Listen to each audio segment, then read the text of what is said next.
The world's biggest soccer tournament has arrived, and you can trade the entire tournament on Kalshi. On Kalshi, you've been able to trade every match from the opening stage, but now it's time for the final.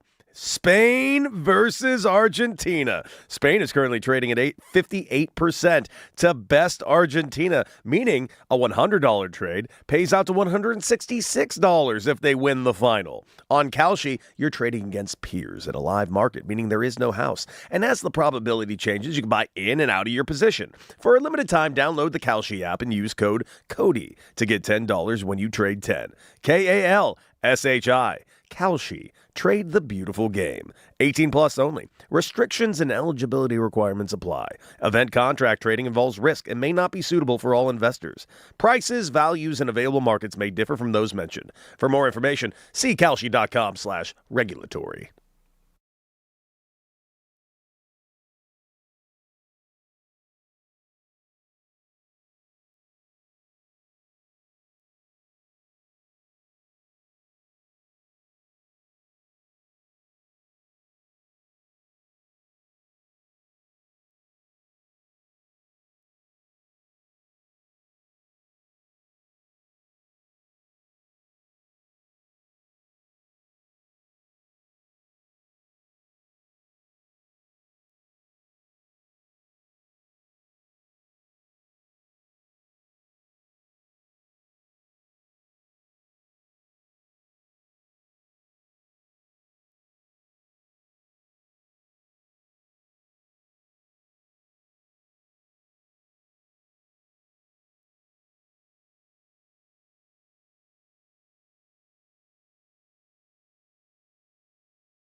Good morning, Los Angeles. What a morning it is. It is a Friday. We made it, people. We made it to the end of the week, and you are listening to D. Fish and Decker on the new 97.1 The Fan, the voice of LA sports. Of course, Derek Fisher, the one and only man with 5 rings. In fact, you're the only man I've ever met with 5 rings, D. Fish, and that is that's a lot of rings. Last I checked. It is. We gotta get your network up though. You know I know. What I mean? I'm the only. I mean, come on, man. My network of 5 rings, that is a list of very few people, my guy. I agreed. Raj in the back, he's got 5 rings too, but they're not as sweet as his 5 rings. He's wearing all of them right now. I get it. He is wearing quite a few rings today right now. Guys, we got so much to talk about on today's show. Of course, we got some Lakers to talk about. We got to talk about the Dodgers. Dodgers starting a series over there in New York City. Yankees versus the Dodgers, a rematch of the World Series from 2 years ago. Looking forward to breaking down that series. A lot of Dodger injury updates. Blake Snell, got to update you on that. Shohei Ohtani, what is he going to be looking like at the beginning of the second half? Later on the show, very excited to be joined by former Yankee and former Dodger Jim Leyritz joins the show in the 7 o'clock hour to talk about that series.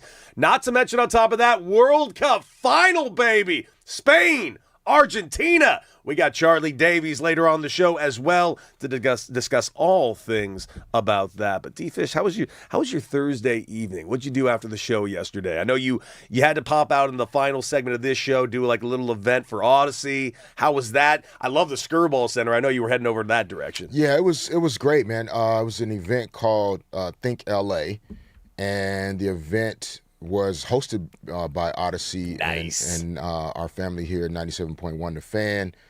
And it was kind of a think tank for agencies and brands that work in media, radio specifically. Nice. And just, trying to generate relationships, build business. And it was good. Kind of broke down, what we're trying to do here in the morning, just by engaging with people. And as former athletes, there's very few times where you get to engage with fans in real time. Yes. You do media interviews before a game or after a game, or if you're out on the field playing the game, you're not having a real-time conversation with the people that have supported you for your entire career, basically. Mm-hmm. So it was great. Locked that in and then got out of there, and had a few Zoom calls and other things to lock in on, and then. Yeah, kind of chilled out for the rest of the day for the most part. I snuck nine holes of golf in. No, Look at you! Look at you! I'm running down my calendar. Dude, I am doing such a bad job as a golfer lately. I have taken now the last week and a half off. I have not been able to get my tee time over at Penmar because Penmar's is booked up like crazy. I have to book up way ahead of time. So I think my golf game has suffered this summer so far, even though my last couple of rounds have been astonishing. I have a feeling it's going to be a nightmare next time I'm back out. I always say this is the summer I'm going to really lock in and work on my game. It had been a week or so since the last time I picked it up. So I just wanted to get out. You got the charity golf. Yeah, you got to be ready for Monday, my guy. Yeah, coming up on Monday, so I want to at least be able to hit a few decent shots before editing, of course. As you should. You're going to be in front of people, man. You need to show them what you got. Yeah. Yesterday after the show, I went straight home for a little bit, but I had movie tickets, and I got a preview screening in 70mm film over at the Aero Theater in Santa Monica. It's my favorite little theater. It's an old theater, American Cinematheque, and I went and saw The Odyssey. And dude, sign me up for that. I'm going to see this again. I'm going to see it again. I need to see it in IMAX now. Now that I've seen it in 70mm, I got to see it in IMAX. I cannot wait to see it. It was incredible. It's the best movie experience I've had in the theater in 2 years. I loved this movie. This was honestly the best cinema experience I've had since Sinners. I mean that from the very bottom of my heart. Sinners was the last time I was in a movie going this really needs to be in a theater. Yeah. Dude, I feel the same way about The Odyssey. Okay. It was so great. And my favorite thing about seeing The Odyssey was actually the text messages after the show. Because I sent the group chat, you and Raj, a text, and Raj immediately sends back, no spoilers, seeing it on Sunday. And I hear what he's saying. No spoilers in terms of the movie? Yeah. Raj, I hear what you're saying about the no spoilers thing. It's The Odyssey. How can I spoil The Odyssey? I just have faith that you will find a way. The book is 4,000 years old. How can I spoil that?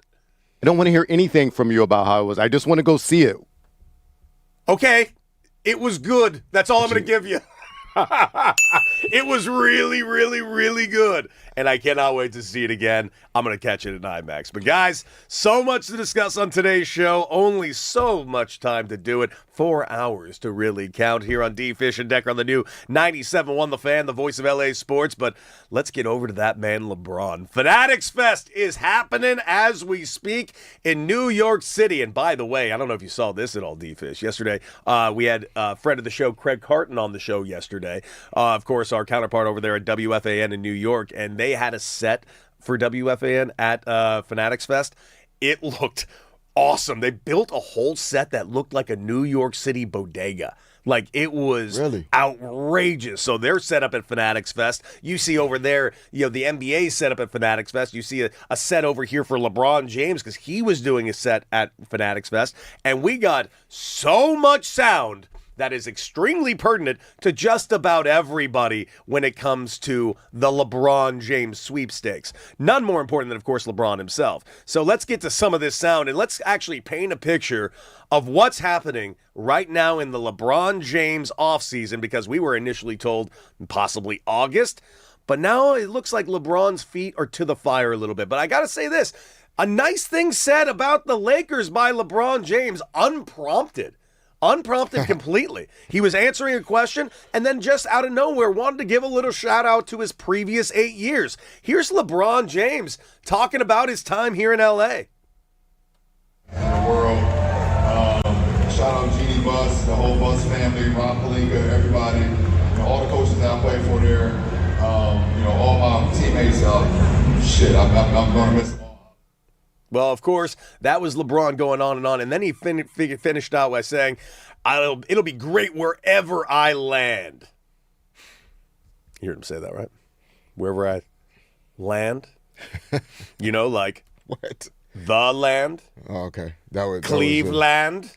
I'm just saying, he speaks in riddles sometimes. Is he telling us where he's going with that little nugget? I remember LeBron James wearing a Cleveland Cavaliers jersey that says, and I quote, the land. Okay. Am I reading too far into it, Fish? Yeah, I think so. Maybe I am. Maybe I am. What's wrong with being a conspiracy theorist? Nothing. I just think Raj believes in aliens. Why can't I believe in LeBron James giving us this little nugget? I do as well, actually. You believe they're We'll here? talk about that another. Yeah, I do. What do you think I they look do. like? That was just one in somebody's office. No, chair. that was just that was just a big cockroach, by the way. Full transparency. There was a cockroach in one of the other studios here at KR 101, and I heard a scream in this studio, which, by the way, this studio is soundproofed. Like, heavily soundproofed. I heard a scream from literally multiple halls away. That's how loud somebody screamed because they saw a cockroach. Pretty impressive. Yeah. No, the sound from LeBron was great. I thought the best part of the sound was him describing the conversation he had with his daughter about like real life decisions and things that that he's having to consider, and that that she's a priority, and he wants her to really he wants to know what she thinks. Absolutely. And how she feels about it. Well, you don't want to hear it from us. Let's hear it from LeBron himself. Here he is. Be the fourth. And then when I went to LA 8 years ago, I had my reasons. So, for me now, I have an almost 22-year-old son who is not my former teammate, which is hilarious. That's my former teammate. And I have a 19-year-old son that's at the University of Arizona. But it's my almost 12-year-old daughter who is pulling the weight a lot. Yeah. So going to my daughter, I was home for the 4th of July, and my daughter came home after being out with her friends and cousins and everything, and I pulled her to the side because she's at an age now. So like anytime I leave, she's like, "Dad, where you going?" Like, "I'm going with you." Yeah. Like, where we going? Yeah. So I pulled her to the side, and I was like, "Babe, I'm letting you know, I don't want you to hear from nobody else, but I won't be playing for the Lakers next year. I will be playing somewhere else, so I won't be home all the time. And you may not have an answer right now. You can give me an answer now, you can wait, you can write it down. Just want to know how you felt about it, because you mean a lot to me. Yeah. With me being away from you means a lot. So the family portion is a big thing too. My daughter and my wife and things of that nature, and I'm a big family guy. So there's a lot of things that's, people are like, hurry up and make a goddamn decision, bro. I'm just like, okay, it's not just about the team. Yeah. So many other factors that I'm, factoring in right now on what, not only best fit me as a player, what best fit me as a person, what best fit me as what my happiness, and also with my family as well. Yeah. So there's a lot of, won't hold you guys up too much longer, but the family portion is huge for me. That's something I think gets lost on a lot of people all the time. I think we just see dollars and figures when we see about new contracts and free agency and the excitement of, where could he go? Think of the big city over here. Think of Chicago. If he goes to Chicago and wins as a Bull, what happens there? Rejoining Cleveland or Miami or all of these potential things. Hearing him really kind of get into the nitty-gritty about the family aspect. Now, when I was a free agent, I was a free agent many times compared to LeBron James. LeBron was his third real free agency. Yeah. I say his fourth time. Fourth, yeah. So I was a free agent often. So the difference for me, though, even though I had an advanced age in baseball at some point, I never had kids. I never had a family that I had to really worry about full time. I was always used to being on the road and living that nomadic lifestyle. But when you have kids, D-Fish, and this is something you can more speak on, how much does that factor into your decision making, especially when you're going to be gone as much as you are, a player of his caliber? And it's got to be odd for a child to watch their parent kind of on TV while they're at home, you know? It's a big part of the decision-making process. I mean, and a lot of people, have that experience or those things to navigate. If you're an airline pilot, if you serve in the military, just certain type of industries and professions where these are the types of conversations you're having to have. And I think, with LeBron specifically, I just thought it was just, very insightful, and, speaks to, how his mind works around the family and having a conversation with his daughter, she being of age now compared to when he made the decision to go to Miami, she wasn't even born. Yeah. So then that is so wild to just think about, because she's 12 now and Yeah. she wasn't even born yet. The Miami LeBron doesn't feel that long ago, but Correct. man, it is that long ago. An entire lifetime. It ago. really is. And so it's just great to hear him kind of lay that out. And, it's obviously it's possible for he and the family to kind of navigate it, as best as you humanly could, just due to the resources and the access that they'd have to, whatever type of travel they need to put together, whatever type of, planning, scheduling, those types of things. Like, they can get that dialed in, as well as anybody ever could possibly get it dialed in. But I don't think that means, he just can freely go to Philadelphia and, Bronny's in L.A., Bryce is in Tucson. Yeah, and his daughter's in L.A. In L.A. And his wife is in it. Like, I don't know. I'm not saying that means he's not considering Cleveland, Philly, Miami, all of that. But I just see it being, a difficult thing for him to do. But also, I do believe sometimes in life, even in a family unit, it's really important that the individual family member, spouse, whatever, like that there's a space to still make decisions that are best for your soul, your system, your passions, like the things that really light you up and make you feel good about you. Because then that allows you to be a better version of, spouse, father, brother, husband, whatever it is.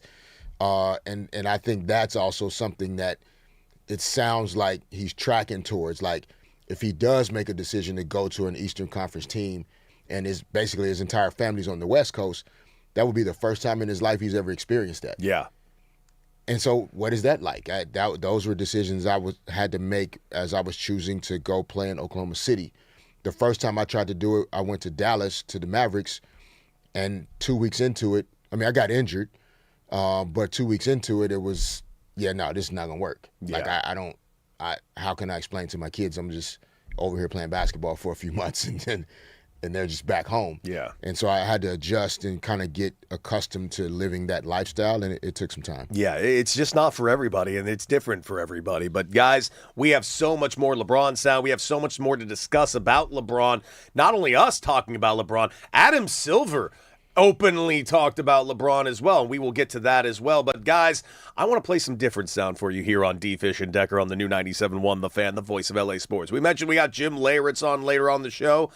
Well, baseball's back, baby, and baseball's back in a big way because the Dodgers are going to be over there in New York City taking on the New York Yankees. And D-Fish, I just want to think about this really great feeling and sound that we all experienced as LA people 2 years ago. Let's turn back the clock of the greatness of Freddie Freeman. In the winning room. Cortez delivers. Freeman hits the ball to right field. She is gone! Getty, meet Freddie. Game 1 of the World Series.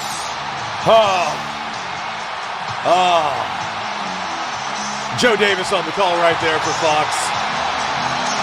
I'll never forget it, because here's the thing. As loud as Dodger Stadium was for that home run in that game, and of course that was from Fox. I did say that already, Raj. God, Raj, gotta listen to the show sometimes. Just saying that as loud as that sound was here in L.A., I watched that live from New York. And you know what was better than hearing that loud sound in L.A. was hearing nothing in New York. Seeing that city just blanket go silent. I was on a rooftop in New York City with a couple of friends. They were all rooting for the Yankees. And to see just the skin just turn pale, like they just got super ill.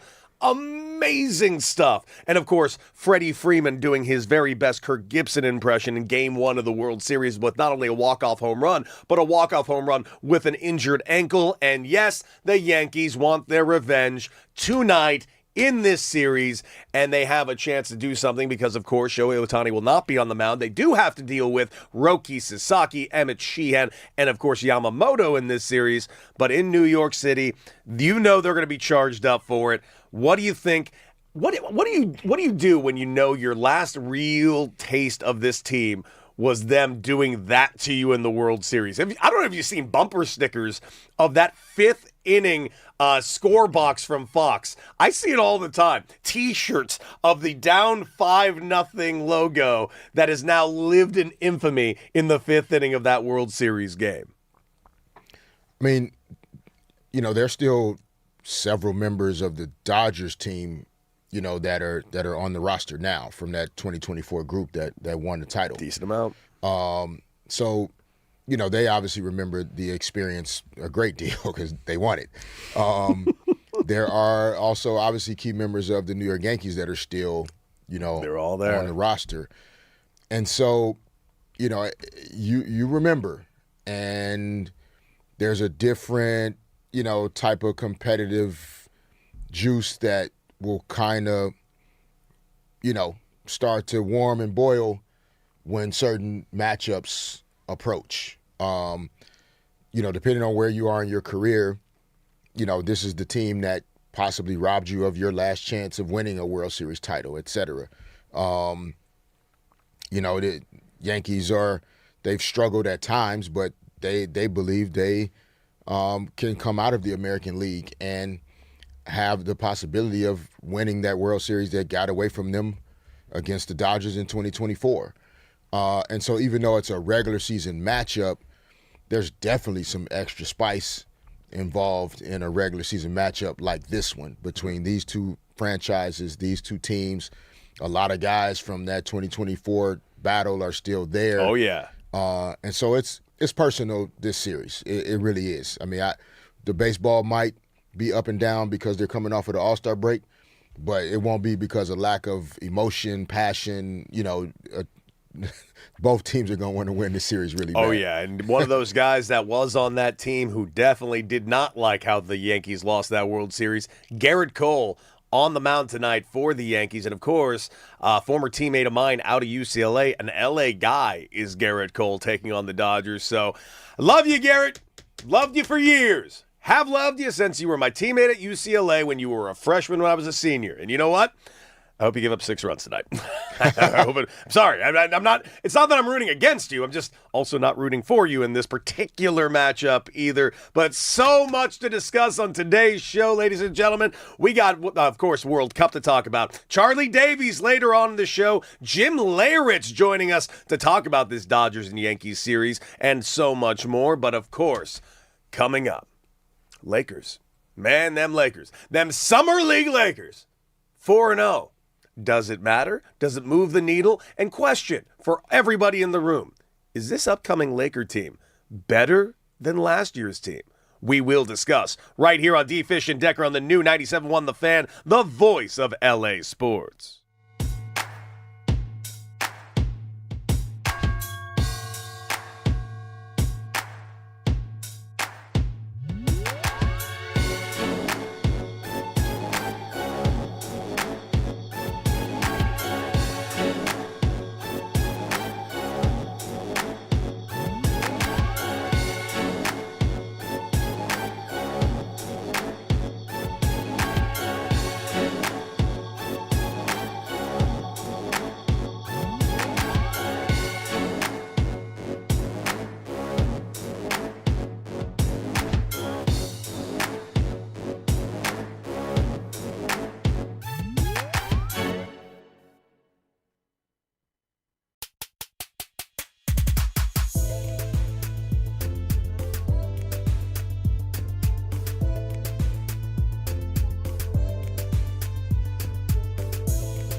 D. Fish and Decker on the new 97.1 The Fan, the voice of LA sports. Derek Fisher, Cody Decker, and all of you, of course, Raj, Nick, and Aaron back there, making us look and sound better than we deserve right here on 97.1 The Fan. Of course, you can take a look at us right now on YouTube at The Fan LA.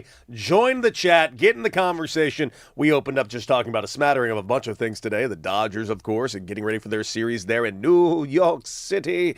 And, of course, we talked a little bit about LeBron James and the sound of LeBron James at the Fanatics Fest yesterday. Not to mention later on the show, we're going to be talking more LeBron because we got way more sound, not just from him, but from Adam Silver. Apparently, LeBron is holding up the entire league right now. And that is not hyperbole.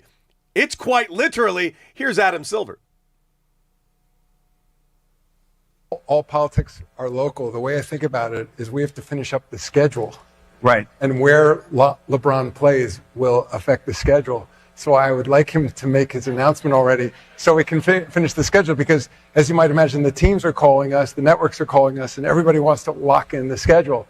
But it will influence how we set the schedule, how we set opening week, Christmas Day, etc. So I need him to make a decision. But the direct answer is I have no inside information. Take a drink every time he says the word schedule. You'll be hammered.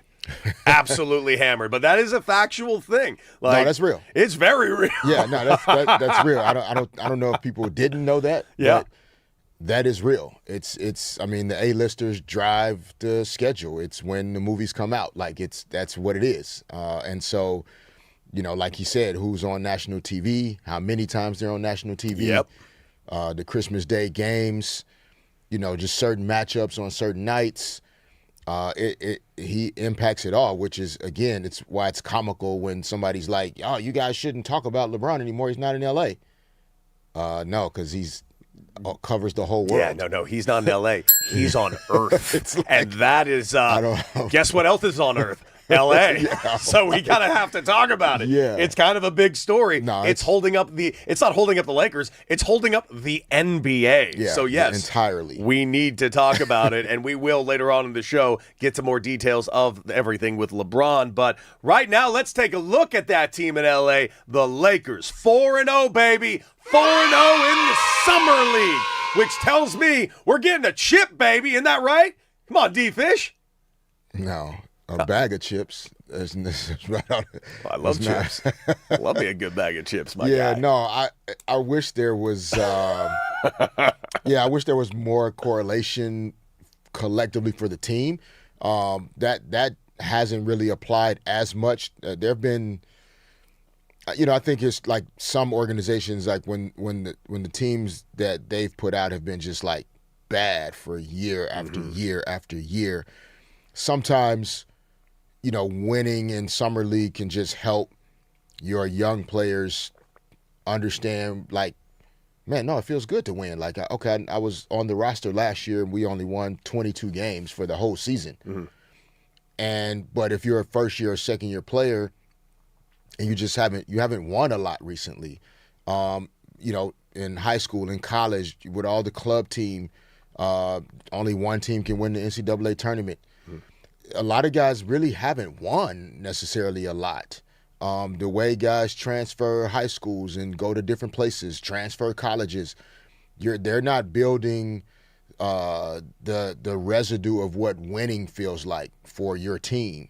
And so, like some organizations, it could help a little, but for the most part, it's more about like how you isolate some individual guys, and for first year guys like a Cameron Carr, you just want to see like splashes and flashes of like, oh, okay, man, in a few years, if he's able to do some of these things now, man, he's going to be okay. Like, we just have to help him get better in this area, or we need to do some work and develop this part of his game. But like, we see the flashes of like, this is the reason why we drafted this young man. So when you see it, is it just you're seeing the talent, ability? Because how do you really assess it based on the talent that he's facing right now? Not that the talent he's facing right now isn't good talent, professional talent, but you've mentioned it multiple times. what he's facing in the summer league, it's not close compared to what the talent he's going to have to face in the NBA. Yeah, no, not even close. But for a guy like Cameron Carr or any young guy, you're still looking at certain things. Number one, you're looking at a lot of mindset related things. Is he freaking competitive? Does he fight hard when somebody's trying to set a screen on him? Is he fighting through the screen, or is he lazy and just dying on the screen? Does he talk on defense? Is he sprinting the floor when it's time to run in transition, but also when it's time to run back on defense? Everybody has energy when they want to sprint down the court on offense, but then when it's time to sprint back down the court on defense, then they're tired. Yeah. Right? So you're looking at a lot of those things and evaluating more of the mindset-related things. All the pre-draft process about whether he can shoot the ball or not, you've already kind of decided that. Like, Cameron Carr can shoot the ball. So even if he doesn't shoot it well in summer league, it doesn't mean, oh man, we made a mistake. We thought he could shoot and he can't shoot. That's not necessarily how it works. But the fact that he is able to make shots and he's still doing some of those things in summer league, that's a good sign. Adu Thero is also one of those guys that with some of the log jam at the forward position that existed with Rui and LeBron, on the roster, Jared Vanderbilt, Jake LaRavia, like that's why Dalton Connect and even Thero, they haven't even been able to get minutes really on the team because there were so many wing forward type players. Yeah. So for Thero, he needs these live game reps because he's mainly been playing in the G League or in practice, but not playing in games that matter or are of significance. So you want to see him, executing basketball-related decisions. You want to see him manage certain situations. Has he improved as a shooter? Can he finish through contact? Like, there's little nuggets of things that you're evaluating. But for the most part, you just want to keep seeing the guy is about the right things, especially if he's already on the roster. Like, you just want to make sure that this guy is still bought into doing things the way we're trying to do things within our organizational culture. Well, then my follow-up question on this entire concept is, since it's only 4 games so far, are you really getting a good look at that? I mean, it's a very small sample size. It's your first opportunity to see him as a pro, but are you really getting a full landscape of what their capabilities are because you're seeing it just for 4 games? Or my question is, what is the actual point of summer league? I mean, it's to get live reps. I was thinking about it during the break. Think about, I know you haven't thought about it yet, but I'm so excited to see the Cody Decker that has kids, because he's going to be a totally different dude. I'm going to be awful. He's going to be a totally good luck. different I'm just going to be an alcoholic. but it's kind of like when your kids first start driving. And some kids are, a little bit better at it than others, but at 16 and a half, whenever they can actually start to drive with their license, et cetera, they have no idea what they're doing for the most part. They can drive, they understand some basic rules, but their experience from 16 and a half to 18 and a half is light years better. Like just 2 years of just driving. So Summer League is kind of like that, where you're just trying to get the young student more driving hours. Okay.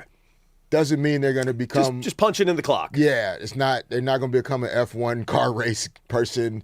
It doesn't mean they're going to be a superstar driver. But it's kind of like mastering anything. You at some point you do need those 10,000 hours just to give yourself a chance to master it. That's what the Summer League is basically about. Interesting. I get it. I understand the purpose of it. It's just it's interesting to see fans get sometimes overly excited for Summer League, considering the fact that this is my assessment of it, because this is something that was told to me when I was in the minor leagues early on. And it really sucked, because it really put in perspective where I was in the organizational depth really early on. It was kind of a rude awakening right away. I mentioned that I joke about this often, but it is true. I did win an MVP award over Mike Trout. Granted, I won it in 2009. It was in rookie level, A ball. I had just been drafted out of UCLA. I was 22 years old. Mike Trout is 18 years old. And by the way, he was the runner-up for this award. But I'll never forget, I won the MVP. I'm like, I must be in a good spot for this organization. And they immediately told me how little it mattered because of what I was paid. Someone was very honest with me about it. And they're like, listen, Dak, you have to understand, you have to hit your weight like this every year or else you will be fired. It does suck, but it's just a business. And I'm like, why? I don't understand. If I'm out playing the prospects, why don't I become a prospect? And his response was this, and I'll never forget it. Cody, the way it works is we sign guys to play with the prospects. And he was trying to put that in perspective for me.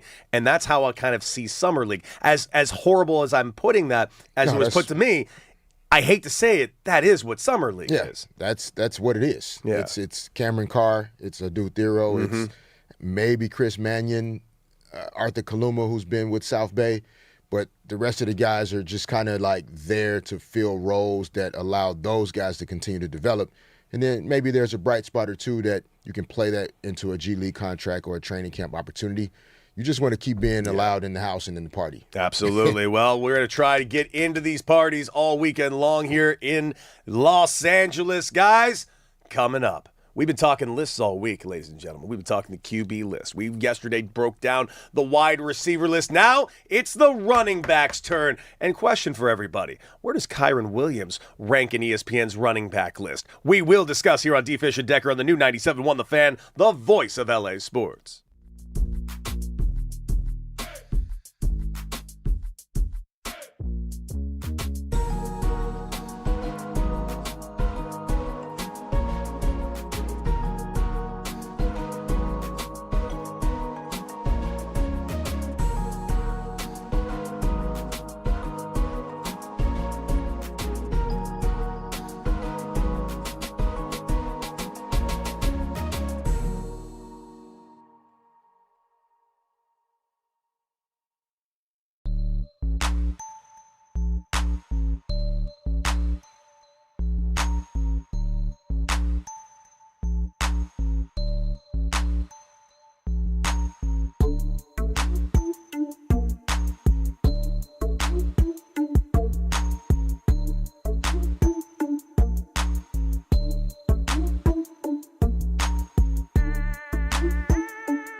Welcome back. D-Fish and Decker on the new 97.1 The Fan, the voice of LA sports. D-Fish and, of course, myself here with you guys for the next 3.5 hours right here on the new 97.1 The Fan. And, of course, we teased it. Let's just get straight to it. The running backs list. ESPN, who has been polling a lot of anonymous executives, coaches, and scouts, and they've been putting together top 10 lists all throughout the NFL in the best quarterbacks, receivers, edge rushers, you name it. They've been doing it.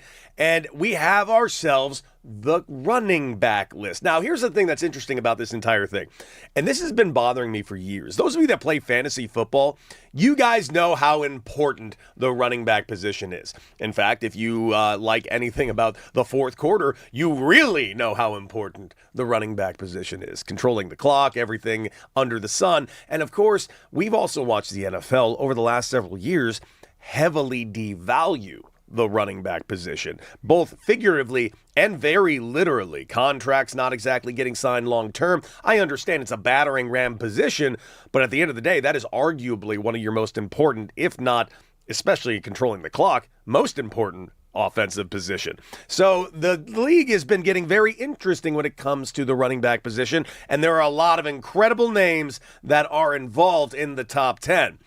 Where does our guy Kyren Williams rank within this poll? Let's get through it right now. Number 10, Breece Hall out of the New York Jets. And, listen, if you've seen what Breece Hall can do, especially when he's healthy, he's nasty. Absolutely, probably deserves to be somewhere around this top 10. What say you, D-Fish?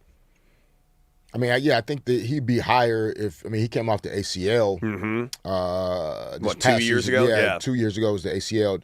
Had a good year this past year. I think people are excited about what he can bring. Obviously, the Jets aren't going to be a great football team, but the fact that he's at 10 on a really bad team, that kind of should give you some indication that he's pretty good. The reason why I wanted to highlight him being at 10, I think he's 10 for a very specific reason, and it's what you just said. Really bad team. He's probably going to be the only source of offense they're going to have this season. You heard how happy Craig Carton was yesterday on the show when he was talking about how he got Geno Smith back, so I think Breece Hall is going to get a lot of work in. Coming out at number 9, Super Bowl champion Kenneth Walker, who is now with the Kansas City Chiefs. You got Ashane over there at the Miami Dolphins, Buffalo Bills, James Cook III, and then Derrick Henry at number 6. Whoa!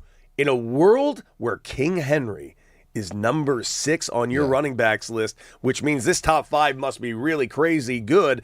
I can't wait to find out where Kyren Williams is in it.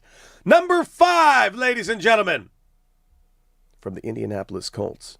Yeah. Jonathan Taylor. Now, it's hard to say no to that, him being top 5. He's unbelievable, especially when he's healthy. He got a hell of a bag over there in Indianapolis, so good for him on that as well. He's going to be a massive part of that offense, especially coming back from an injury from their quarterback, so we'll see what they get out of Indiana Jones himself. Yeah, Jonathan Taylor's, it's crazy. All these guys in the top 5 could be one on the list.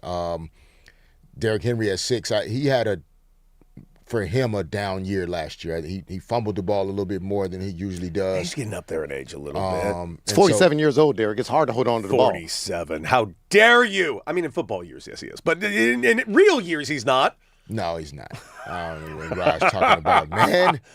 But yeah, so Jonathan Taylor though, I have no qualms with him being in the top 5. He's really good. All right, here's number 4, and I gotta say I do have a problem with this one. It's not because he's not talented. It's not because he's not one of the very best running backs of this current generation. But Christian McCaffrey has been, how do I put it, injured a lot. Plain and simple, he's been injured a lot over the last couple of years, and I'm having a little trouble putting him at 4 in the year 2026. That being said, if he's healthy, we know what he can do to a game. We know how he changes a game. We know how he changes an offense. We know how he creates absolute fits. However, boy, the NFC West, not a great place to be a running back right now with these Rams lurking front right now. Yeah, that's the tough part for him is the division that he exists in. And the 49ers have been, so wrought by injuries, including him. The game has been a lot harder. for him, it's also like the versatility as a running back. I think that's what lands him in the top 5. It's like, yeah, you can hand the ball off to him, but he's so impactful out in the flats and receiving the ball in space. And then he's just a hard guy to tackle once he catches the ball. Yeah, so a little bowling ball. Yeah. So, but you're right though.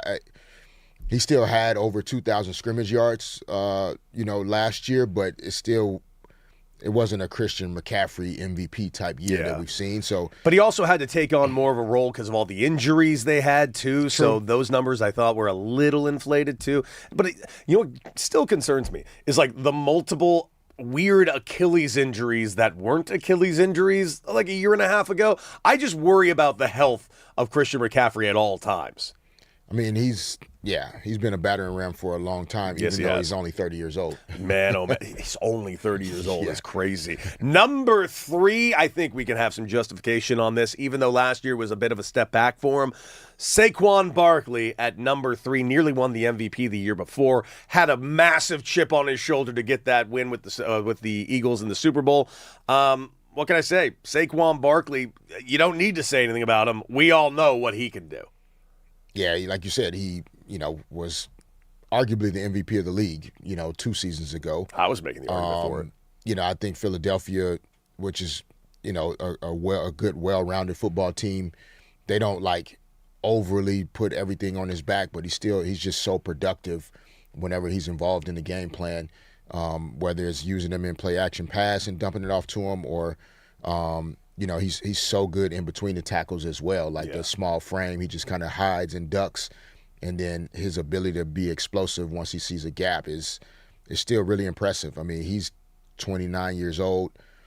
Looks like he's got a lot of energy and juice left in the body. So expect him to have another good year. Me too. Man, that's number 3, so I'm really excited to say the name Kyren Williams in this top 2. Oh, man, the top 2. Kyren Williams made the top 2. Number 2, Jahmyr Gibbs, Detroit Lions. Phenomenal player, going to be a massive part of that Lions offense. In fact, if the Lions want to win, they're going to need Jahmyr Gibbs to be number 2 because the Packers are only getting better. They're going to start getting healthy again. We know that the Minnesota Vikings are going to be back, especially with their new quarterback over there. I have a feeling they're going to get right. And the Chicago Bears might actually be the best team in that division all of a sudden. That's a tough-ass division, so they're going to need Jahmyr Gibbs to be the second-best running back in the league. Yeah, and a lot of people see him as the best running back in the league, just considering his ability to run inside the tackles. He still has speed to get outside the tackles. And Detroit used almost kind of like 2 running backs. Like David Montgomery is he's in Houston now. So he's in Houston now. So they had used 2 running backs. So Jahmyr Gibbs has been productive at an elite level as part of a 2-back system. And so now the guy that was getting some of those other snaps, more snaps are going to go to Gibbs. Yep. So I mean, Jared Goff's got to be happy because this guy is electric. He's 24 years old. He's got plenty of pop in his legs, and he's a big part of why the Lions offensively, when they're rolling, they're tough to get stopped. So, the NFL, the NFC is going to be tough this year. A lot of good teams in the NFC, I think, including the Lions, will be back. Yeah, it's going to be something else. But, man, I haven't said Kyren Williams yet. They named him number 1? Number 1! From the Atlanta Falcons, Bijan Robinson. Hey! Bijan Robinson is an incredible player. Who's going to say anything different? He's fantastic. The Atlanta Falcons are an interesting team to me, though, because they seemingly underperform every single season. One of the few teams, of course, left in the NFL without a Super Bowl victory. And, of course, the most famous collapse in the history of a Super Bowl. Bijan Robinson had nothing to do with that. That being said, Bijan Robinson, your number 1 running back in the game, which says to me, where the hell is Kyren Williams? Well, D-Fish, I got an answer for you. He is on the list, but not in the top 10. He has been made an honorable mention. All right, I'll take that. The top 10.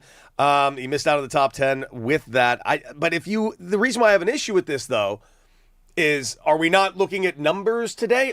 Do we think that these anonymous execs and sources and coaches and scouts are just trying to find a way to tamper down the expectation of the Rams because the Rams are ranking first in like everything right now? It's the greatest defense ever. They're probably going to get back Aaron Donald, number 3 quarterback and reigning MVP. Sam Darnold's back. He's got 2 of the top 10 receivers on their list, one of which they comically dropped down to 4, the other one they had at 10.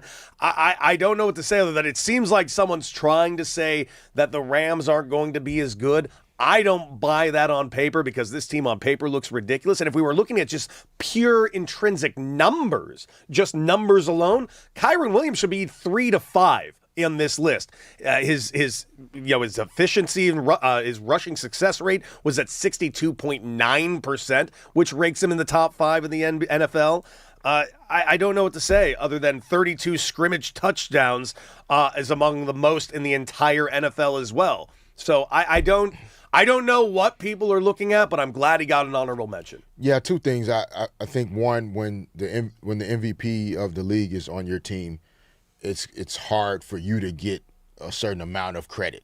It's like that Dave Roberts not getting manager of the year ever. So it's like if you have an MVP quarterback, then clearly the passing game is elite because that's why he's the MVP.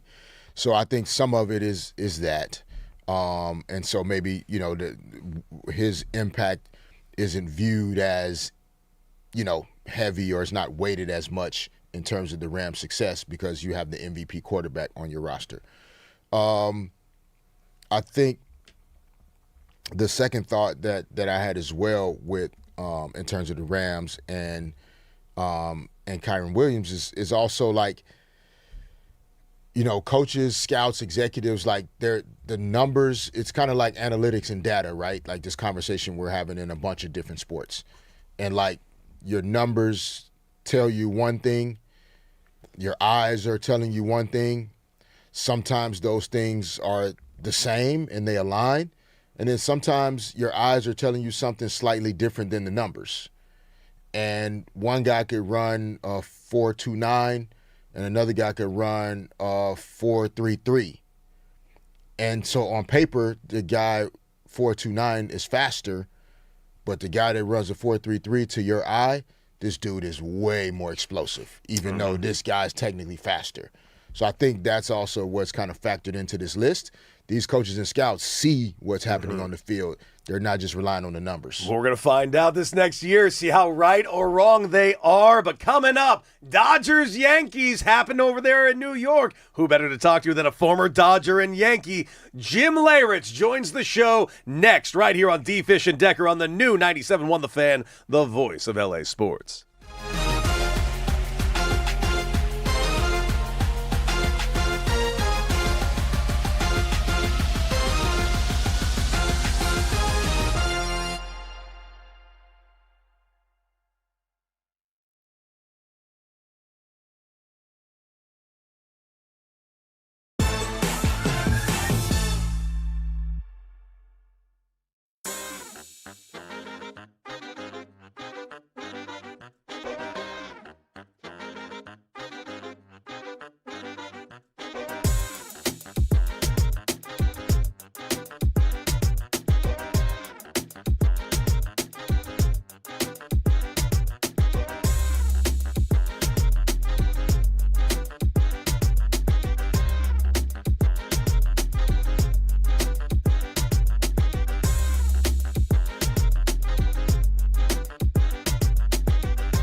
better than we deserve right now here on 97.1 The Fan. Of course, you can check us out live on YouTube right now at The Fan LA, and if you could take us anywhere you want on the go with the Odyssey app. About to be joined by Jim Leyritz, former Yankee and Dodger, to talk about this Dodger-Yankee series coming up. A nice replay of the World Series from 2 years ago. Not to mention, on top of that, D-Fish, you can make a very good argument that this is also going to be a preview of this upcoming World Series between, who knows, Dodgers right now by far and away the best team in Major League Baseball and the National League, and the Yankees, despite having some injuries and despite not playing their best baseball in the last month, still very much holding one of those wild card spots. But let's go ahead and get to our guest. Who better to join us to talk about it than a former Yankee, a former Dodger, and an all-around badass. The one, the only Jim Leyritz joins D-Fish and Decker on the new 97.1 The Fan, the voice of LA Sports. Jim, how you doing, my guy? What's happening? What's happening, man. guys? How you guys doing today? Absolute pleasure. Good to get a little LA flavor. I'm in New York right now, but getting ready to go to a Fanatics Fest. But getting a little LA flavor feels good. Oh, dude, we need you out here because I remember when you became a Dodger, and I remember you specifically from your pinch-hitting antics with the Yankees, and I also remember you doing the same pinch-hitting antics here with L.A. Absolute pleasure to have you on this show. And what is your read of this team? Specifically, not the Dodgers, the Yankees right now coming into this second half against the Dodgers. They have been on the struggle bus offensively. Of course, no Aaron Judge, but other guys like Ben Rice has really stepped up. What is your assessment of what this team needs to do in the second half, especially going into the series against the Los Angeles Dodgers? Yeah, I mean, like you said, a lot of injuries, a lot of things that have happened. They haven't had a full squad as far as their normal guys in probably a month. When Aaron Judge first got hurt, they went on a 10-1 run, but that enthusiasm kind of just weighed away, and you realized, okay, Aaron Judge is not here to save us, and things kind of went south for a while, but they're still one of the best teams in the American League. I mean, unfortunately, we can't ever give Tampa Bay enough credit. They seem to do it, but in the long run, when you're talking about postseason, when you're talking about dominant pitching, the Yankees are still one of the top teams in the American League and probably the only team that might be able to beat this Dodger team. Jim, man, D-Fish here, man. Appreciate you joining us today from the East Coast before you go over to the big fan, D. Big fan. No, thank you, man. Thank you. Same here. Talk to me about and talk to us about Aaron Boone and just how you've seen him navigate, some of the ups and downs of the injuries and the roster and the expectations. And, it hasn't been easy, but he's hung in there and battled hard, and we're excited to see this series tonight. But talk to us about Aaron Boone a little bit. Well, Fish, you know how it is. Managing today is not the same as it was back in our day. There was, the Phil Jacksons. These guys were on a pedestal. We respected them. They weren't supposed to be our good friend. It's different now. The manager has to be coddling his team. It's one of those things that it's just different. And Aaron Boone I think has done a great job with it. I mean, listen, the Yankees win 90 games every year. They get to the postseason, pretty often. They were just in a series 2 years ago with the Dodgers. But the bottom line is they can't win that big one. And I think there's a combination of a lot of things. I think the inexperience of the coaching staff, besides Aaron Boone and Brad Ausmus, none of those guys have ever been to a postseason. None of those guys have ever put the uniform on in those big situations in New York. And it's got to be hard for them to talk to these players and say, this is what you should be feeling. This is what, when I played, we had Willie Randolph, we had Chris Chambliss, we had a coaching staff. Fish, you guys had a coaching staff of former players that had been in those big moments, had been in those things, and could really help you when you got to those times. I think that's the one thing the Yankees are still missing as far as the coaching staff. The players are the ones that go out there and perform, but I think this experience on the coaching staff has hurt them a little bit too. Jim Lehrett's joining D. Fish and Decker on the new 97.1 The Fan, the voice of LA sports. And, it's funny, you mentioned like Brad Ausmus. I played for Brad Ausmus at the World Baseball Classic years ago. And on the flip side, on the LA side, what is your assessment of what Dave Roberts has accomplished? We talk about ex-players and a lot of accountability that he always puts out there. But what is your assessment of the role he's played as the manager of the Dodgers and how much he's grown in that role over this last decade? Yeah, it's again, we get back to the sabermetrics of baseball, which Deck, we don't like those as far as the old school players go. And Dave Roberts got a really bad reputation in LA following those sabermetrics too much, to a point where people thought that's all he was doing, that they were giving him a card. He was just going out using the card that they gave him. And then all of a sudden they win the World Series 2 years ago. And again, it was more of a sabermetric type of thing, except the fact that they used, and then this past year, when they win the 18-inning game and gave through the entire sabermetrics people, I can't imagine those nerds sitting there watching an 18-inning game going, what do? We have no stats for this. So nothing you can do. So for me, exactly. I enjoyed last year's World Series, and I got so much more respect because Dave Roberts actually had to manage and go with his gut and go with some things that they hadn't done in the past. And I think it really put Dave on another pedestal. And of course, this year they look like they're going to be the team to beat. I'm hoping somebody beats the Dodgers because we are the last team to three-peat with the Yankees. I don't want them to match our record, but it's hard to say that they're not going to do it because they just look so good right now.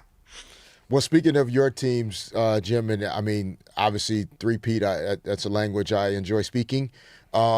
Which of these guys, remind you of that mentality and that championship mindset that your teams in the late 90s and the guys had when you guys were racking up those titles?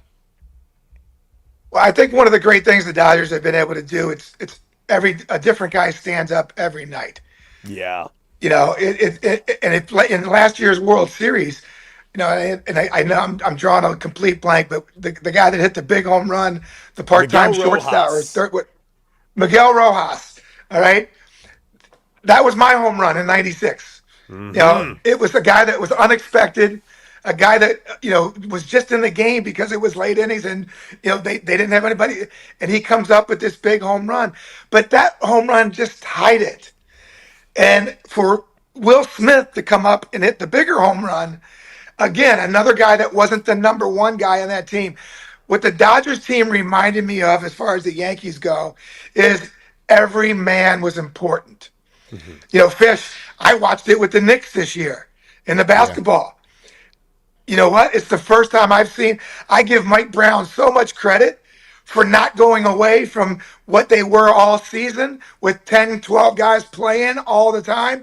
And he stayed with that, even though they were getting beat by 15, 20 points. He stayed with that same mindset because what it does, Fish, and you know this by managing, it keeps every player feeling like they're important and they can be called on at any time and be ready. And I think that's what the Dodgers have done so well, and maybe what the Yankees haven't done as well. And that's why we're looking at the Dodgers a possible three-peat. We are being joined by Jim Lehrett's on D. Fish and Decker on the new 97.1 The Fan, the voice of LA sports, former Yankee and, of course, former Dodger. But, Jim, I want to paint a picture real quick here. You mentioned late innings and, of course, you coming in and hitting a home run. D-Fish, the year was 1996, and I was a young man, and it was the only time in my life I had ever rooted for the Yankees because I had heard my whole life at that point from my dad the Yankees' dominance in the 70s and the history of the Yankees before that. And you guys were in the World Series, and you're down by 3 runs, and you're facing Mark Wohlers, the best closer in baseball at that time. What was that at bat when you hit that 3-run home run to come back against the Braves and then to go on to lead the series and then to go on to the Yankees' dominance later on in the 90s? Frankly, what I'm saying is it's your fault. Why did you do this to all of us? I could not go to Atlanta for a long time. After beating him in 96 with the Padres, we beat him in 98, and then I came back to the Yankees in 99, and I get one at bat in the World Series, and I hit the last home run of the century, and Bobby Cox was just going nuts. He's just like, why do they keep bringing this guy back?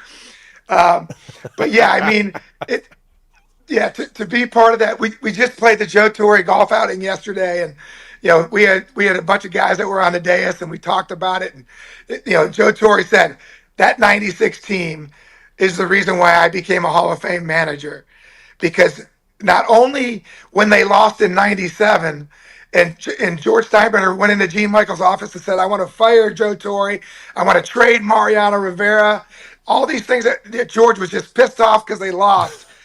Gene Michael said, George, did you forget we won in 96? And George said, I'll give him one more year. And that was 1998.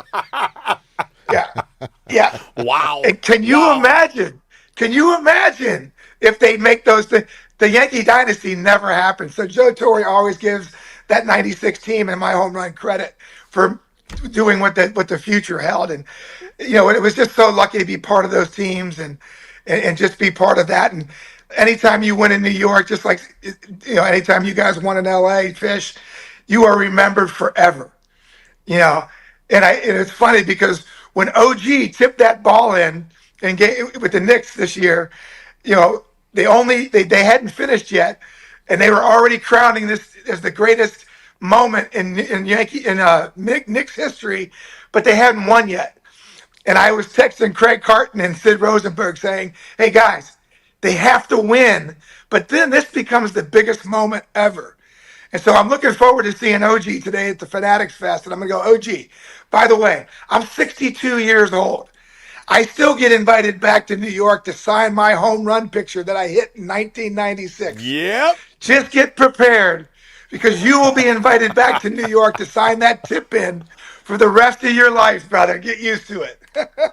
That's great, man. That's great stuff. Absolute gold. Yeah. I mean, we talk about that with, in terms of like people, and you mentioned it, Jim, like people calling for Dave Roberts' head because they thought he was using the card and not trusting his gut and his instincts as a manager.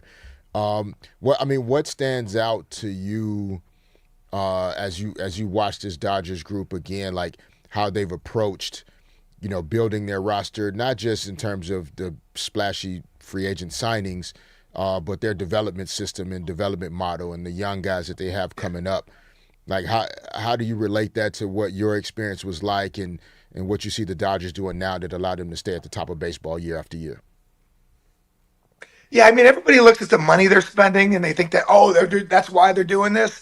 But that's not true. They've had injuries. They've had problems. And you know what? They built a system that somebody else is ready to step in. And, and that's what they made the Yankees in the late 90s. That's what made us so good, was that when David Cohn went down with an aneurysm, somebody else stepped up. It was all about the next guy being ready and being prepared. And I think the Dodgers have done that from single A all the way up to the major league level with their entire system. And that's the reason you have the longevity of winning like they have.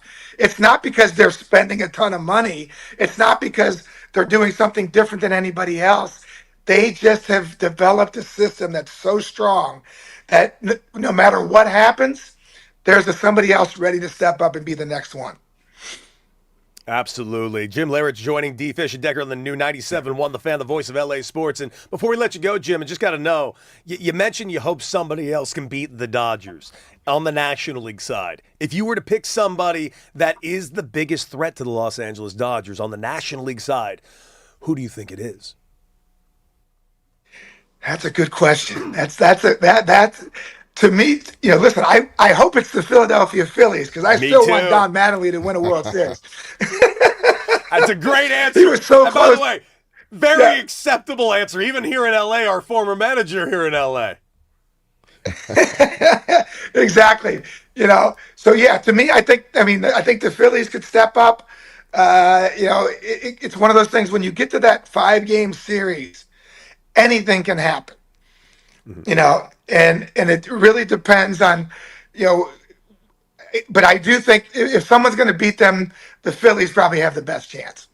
I completely agree with you. He is the one and only Jim Leyritz, the legendary Yankee, former Dodger, and we can't thank you enough for joining D. Fish and Decker here on the new 97.1 The Fan.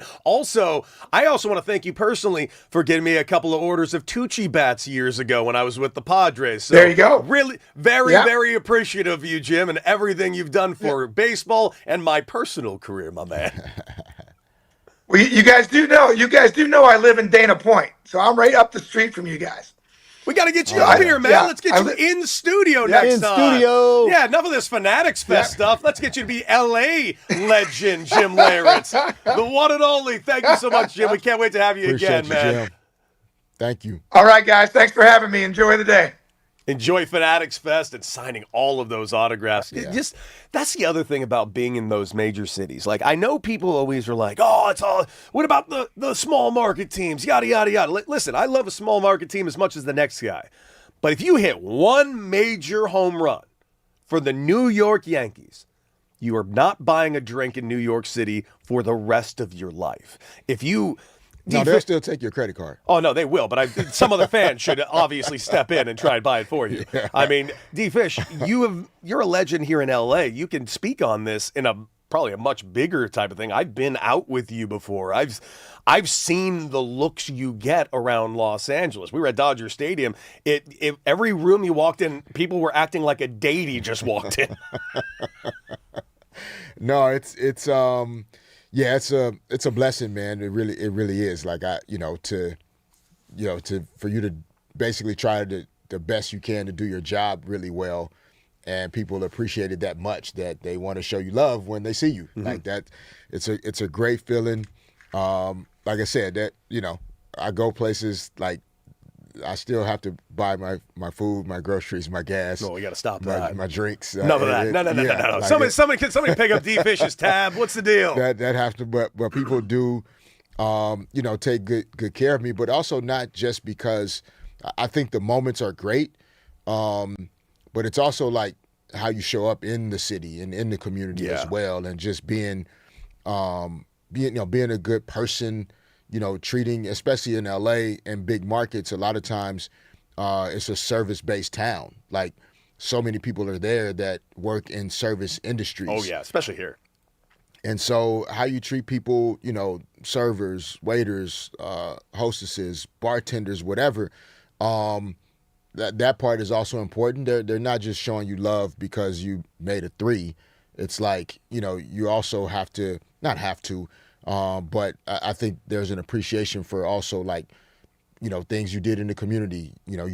I get random stories about how somebody met me 15 years ago. I had no idea I met them, but how the conversation went, how they felt like I treated them. I actually looked them in the eye and had a conversation. Like, those things I think are what separate certain guys from others, in terms of having those special sports moments, but also just having cool human interactions. Absolutely. And D. Fish and Decker here on the new 97.1 The Fan, the voice of LA sports.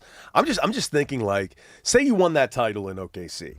Would it have been similar in OKC, you walking around Oklahoma City, compared to you walking in Los Angeles, winning a title there? I mean, similar in terms of the passion or the love. In Oklahoma City, it exists even without the title. Mm-hmm. There's an appreciation for the job that just so kind many of the guys smaller community type thing. Yeah, and the smaller community type thing.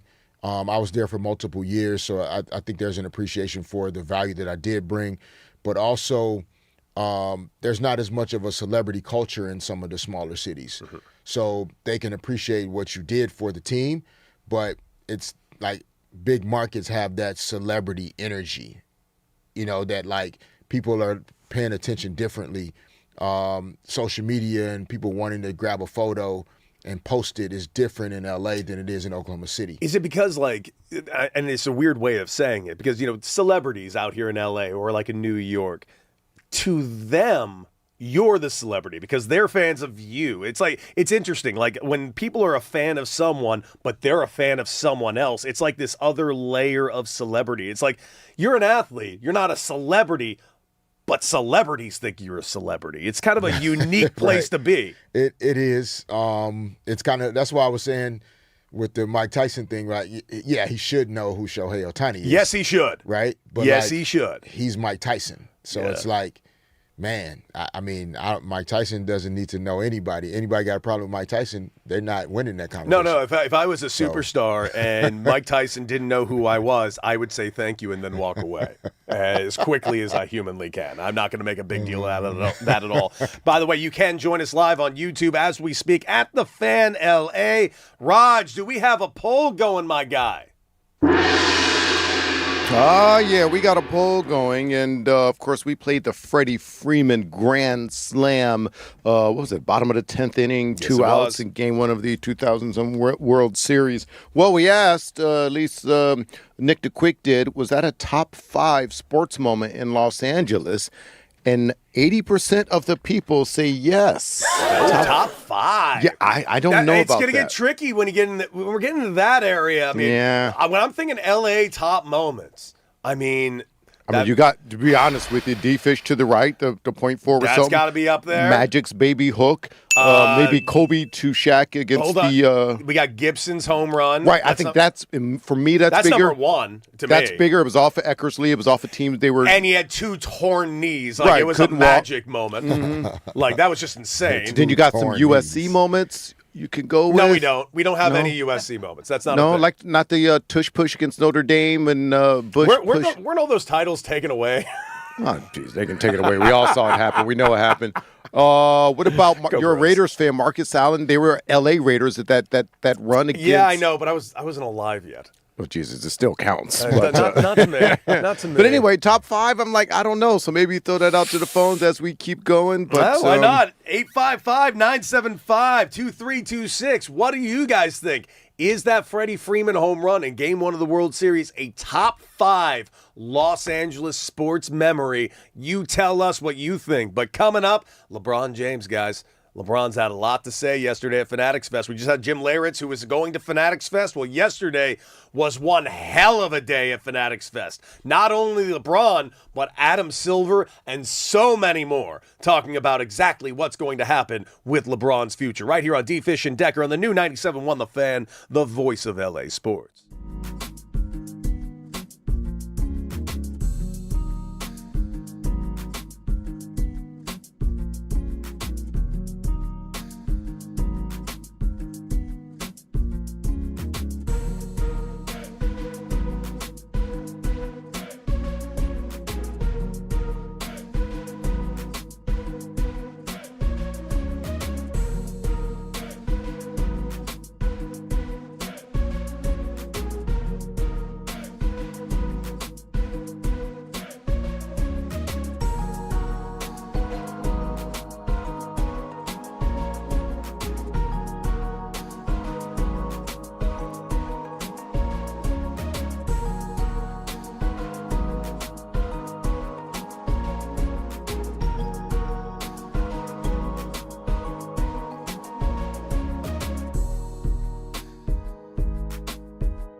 Welcome back. D-Fish and Decker on the new 97.1 The Fan, the voice of LA sports. And, of course, we had Jim Leyritz on earlier talking all things Dodgers and Yankees. Later on the show, Charlie Davies joining the show to talk about the World Cup final and how we got here.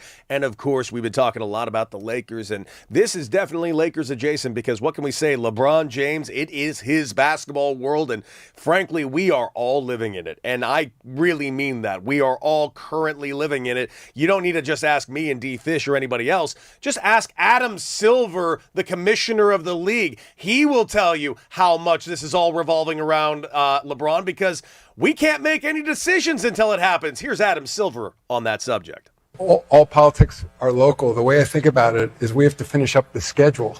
Right. And where LeBron plays will affect the schedule. So I would like him to make his announcement already so we can finish the schedule because, as you might imagine, the teams are calling us, the networks are calling us, and everybody wants to lock in the schedule.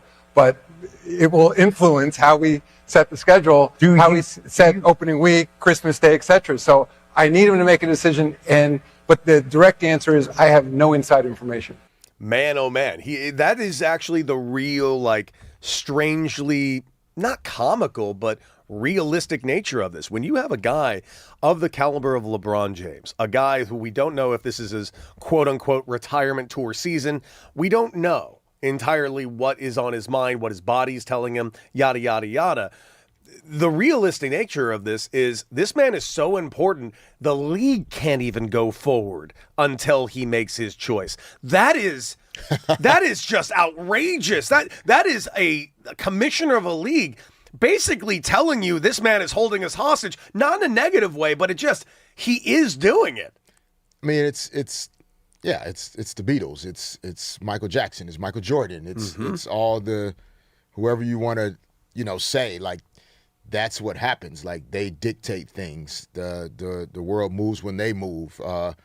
Even though we're an LA sports focused show, and LeBron doesn't play for an LA sports team, we still talk about LeBron and what he has going on and off the court in terms of the decision in free agency, even when the season starts and he's performing well for whoever he decides to play for. It's going to be sports news. Mm-hmm. And the schedule part is, I'm glad that the covers have been pulled back on that aspect. I think for many years they didn't necessarily come out and say it that way.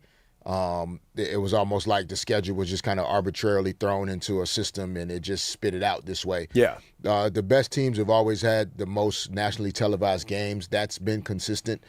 But due to the increase in player transactions and guys moving around to different teams, it's now not just about the teams. It's about where the players are. Yeah. So if LeBron is in Cleveland, they have more nationally televised games. If he's in Philly, they're going to have more nationally televised games. If he's in Minnesota, Golden State, wherever he is, they're going to have more nationally televised games because he's there. And that's just what it is. Well, we still don't know where LeBron is going to go, but I do know one place he's not going to go. And I only know this because Tyrese Halliburton was very kindly enough to tell us where he was not going to go, because Tyrese Halliburton apparently reached out to LeBron, and he said that I made my pitch, and all I received back from a text message from LeBron was 2 crying face laughing emojis.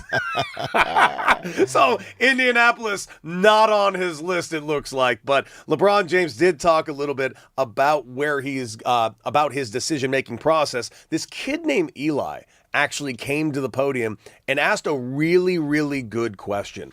And such a good question that LeBron probably gave one of his longer answers. Here's what LeBron had to say about his future and how he feels about free agency. Here he is. It's a big decision. This is the 3rd time in my career that I've been a free agent. I think 3, yeah. So it's a big decision for not only myself, but for my family as well, and just for the last part of my career and where I want to spend the last few years or the last year or the last 2 years of, my NBA career. So wherever I go, Elon, I will make my staple on I'm a natural born leader. I'm going to try to fit into whatever team I'm going into, but also, give them all the tools and give them all the knowledge that I've been able to, grasp over the last 23 years. I know the game. I know the ins and outs about the game of basketball. Oh, I appreciate it, man. You far too kind, man. You awesome. And wherever I land, I hope that you support me and I can continue to inspire you. All right? I appreciate it. Come on, let's do it. It's interesting, like mentioning that he's a natural leader, and I would agree with that. But the fact that he is available for a couple of teams that it seems like are in the final list here, because if you're looking at the Kalshi odds, they have shifted yet again. The Kalshi odds currently actually now have the Golden State Warriors at the top of the list at like 36%, where now it's 32% for Cleveland. So it's kind of even in that matchup right there, where you see a team like Philadelphia has fallen down to the 10% mark. But, I mean, the idea of being a natural leader, is that an idea that kind of takes me away from the Golden State Warriors? And let me put it this way.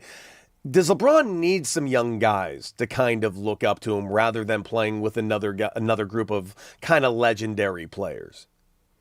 It's a great question. I don't know if it's a need thing. It might be an overgeneralization, but yeah, it's a fair question. Yeah, that was so. I think a couple weeks ago when we were kind of talking about the Cleveland Cavaliers situation, that possibly aligning better with like how his brain works, right? And that, to your point, he does maybe need or want to be in a position where he can offer, mentorship, leadership, that natural born kind of gift that he has for orchestrating and putting people in position to be successful, which, the situation in Cleveland presents a lot of that opportunity. In Philadelphia, maybe a little less, but also wherever he goes, he's that guy. So he does. I mean, even if he goes to Golden State, yeah, Steph's team, but they're going to work together very well between Steve Kerr, Draymond. Like, he still would offer them things from his perspective that nobody else in the world has. He's one of one. So I think he was also saying, like, it doesn't matter really where he goes. He's going to naturally be himself. And that's why he has created the impact he has in every organization he has stepped into. So I don't see, I mean, I do think the Cleveland group, like, really allows him to walk in and kind of like everybody's following him. Like, which is good and bad. I don't know if at this point in his career he needs to have that much responsibility. Yeah. Like, at this point, he should go somewhere where it's not all on him. Where he can fit in a little bit more. Yeah, it's not all on him to get the team over the hump. And, yeah. And I think it's part of why he was able to transition so well into, like, playing next to Luka in Austin. Maybe some of the other, perception type things in terms of how he felt about it or whatever, we could get into another time. But from a basketball perspective, it still allowed him to play really efficient, effective basketball because he didn't have to be the MVP. And so I think that's where some of the situations in Golden State, Philadelphia, et cetera, offer that chance. Even Miami with Giannis and Bam, like, he doesn't have to carry the entire responsibility of getting the team over the hump. Well, there is one thing he said yesterday that I think is the most realistic aspect of this entire scenario. And it's something that I think a lot of people lose sight of. It's very easy to lose sight of when we're talking about a name like LeBron James. And that's the family aspect. That's the life aspect of the entire thing. Uprooting your own life, when you have a family and they're not going to be uprooted, they're going to stay at home. You have a child at home that's going to school with friends and family. They're not coming with you, especially at their age of 12 years old, which is the age of his daughter. Granted, his former teammate and son and his other son down in Tucson. But here's what LeBron James had to say about the family aspect of this. But it's my almost 12-year-old daughter who is pulling the weight a lot. Yeah. So going to my daughter, I was home for the 4th of July, and my daughter came home after being out with her friends and cousins and everything, and I pulled her to the side because she's as an age now. So, like, anytime I leave, she's like, "Dad, where you going?" Like, "I'm going with you." Yeah. Like, where we going? Yeah. So I pulled her to the side, and I was like, "Baby, I'm letting you know, I don't want you to hear from nobody else, but I won't be playing for the Lakers next year. I will be playing somewhere else, so I won't be home all the time. And you may not have an answer right now. You can give me an answer now, you can wait, you can write it down. Just want to know how you're feeling about it." because you mean a lot to me. You know, me being away from you means a lot. You know, so the family portion is a big thing too. You know, my daughter and my wife and things of that nature, and I'm a big family guy. So there's a lot of things that's, you know, people are like, hurry up and make a goddamn decision, Brian. It's like, okay, it's not just about the team. So many other factors that I'm, you know, factoring in right now on what, you know, not only best fit me as a player, what best fit me as a person, what best fit me as what my happiness, and also with my family as well. You know, so there's a lot of, won't hold you guys up too much longer, but the family portion is huge for me. Man, I got to say, he won't hold us up too much longer, but basically what he just said to me was those 4 aspects, you know, not just about the team, not about this, but it's also about happiness and family. Shouldn't he just come back to the Lakers?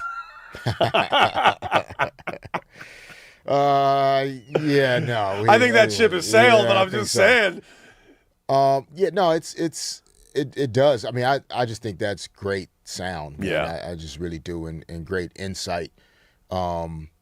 Regardless of how much money you make, what you accomplish, so many of your decisions, you know, come back to some of those basic things, and they can't always be perfectly aligned. You know, you can't always have it exactly how you want it to be.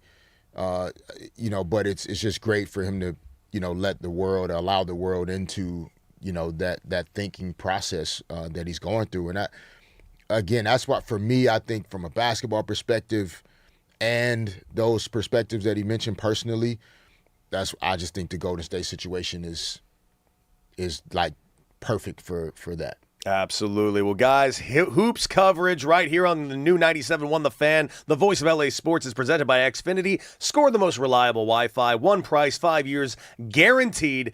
Xfinity. Imagine that, guys. Coming up, did you know this? Did you guys have any clue that Shaq now owns something that no one else in the world owns? What is it? Find out as D-Fish and I hit it or quit it right here on D-Fish and Decker on the new 97.1 The Fan, the voice of LA Sports.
bring in our hype man, Raj. Bring it, Raj. What up, fellas? Y'all ready for the weekend? Yeah. All right. Yeah, Well, I need Shaq that. is ready for the weekend as well because he just became the world's first owner of a fully customized 1964 Chevy Impala boat. What? Yeah, fam. You can check out the videos. Look at the videos. Yep, it's on there. He's out there chilling. Right now. Probably just Dr. Dre. But Fish hit it or quit it on having a fully customized 1964 Chevy Impala boat. Would you get in the ocean with it? Looking at this now. I mean, if I had the level of wealth that Shaq has amassed and built over his lifetime, sure. Why not? Yeah, I'm looking at this thing right now. Yeah. How did you turn a Chevy Impala into a boat? Man. I mean, it's Maybe he went to pimp my boat. I don't know. I'm looking at a full video of him actually breaking it down. And listen, it looks awesome if I had that type of thing. What kind, D-Fish, what kind of car would you turn into a boat if you had Shaq's money? Yeah, I don't know about that part. Probably an old school or something. I don't know. Something like that. 56 Cadillac DeVille, no question. It'll just look a lot like this Impala. This thing's awesome, by the way. Oh my God, Shaq just winning in every aspect of life, D-Fish. Yes, he is, man. 4-time champion, restaurants, commercials, everything. Gummy bears. He does it all, ladies Big and gentlemen. fella. They're called Shaq-alicious, by the way. They're quite good. What else you got, Raj? All right, well, guys, we played this earlier, but people keep hitting us up about it. The fact that Adam, let's do this. From Adam Silver in regards to our very own LeBron. Well, not our very own, our used to be very own LeBron. He's still ours. He's going to be ours forever. All politics are local. The way I think about it is we have to finish up the schedule. Right. And where LeBron plays will affect the schedule. So I would like him to make his announcement already so we can finish the schedule because, as you might imagine, the teams are calling us, the networks are calling us, and everybody wants to lock in the schedule.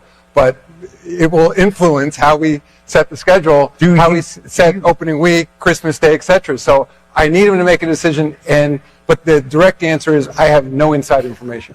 All right, now in contrast, Fish and Deck, Major League Baseball has already released their 2027 entire schedule, but hit it or what are we doing? Hit it or quit it on Adam Silver not releasing the schedule until LeBron signs, Fish.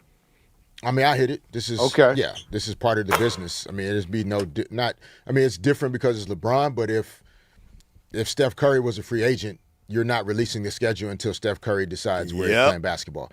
If Giannis Antetokounmpo was a free agent, you're not releasing the schedule. This is not oh my God, the league is rigged because they don't put the schedule out until LeBron decides. Yeah, no, bro. Stop it. Yeah, knock it off. Hit it. I'm going to hit it too. At the end of the day, I want to know what team's playing on Christmas, and I have a feeling that will be whatever team LeBron's is on. So, yeah, I hit it. Makes all the sense in the world to me. There's only 82 games during that season. They need to find out where LeBron is. I'd say so. It changes a lot of viewers if on Christmas and every other holiday they're trying to play on. Hey, guys, I know, Cody, you weren't a big fan of this potential fight, but Paramount Plus just announced today that nearly 16 million viewers and a record-breaking 8 million peak concurrent streams for UFC 32, where, of course, Conor McGregor, I don't know, how long did he fight for? I only saw the highlights. He didn't fight for any time, but the match actually lasted for almost 3 minutes. Okay, shoot, you almost got a full round. There That's was a full no round in punching boxing. or kicking that took place. There was a phantom kick that took place. Okay, well, hit it or quit it on, despite that, they still Conor is still a draw. Hit it or quit it, Fish. I mean, I quit it after that fight. I think he was still a draw, but I don't think after that fight, I don't know how many people would sign back up for that. And I don't know about these numbers either. Yep. I'm going to quit it because that was the final fleecing they could get out of the guy. Congratulations. I'm still wondering what kind of lawsuits are going to come out of this. Conor McGregor even had to put out a statement saying he thinks it should be changed to a no contest so all the gamblers can get their money back. Because a lot of people made out like bandits. through this process. Well, they called it a no contest, so I'm not sure if he's still when it's officially a no contest now. It's officially a no contest now? That should open up even more lawsuits for the people that bet on the loss. This is a mess. This is a disaster, and it's a disaster of the UFC's own making. And frankly, I hope you guys enjoyed the short-term publicity because the long-term might have just crushed your business. All right, guys, let's go to the police blotter, as we like to do. It sounds like a Florida-type story, but this is actually in California. I saw this yesterday. A police chase ends with a suspect cornered by lifeguards after fleeing into the ocean.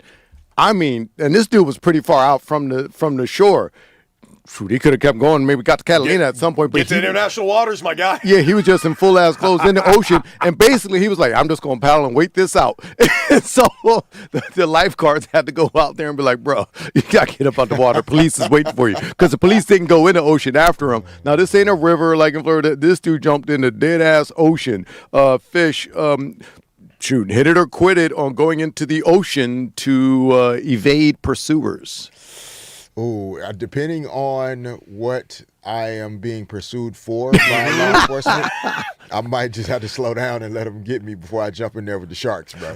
I don't know. Shark's not messing with you. He wasn't on the board. Sharks won't touch him. It depends. It depends on the crime. Listen, there's one of two outcomes that can happen. You're going to jail or you're drowning. It's one of the two. Yeah. Choose which one adventure you want, I guess. Yeah. I'd rather be locked up and see my day in court. But I can pad for quite a while. It's like the ending of Point Break. I love it. Yeah. Hey, guys, the Indiana Fever and Aces game, we talked a little bit, it outdrew most Sunday night baseball telecasts on NBC.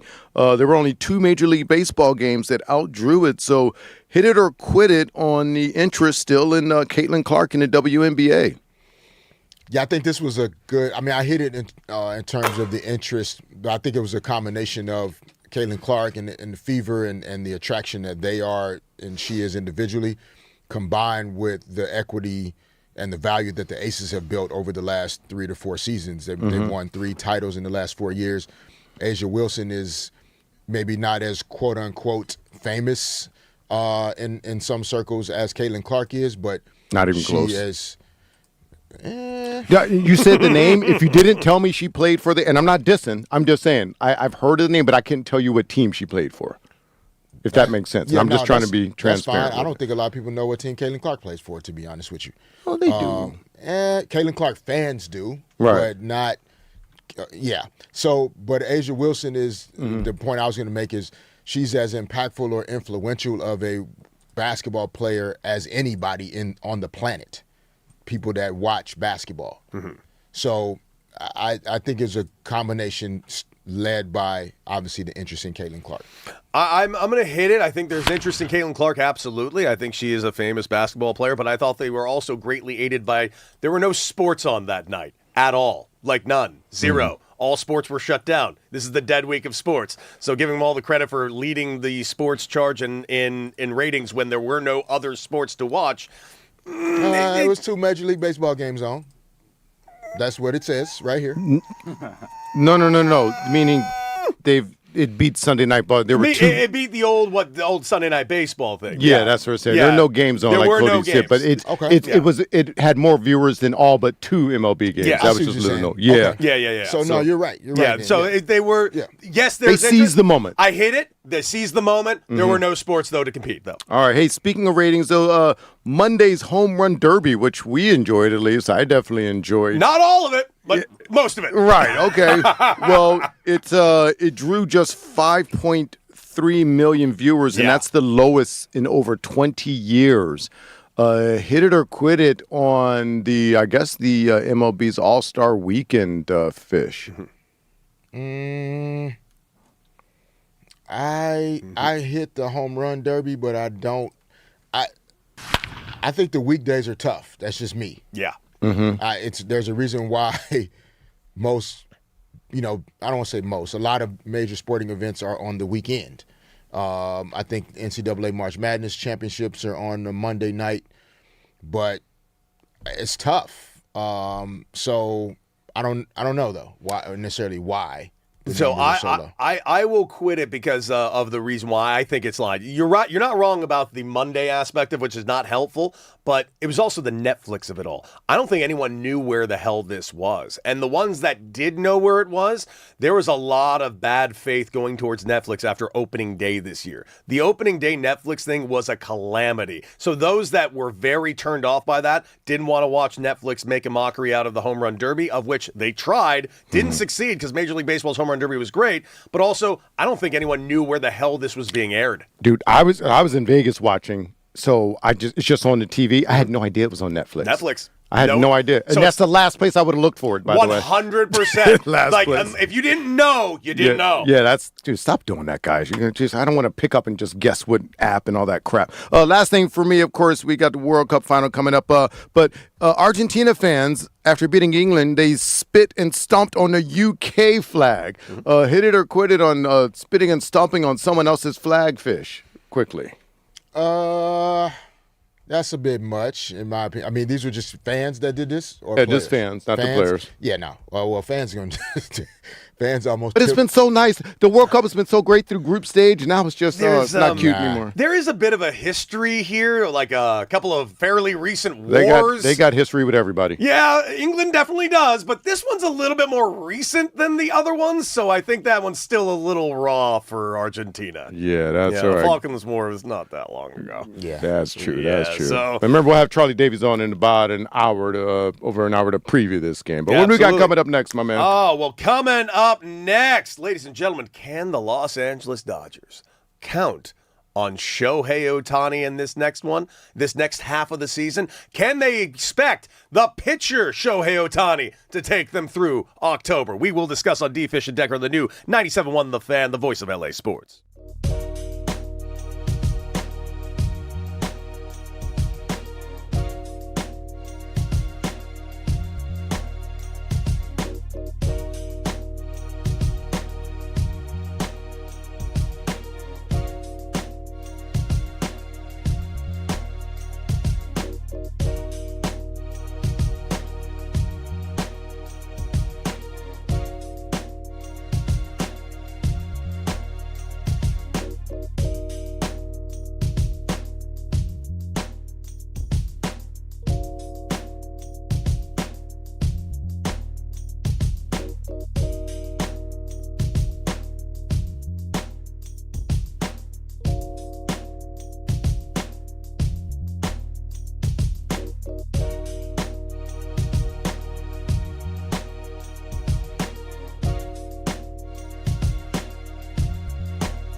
For LA Sports, the new 97.1 The Fan. Oh my goodness! Live, local, We back, baby.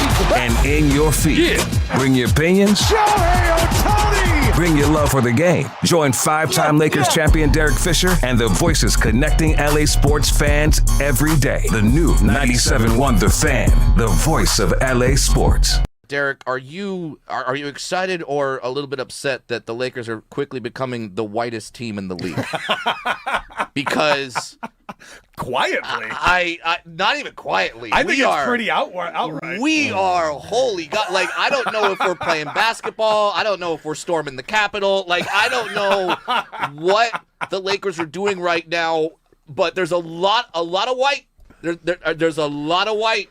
There's going to be. But the two white guys can really shoot it. I mean, I know, but I just don't know if the locker room vibes are going to be good when it's Yacht Rock being played after a win. What's wrong with Yeah, I that, can bro? tell you the answer to that. No, not really. Yeah, it's like you just beat the defending champion Knicks in Madison Square Garden. Let's go back to the locker room. Sailing, take It's me always away. Christopher Cross. It's always Christopher Cross for victories, baby. That's not. I That's don't know. my team. That's my Lakers. Does that fire us up? I don't know. I like Rob Pelinka, please like, for lack of a better terms, give some people that will celebrate at Roscoe's Chicken and Waffles afterward. Okay, like get some we people all in. celebrate there, though. Trust me, I love it. But get get some soul in that locker room. Please get some melanin. I believe in him. I believe that Rob can do this. No question. Did Nick Van Exel ever have an issue with you coming in? It's like, oh, this guy's coming for my gig. Because at the end of the day, when you draft a guy, kind of coming for your gig a little bit, at least a little bit. No, for sure. I'm sure he felt that way. The best story I have, which still pisses me off to this day, is the summer before we started training camp.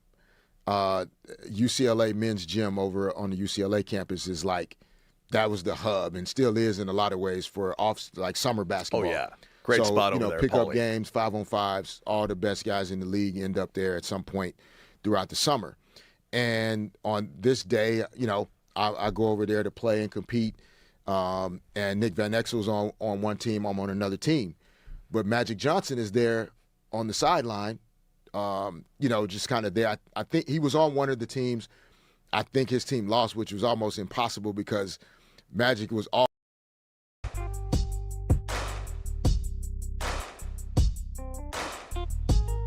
Welcome back, D. Fish and Decker on the new 97.1 The Fan, the voice of LA sports. And, of course, you can join the chat right now on YouTube at The Fan LA. Get in the conversation. Let us know what you think of all the things taking place in the sports landscape. Of course, we talked a decent amount about LeBron James and his decision-making process. Of course, a lot of great sound out of the Fanatics Fest in New York City from yesterday.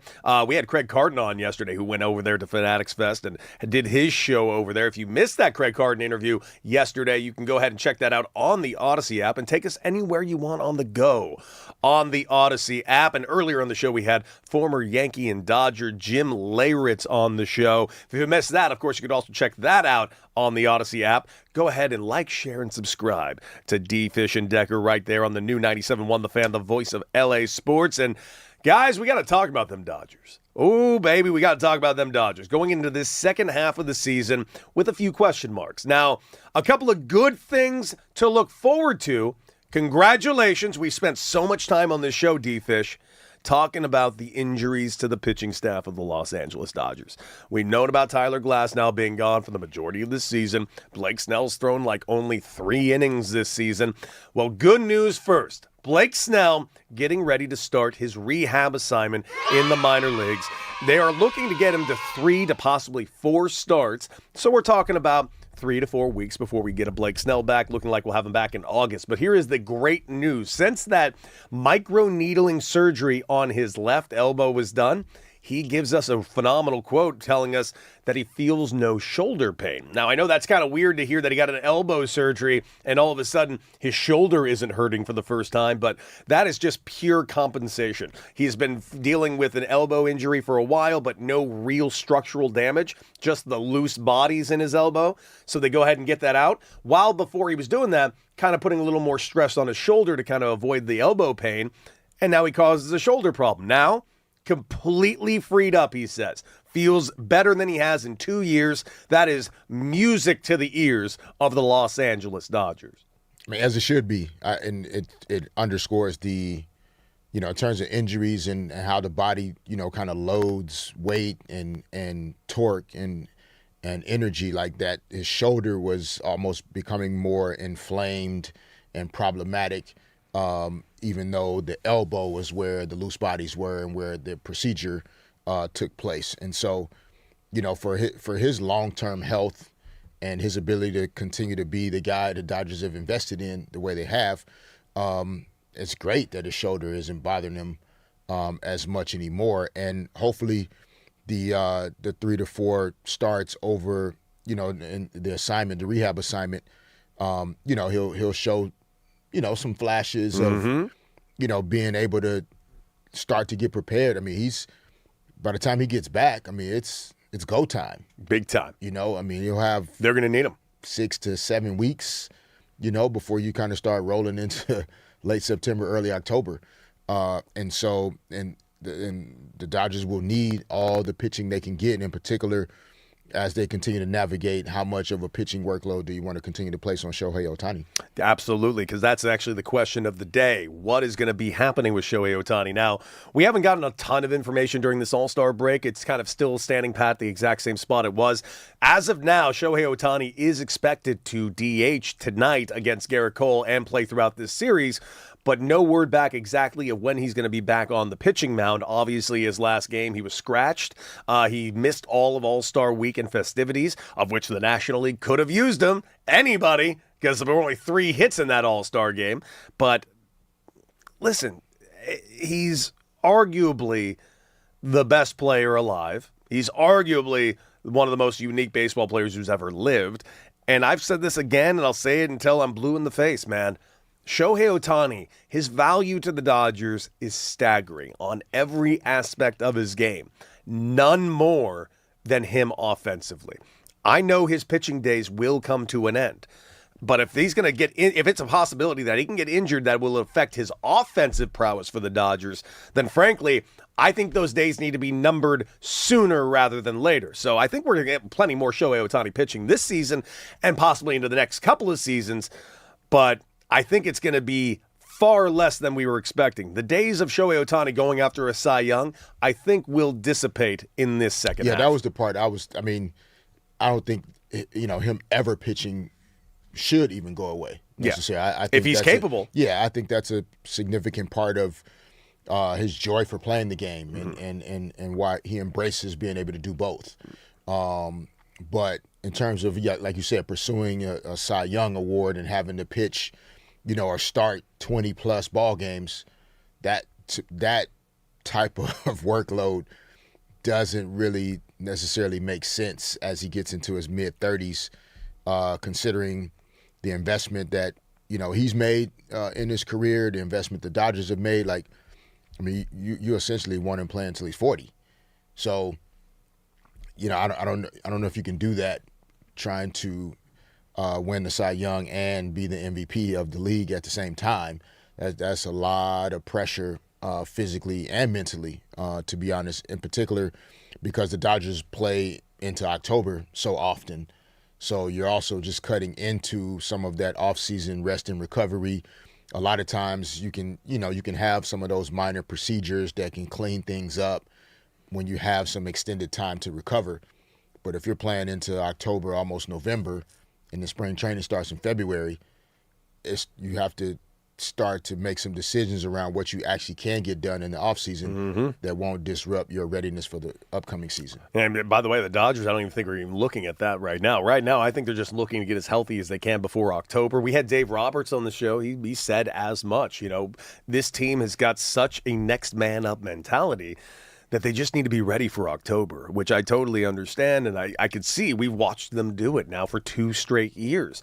But the one name that is also not hearing much about is Tyler Glasnow, but that's not the name that worries me the most. If there is an injury, and I've said it a ton of times on this show, and I'm going to continue saying it, that Will Smith injury is really starting to concern me. We're now at the All-Star break. It was in early June, when Will Smith was day-to-day with neck tightness and neck soreness. And now that has turned into like a disc issue in his neck. Still no real word. And quite frankly, mum has been the word about this guy. We haven't gotten almost any information on when Will Smith will return. He's getting a lot of treatment. He's had injections. He had a cortisone injection in late June to hopefully help that out. But at some point, he's been on the IL. We're almost getting to a 2-month portion here. They might actually need to consider retroactively putting him on the 60-man IL, because if they did that, they could at least go out and replace that spot with another catcher and protect everybody else on their 40-man roster. So if I'm the Dodgers right now, I go grab myself some more catching depth, because we've already seen that they've brought up a couple of guys, but it doesn't seem like they're interested in using Chucky Robinson or really using Rosario either. Now that might just be a misread on my part, but Dalton Rushing is going to get the majority of the innings, as he should. Offensively, he's been great, but frankly, they need somebody they really trust to handle this pitching staff as the season goes forward, and especially if we still don't get any news on Will Smith. And there are two names that are out there, one of which I'm going to say we shouldn't go get if you're the Los Angeles Dodgers. The other I would say absolutely go get. And they would cost you next to nothing. Hunter Fiducia, he was a Dodger for the last couple of years. He's over there with the Tampa Bay Rays right now catching for them. That being said, he's not the name I would get. They brought him up in 2014 and 15 as catching depth, not unlike what they're doing with Chucky Robinson and D-Fish, not unlike what they just did with Rosario. The name I think they need to bring back is Ben Reiter. This guy is just a perennial backup catcher. He is stuck in AAA right now with the Mets. Mets aren't going to hold him from you. By all means, just go get him to get yourself some proper catching depth, because I've used these stats before, and I'm going to use Shohei Ohtani specifically as an example. And I know he's had some issues with Dalton rushing behind the plate, and we've seen the issues of Dalton rushing, specifically catching. Shohei Ohtani starts with Will Smith behind the plate, 0.74 ERA. Ohtani with Dalton rushing behind the plate, 4.34. That is, dear God, that is just a different, altogether human being on the mound with this guy catching him. So, I mean, how do you help me understand then going to get someone else? Like, how many reps do they actually? You're saying go get some catching depth in case something happens with Dalton rushing? I say you go get it in case, one, you don't get back Will Smith already. And then as the season goes forward, you kind of assess what you need, what you greater value when you get to the playoffs. Say Will Smith is out for the season. Say just something happens, the neck just doesn't get better, and you got Dalton rushing. Do you feel confident enough just to roll out Dalton rushing the entire playoffs? If you are, you just make sure you got a solid backup. Who are your solid backups? If it's Rosario and or Chucky Robinson, I'm fine with that if that's what your decision is, but I'm not sure the Dodgers are fine with that. So perhaps you go get your hands on a surefire defensive catcher who does nothing but receive well for your pitching staff. I think that will be greatly more valuable to the Los Angeles Dodgers than getting like a superstar pitcher. And do guys like that exist that, like, can you show up in August without any reps with pitchers and have a better impact than the guys that are already there? It depends. Chucky Robinson? It depends. Like, it fully depends. Now, the reason why I bring up Ben Reiter that so many times is because he's been catching this team for the last couple of years. There's familiarity there. He's dealt with the language barriers with the Japanese pitchers. He's dealt with the language barriers with any of the Latin pitchers. He's caught for Dave Roberts and this exact team just last year and the year before. So because of that, I would say that is a name I would go after. But bringing in just a random guy, whether he's great or not, you are playing with a little bit of fire. That's the only difference. I think bringing in some familiarity would greatly benefit the Los Angeles Dodgers and their pitching staff. Yeah, I agree there. I just wasn't sure if – I mean, Reiter makes sense because, like you said, he has the history and the experience of being there and understanding the relationships and the dynamics involved. But and by the way, this is not a knock on Dalton. Like, I feel like anytime you say, well, you should bring in some catching that people are going to think, well, what's wrong with Dalton rushing?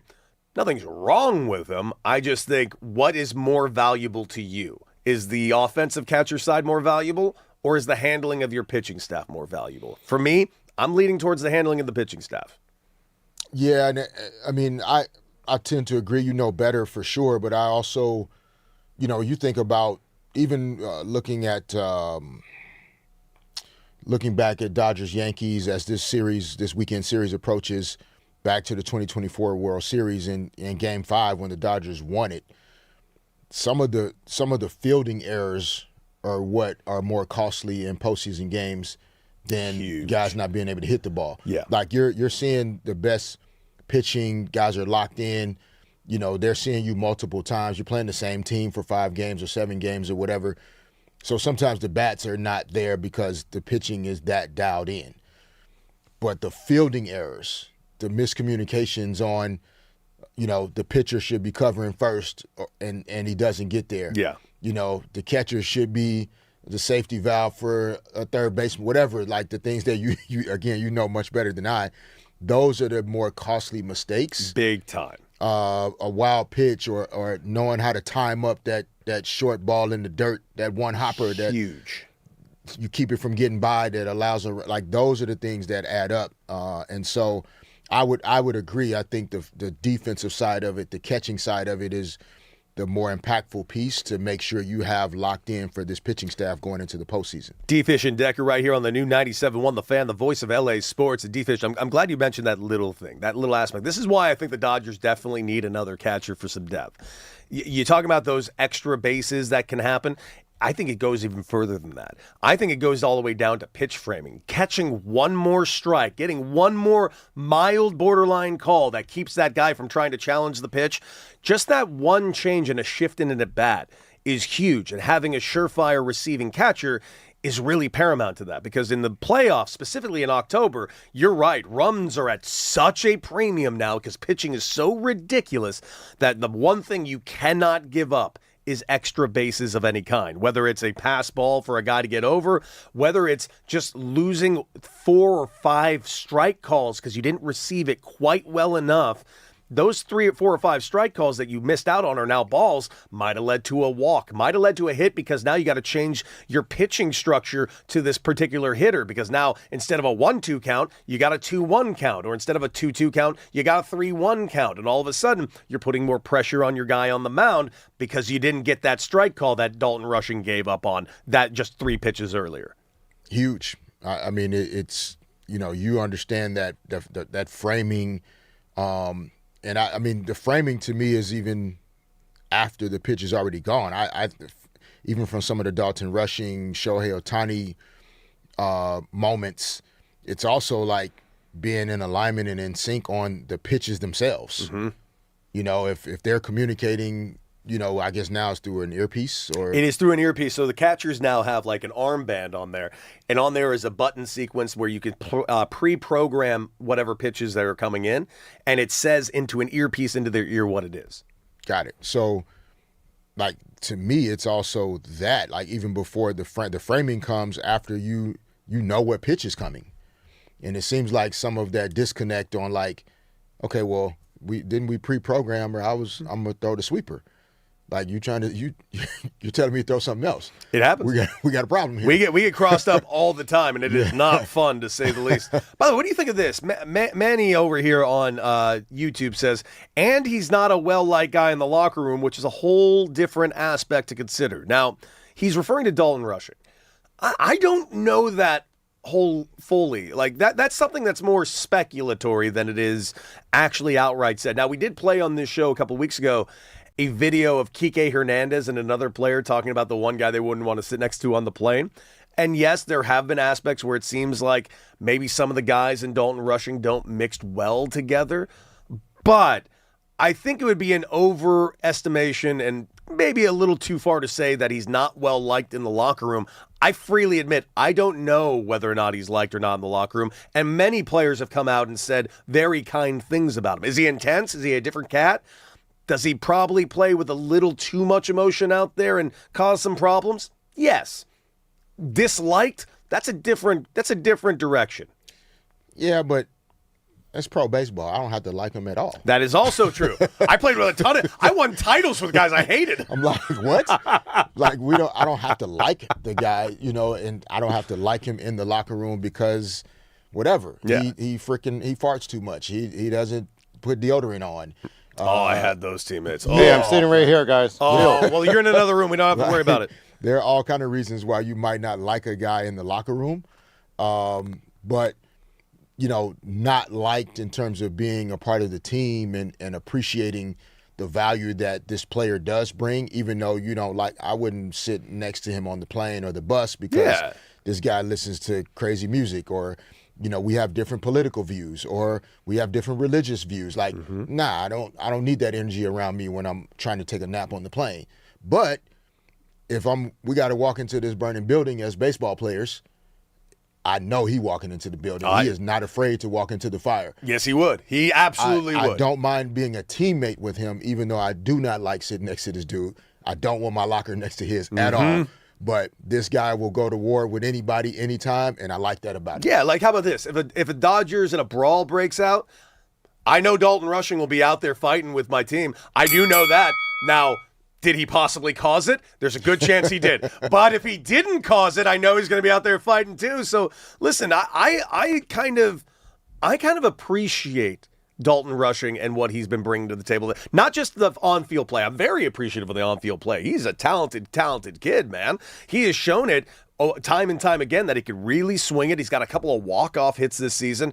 It's just the other things. It was the emotional kind of, not breakdown, but him hitting himself in the dugout when he was having a struggle bus game behind the plate with Shohei Ohtani. Shohei Ohtani looking visibly annoyed and angry at him.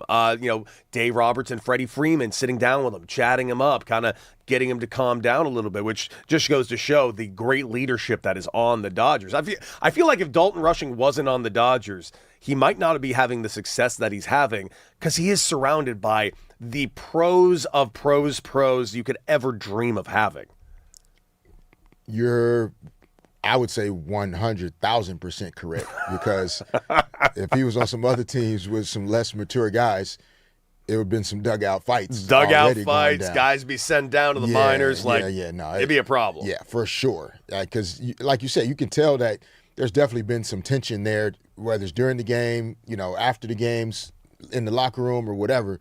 But, the Dodgers have so many guys that are literally cooler than the other side of the pillow, including their manager. It's like, nah, we're not going to let this guy get us out of our character and get us riled up. So, we're going to help him and figure this out. But there's some other places where, nah, bro, it's going down. Let's go have a conversation. Absolutely. I remember one time I was with the Padres. I think it was O-Dog, who some young kid was mouthing off, and I'll never forget it. O-Dog just dropped this line on him, sat down next to him, and just patted his leg. Sit down, young buck. We're going to have a conversation. And I remember this is going to be great. There's been a lot of those moments with Dalton Rushing on some different teams. And there's probably some of those moments have happened, but they've just done it in a very, mature adult way because of who they are. Whereas with some other groups, it would have been a lot spicier conversation. Yeah, absolutely would. Well, the Dodgers are looking pretty good going into their second half. Best record in Major League Baseball. The series against the Yankees start tonight as we got Roki Sasaki going in against Garrett Cole, my former teammate at UCLA. Hey, sorry, Garrett, not rooting for you tonight. Guys, coming up, congratulations, Barry Sanders. You, sir, are celebrating a birthday, but can you survive 3 the hard way? We will find out right here on D. Fish and Decker on the new 97.1 The Fan, the voice of LA Sports.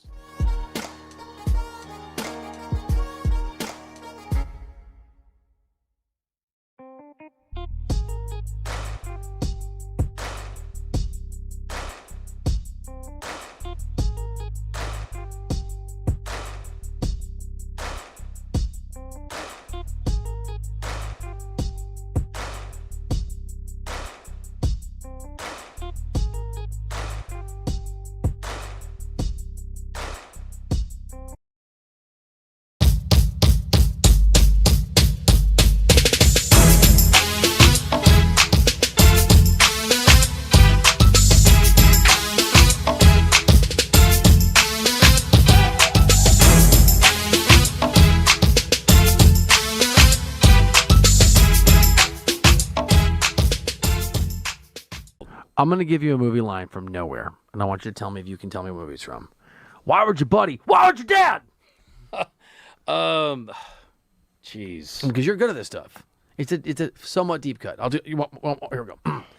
There are TV. There are. Why would your buddy? Why would your dad? It reminds me of me and you sometimes. Is that Brokeback Mountain?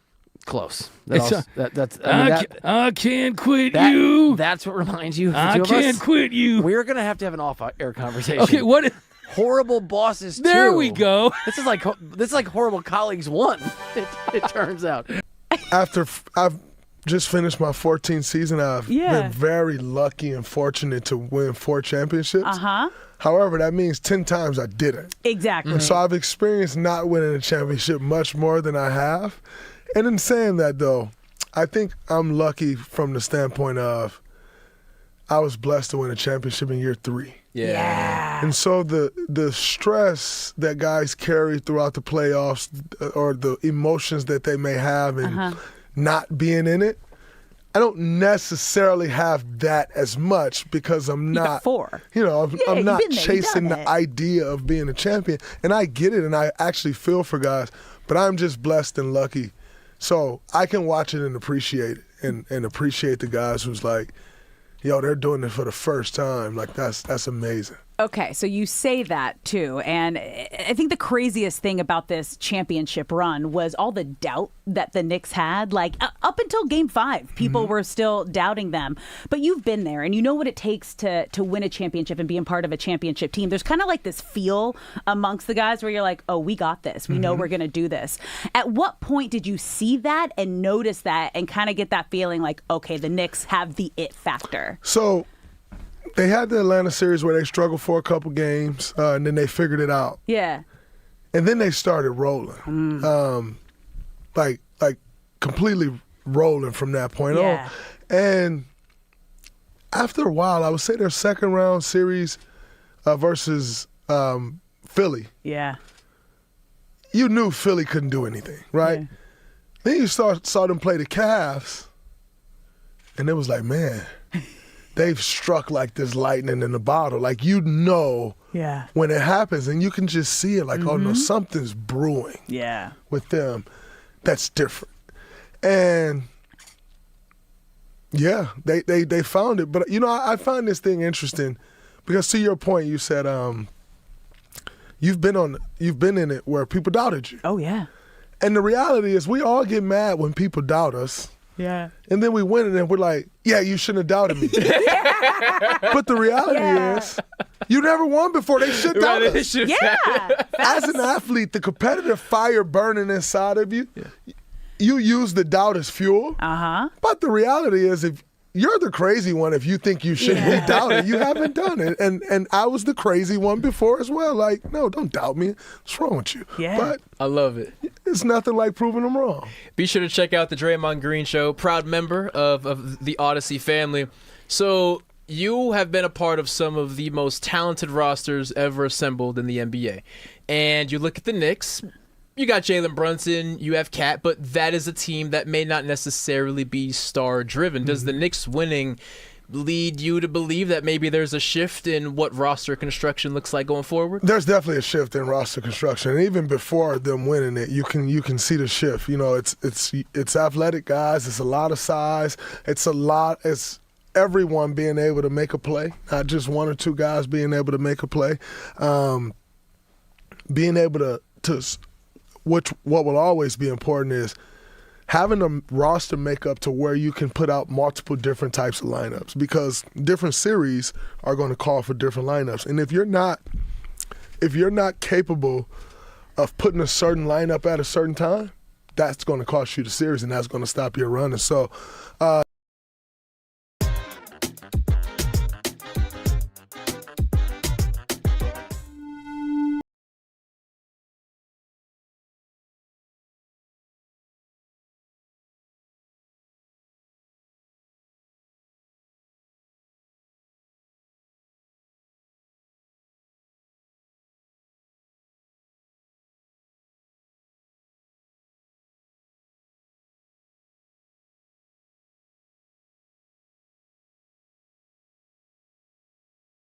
Here at 3 the hard way as we'll keep the bed up a bit.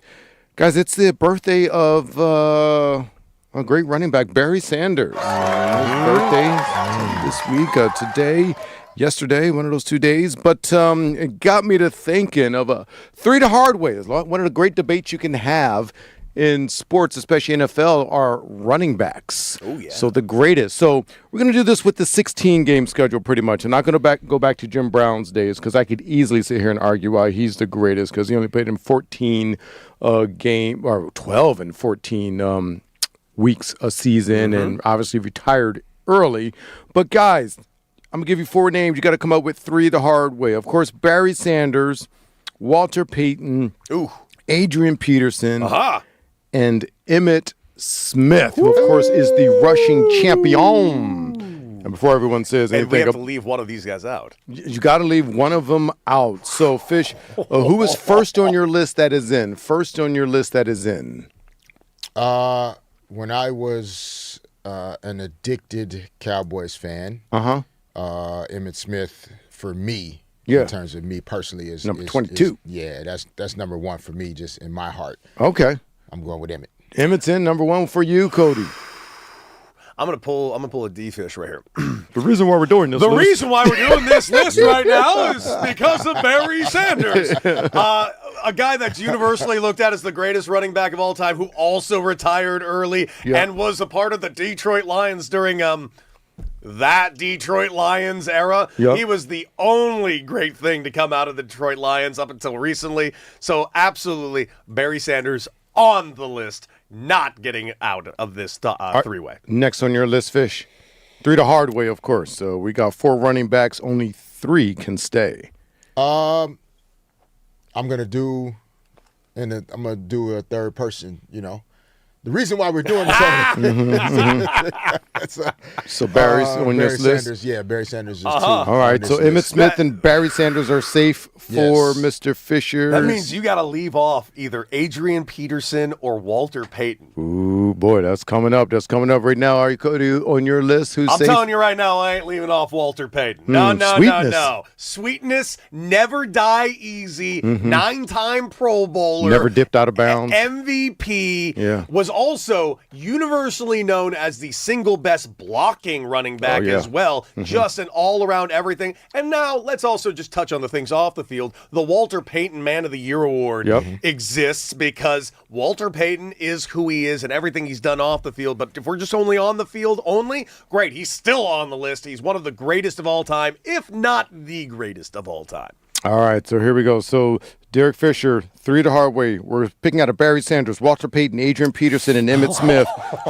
Derek Fisher has Barry Sanders and Emmitt Smith on his list. So Fish, let's just skip to it. Who is off of your list? Who is off your list? Yeah, off of this list specifically would be Adrian Peterson. Okay. Adrian Peterson off the list. On the list for sure. Yeah. So you're picking. So then you are taking Sweetness over Adrian Peterson. Yes. Okay. All right.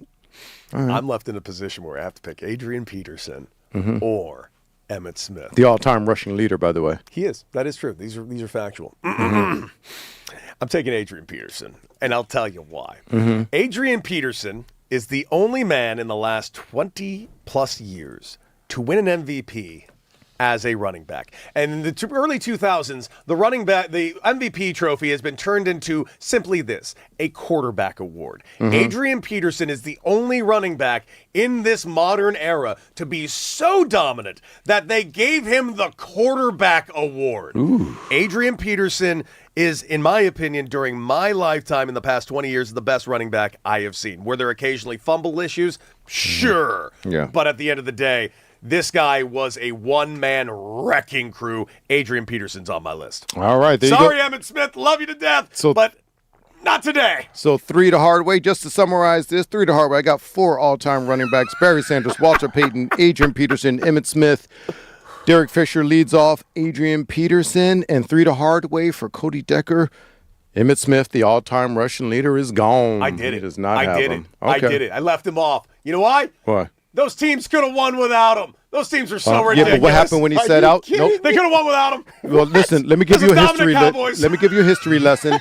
After winning their first Super Bowl, Derek Fisher remembers this. Emmitt Smith held out for 2 games. You know what the Cowboys' record was? What was it? 0-2. That's not good. That's not good for argument. That's not good for argument at all. Jerry Jones ran and got that check and paid Emmitt Smith. So that showed right there, and this is why he's one of Fish's favorite. He was the engine of that team. You know what's funny? You know what's funny? Emmitt Smith actually ended up leaving like a great roadmap, basically, for what everybody still does to this day. Not only that, Ezekiel Elliott did it. Ezekiel Elliott did the exact same thing. It's because Jerry Jones has always done business that way. Yes, he has. Yeah, that's true. It's more a Jerry Jones problem than anything Hey else. guys, I can't stress that let me enough. pivot this home. I just wanted to get your thoughts on something. There was some excitement. We saw a little bit of people coming out. I saw them. I was listening to a Laker thing on the way, and I was cheating on y'all listening to a podcast.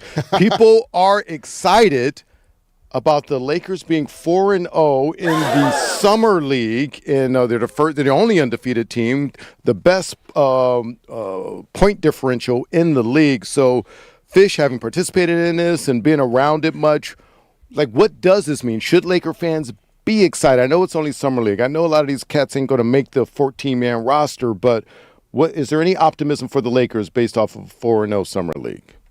Not really. I mean, it's cool to see the guys that are there, and putting their time in over the summer, like enjoying it, having a good time. Winning is always fun. So it's not to take anything away from it, but it's not something that tracks with any future success. There's no real history of, teams that have done well in the summer league and it translating to any type of, alignment with the big club and regular season success at all. I think it's just more, enjoying some of those individual moments for guys like Cameron Carr and I do Thero, and like seeing some of the guys that might earn a smaller role this year. It's tracking those guys, but not necessarily the team record. What do you think of fans like overexcitement on this? Because he's not wrong. I've been watching it. I've been seeing it. Like there was a lot of tweets last night going 4-0, baby. I'm like, guys, it's summer league. What are we doing? Yeah, no. How about this? Like, in all realistic nature, like, what real positives can we take out of this? Can we take out of this that Carr might be a guy? Can we take out of this that the role players that are starting to come into their own are kind of coming into their own? Or is this just nothing? No, it's I don't want to say it's nothing, because it's not to devalue the experience that they're gaining by playing in summer league. It's kind of the example we talked about earlier. It's like going to driving school. Like there's a certain amount of hours that you need in order to become a more educated, sound driver. Doesn't mean you're going to be a race car driver. You're going to be the best in the world. You may not even get to drive that much after you get your license. But you still have to do that driving education. And summer league is like getting your driver's education hours in, just so that when the opportunities come and you're driving, you have a little bit of experience. That's really what it is. That's the key, I think, to the whole thing. And so it's more about tracking those guys individually, but again, you're Cameron Carr, Thero, like they're playing against minor leaguers as well. Yes. So it's like if you're a pitcher in the minor leagues, you are not seeing Shohei Ohtani at the plate. That's different. And that's what NBA Summer League is like. You're seeing a guy that plays basketball, he's pretty good, but you are not seeing the best in the world at what they do. And so that's why you have to kind of temper the expectations in terms of like the team being 4-0. It doesn't translate to anything. Yeah. Well, guys, we got plenty to discuss here on D. Fish and Decker on the new 97.1 The Fan, the voice of LA Sports. And coming up, Lakers roster and, of course, LeBron James. Oh, LeBron James. My God, LeBron James. What is his actual best fits? We will discuss throughout the show. And are those best fits a good thing or a bad thing for the Lakers? We will discuss on D. Fish and Decker on the new 97.1 The Fan, the voice of LA Sports.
Welcome back, D. Fish and Decker on the new 97.1 The Fan, the voice of LA Sports. Derek Fisher, Cody Decker, and all of you, of course. Raj, Aaron, and Nick in the back making us look and sound better than we've ever deserved a day in our lives.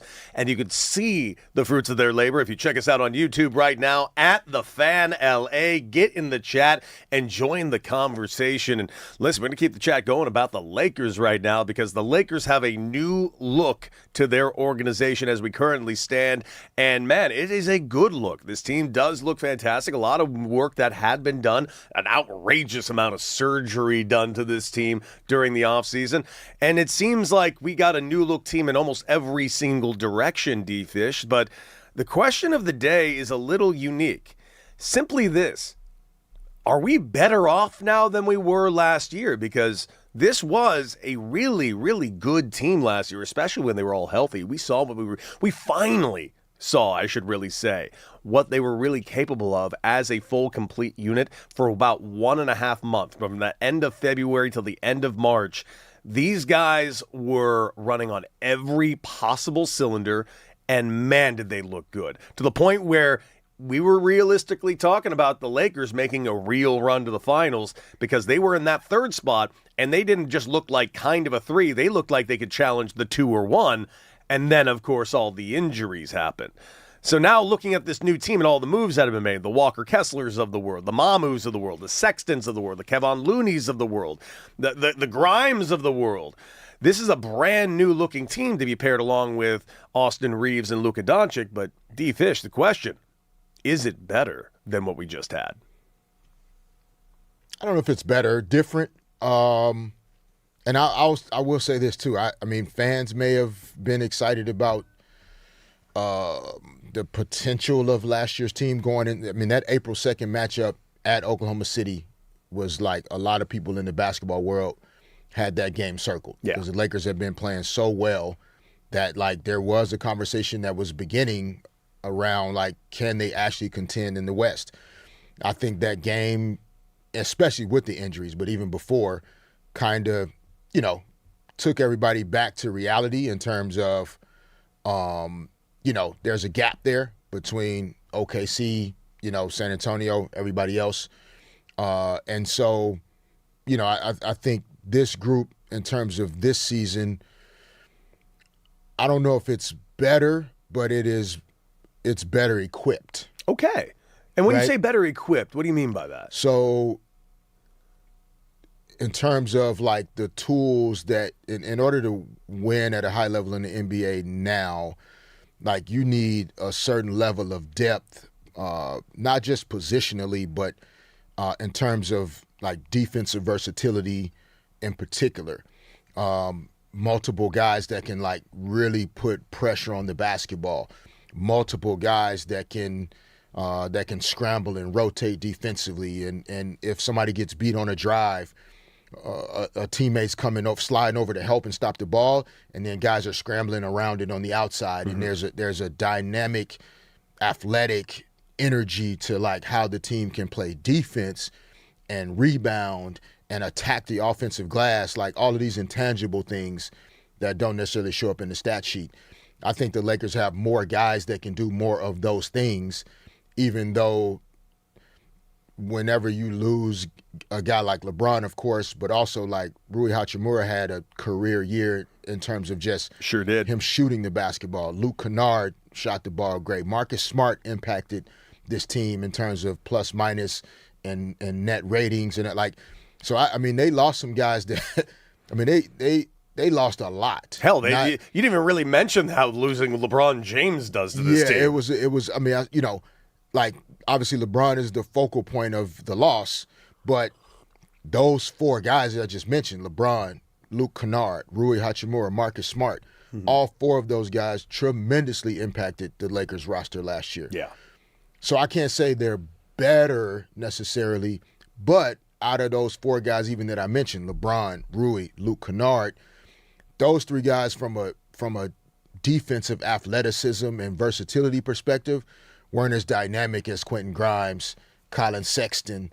Like those type of guys bring a different type of athleticism in terms of perimeter defending and wing defending that the Lakers really didn't possess.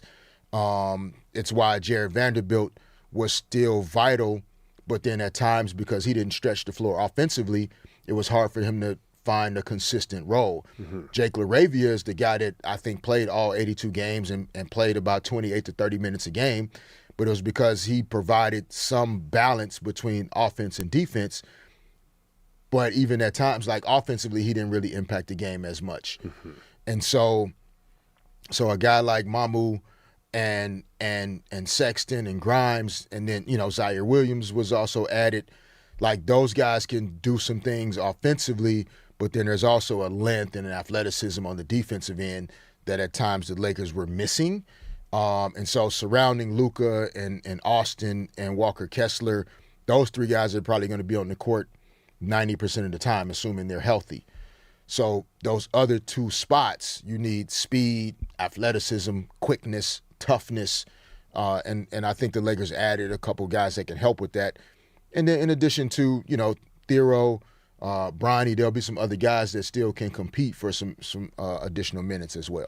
Man, I'm looking at this team, and it's so funny. Like, it was like the Friday before all of the moves happened. Like, where we got the announcement of LeBron not coming back. We got the announcement that, Marcus Smart is going to the Houston Rockets. We're getting the announcement that Cornette over. It was like we thought that the Lakers were going to run it back almost with a similar team, because they put out the statement that we are looking at bringing back Jackson Hayes. There is interest in bringing back Marcus Smart and all these names. And just seemingly, it was like the quickest mass exodus we've ever seen overnight. And then the next day, completely filled all those spots with a brand new team. And I remember that Friday I was saying, you know what?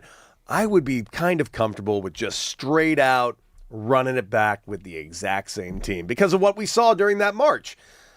But now, as time's gone forward, I also was thinking, I'm also kind of on board with the idea of kind of ripping off the Band-Aid a little bit with LeBron, because we have to move on from LeBron regardless anyway. So I was kind of also seeing the idea of what this team looks like in the future.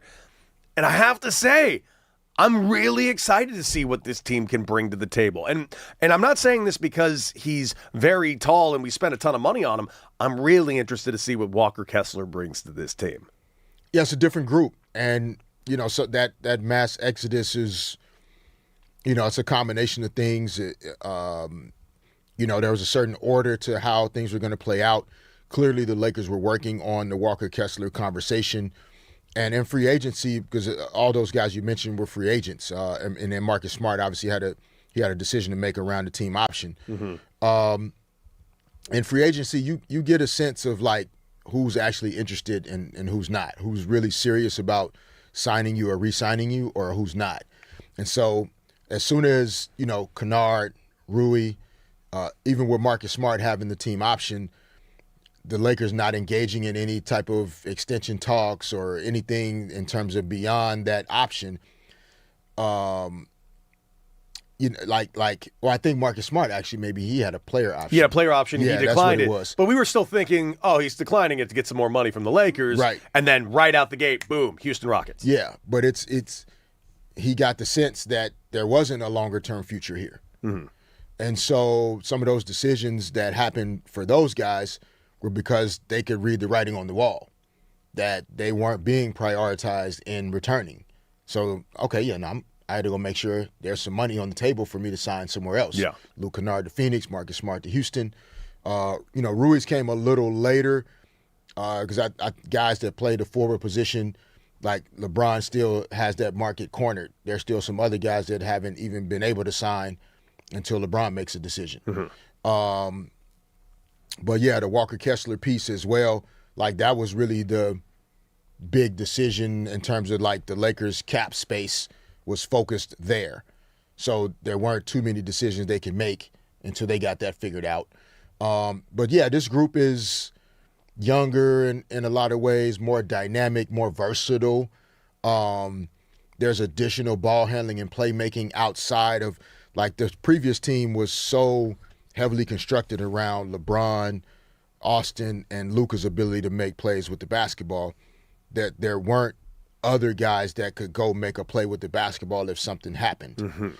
And now you arguably need all five guys, but for sure 4 guys that can actually do things with the basketball. So if it's Luka, Austin, and Walker Kessler, the other two, if you have Sexton and Grimes on the court, those guys can go make plays with the basketball.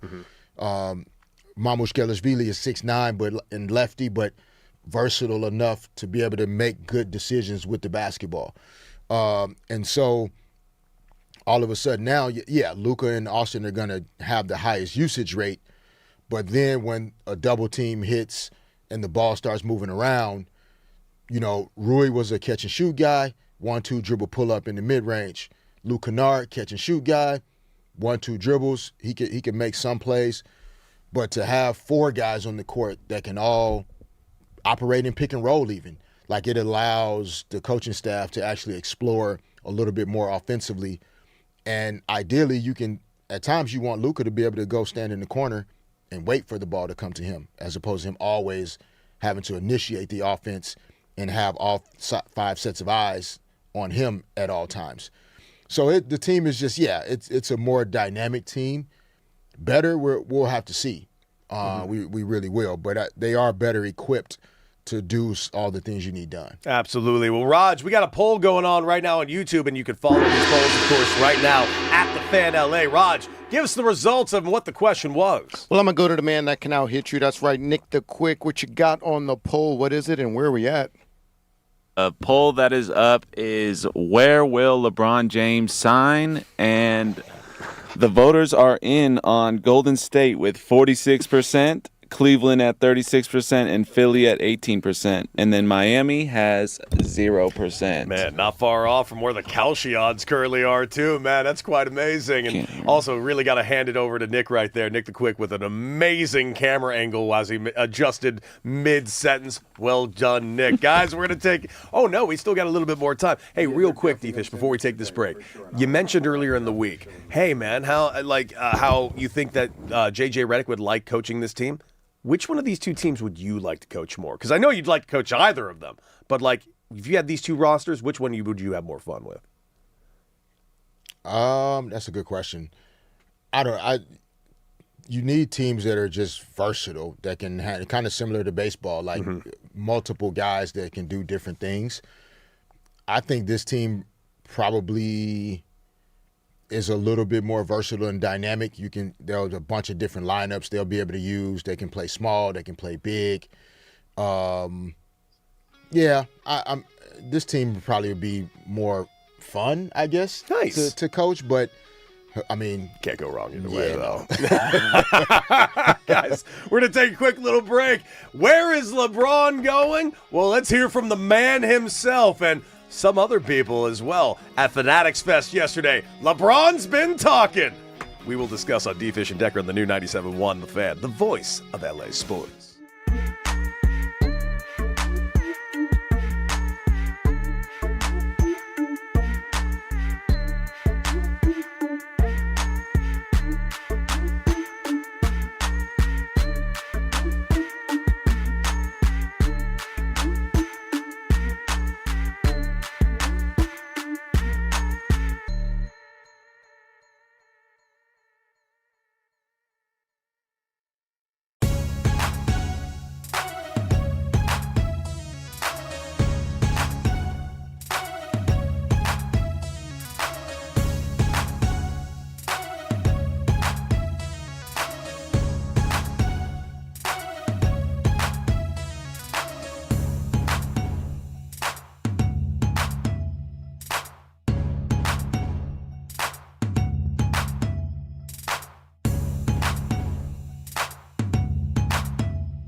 Raj is on fire today with his musical choices. This is you, Aaron? You're taking over from now on. You're picking music coming in from breaks now, man. Yes, sir. That's what I'm talking about. A little bit of Prince for you today on D. Fish and Decker on the new 97.1 The Fan, the voice of LA sports. Of course, Derek Fisher, Cody Decker. We got Aaron back there. We got Raj. We got Nick the Quick and all of you. But right now, get your phones out and ready. We need you calling in right now. 855-975-2326 because we got tickets to give away for something at West Harbor, LA. That's right. The world's biggest soccer tournament is coming to LA waterfront. Join thousands of fans at the Los Angeles World Cup 26 Fan Zone at West Harbor for the final match and the third place match. Watch the game on a large screen, food and drinks, family-friendly activities, and exclusive first look at West Harbor before it officially opens. General admission starts at $5. Get your tickets at westharborla.com, and we are giving away free tickets right now. 855-975-2326. We're giving away VIP. You better believe we're getting away some VIP tickets. That's right. So give us a call, 855-975-2326. Caller number 7 gets their hands on the VIP tickets over at West Harbor, and get a look at that before it even opens up. Of course, Sunday is the final, and we will be talking with Charlie Davies later on in the show about that final. So again, 855-975-2326. We want to hear from you to get your hands on some VIP tickets for the World Cup final at LA Waterfront. All right, guys, D. Fish and Decker here on the new 97.1 The Fan, the voice of LA sports. And who, baby? LeBron James. It is just frighteningly his world that we are all living in sometimes. And yesterday was just the empirical evidence of such information. And simply this: if you think that we are wrong in any way, shape, or form about talking about LeBron James still on these airways because he's no longer a Los Angeles Laker, then I don't know what to tell you, because he's affecting the Lakers right now quite significantly. You know why, D-Fish? Why, might I ask? Because the Lakers don't know who they're playing at any point next season. You know why that is, D-Fish? Why, might I ask? Because the Lakers don't have a schedule yet, along with everyone else in the league. Do you know why that is, D-Fish? Do you care to fill me in on this, sir? Why have me fill you in when I can have the commissioner of the league fill you in? Here is Adam Silver on why this is a problem for the Lakers and everyone else. Schedule. Right. And where LeBron plays will affect the schedule. So I would like him to make his announcement already so we can finish the schedule, because as you might imagine, the teams are calling us, the networks are calling us, and everybody wants to lock in the schedule. But it will influence how we set the schedule, how we set opening week, Christmas Day, etc. So I need him to make a decision, but the direct answer is I have no inside information. Boy, he is so good, so important, so dynamic that we can't even create a schedule for the entire league until he makes the decision. Dear God, if LeBron was not happy with the amount of love he was getting beforehand, I mean, that the league is giving him all the love humanly possible. And by the way, I don't fault Adam Silver or the league for this. This makes a lot of sense. If this is LeBron's final year, which it might not be, it could be his second to last year. Hell, who knows? Maybe he plays 3 years. I truly don't know. I'm not sure LeBron knows. But if it is his last year, yeah, I'm pretty sure they need to know where he's playing, because it's going to be a tour everywhere he goes. Whether they're going to announce it as a tour or not, everywhere LeBron goes this season is going to be appointment viewing for everyone, both live and, more importantly, on television. It's part of the business for sure. It's like trying to set tour dates without knowing where the star singer's gonna be. Like you can't set the tour. It's a problem.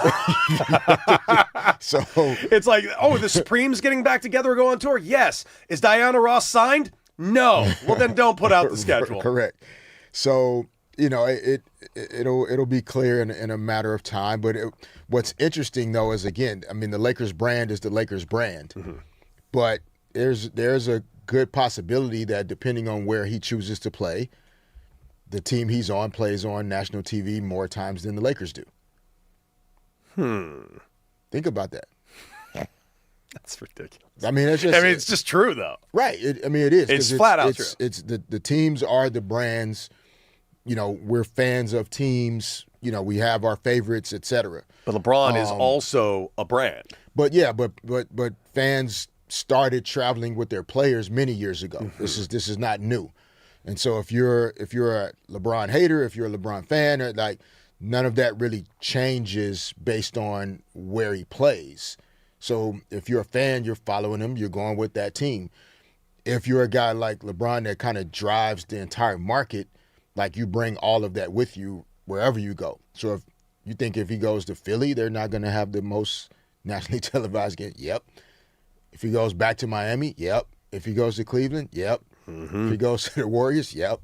Like, that's just what it is. And so, and again, it's not wrong. It's you can't run a business without having certain things in place. You have to know certain information in order to make smart business decisions. And so that's what the league is doing. Yeah, well, you mentioned those LeBron fans and haters.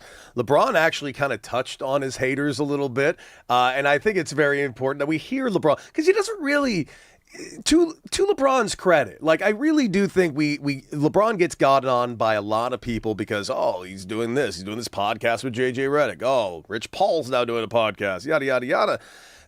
He doesn't really all that much touch on his haters all that much, considering the fact that he's got so damn many. But here he is actually talking a little bit about it yesterday. Yeah, I'm definitely, people have seen everything that's been coming out regarding, my free agency and things of that nature. First of all, I shout out, my former team. I spent 8 great years with the Los Angeles Lakers, one of the most historical franchises in the world. Shout out Jeannie Buss, the whole Buss family, Rob Pelinka, everybody, all the coaches that I played for there. All my teammates, I'm going to miss them all, obviously. So that was an unbelievable ride, and I'm just looking forward to what holds next as I wind down the final stages of my journey. So wherever I land in the fall, hopefully, you're a ride or die LeBron fan. You've been down with me since day one. I hope you ride with me there. If you're a ride or die LeBron hater, that's what you do anyway, so looking forward to seeing you as well. But it's gonna be pretty fun. It's gonna be pretty fun wherever I land. I'm gonna do what I do best, and I'm gonna try. I seen something on social media the other day that wherever I go, that maybe in the plane or some shit like that, and I'm not a factor anymore, so I get that as well too. So that's just a little motivation as well. It's pretty sweet to see. Like, it's pretty sweet to see a guy that's going into the age 42, 43, and he's still got that excitement, man. He sounds kind of rejuvenated by hitting this free agency a little bit, and I don't know, that kind of it almost gives him kind of a youthful sound coming out of his mouth because he sounds so rejuvenated at the moment with these possibilities of his future. Now, it's a weird feeling for me because I've never been like the biggest LeBron fan. I've always appreciated LeBron, but like you know how I kind of weirdly feel. I'm like conflicted about his run here. I really loved his run. I liked his run here, but I also was like, I understand why some people didn't love his run here. But seeing him leave, it's a unique feeling as a Laker fan, D-Fish. It is. It is unique. I mean, he didn't obviously spend, the bulk of his career here, but he was here in LA, for 8+ seasons. Nearly a decade, man.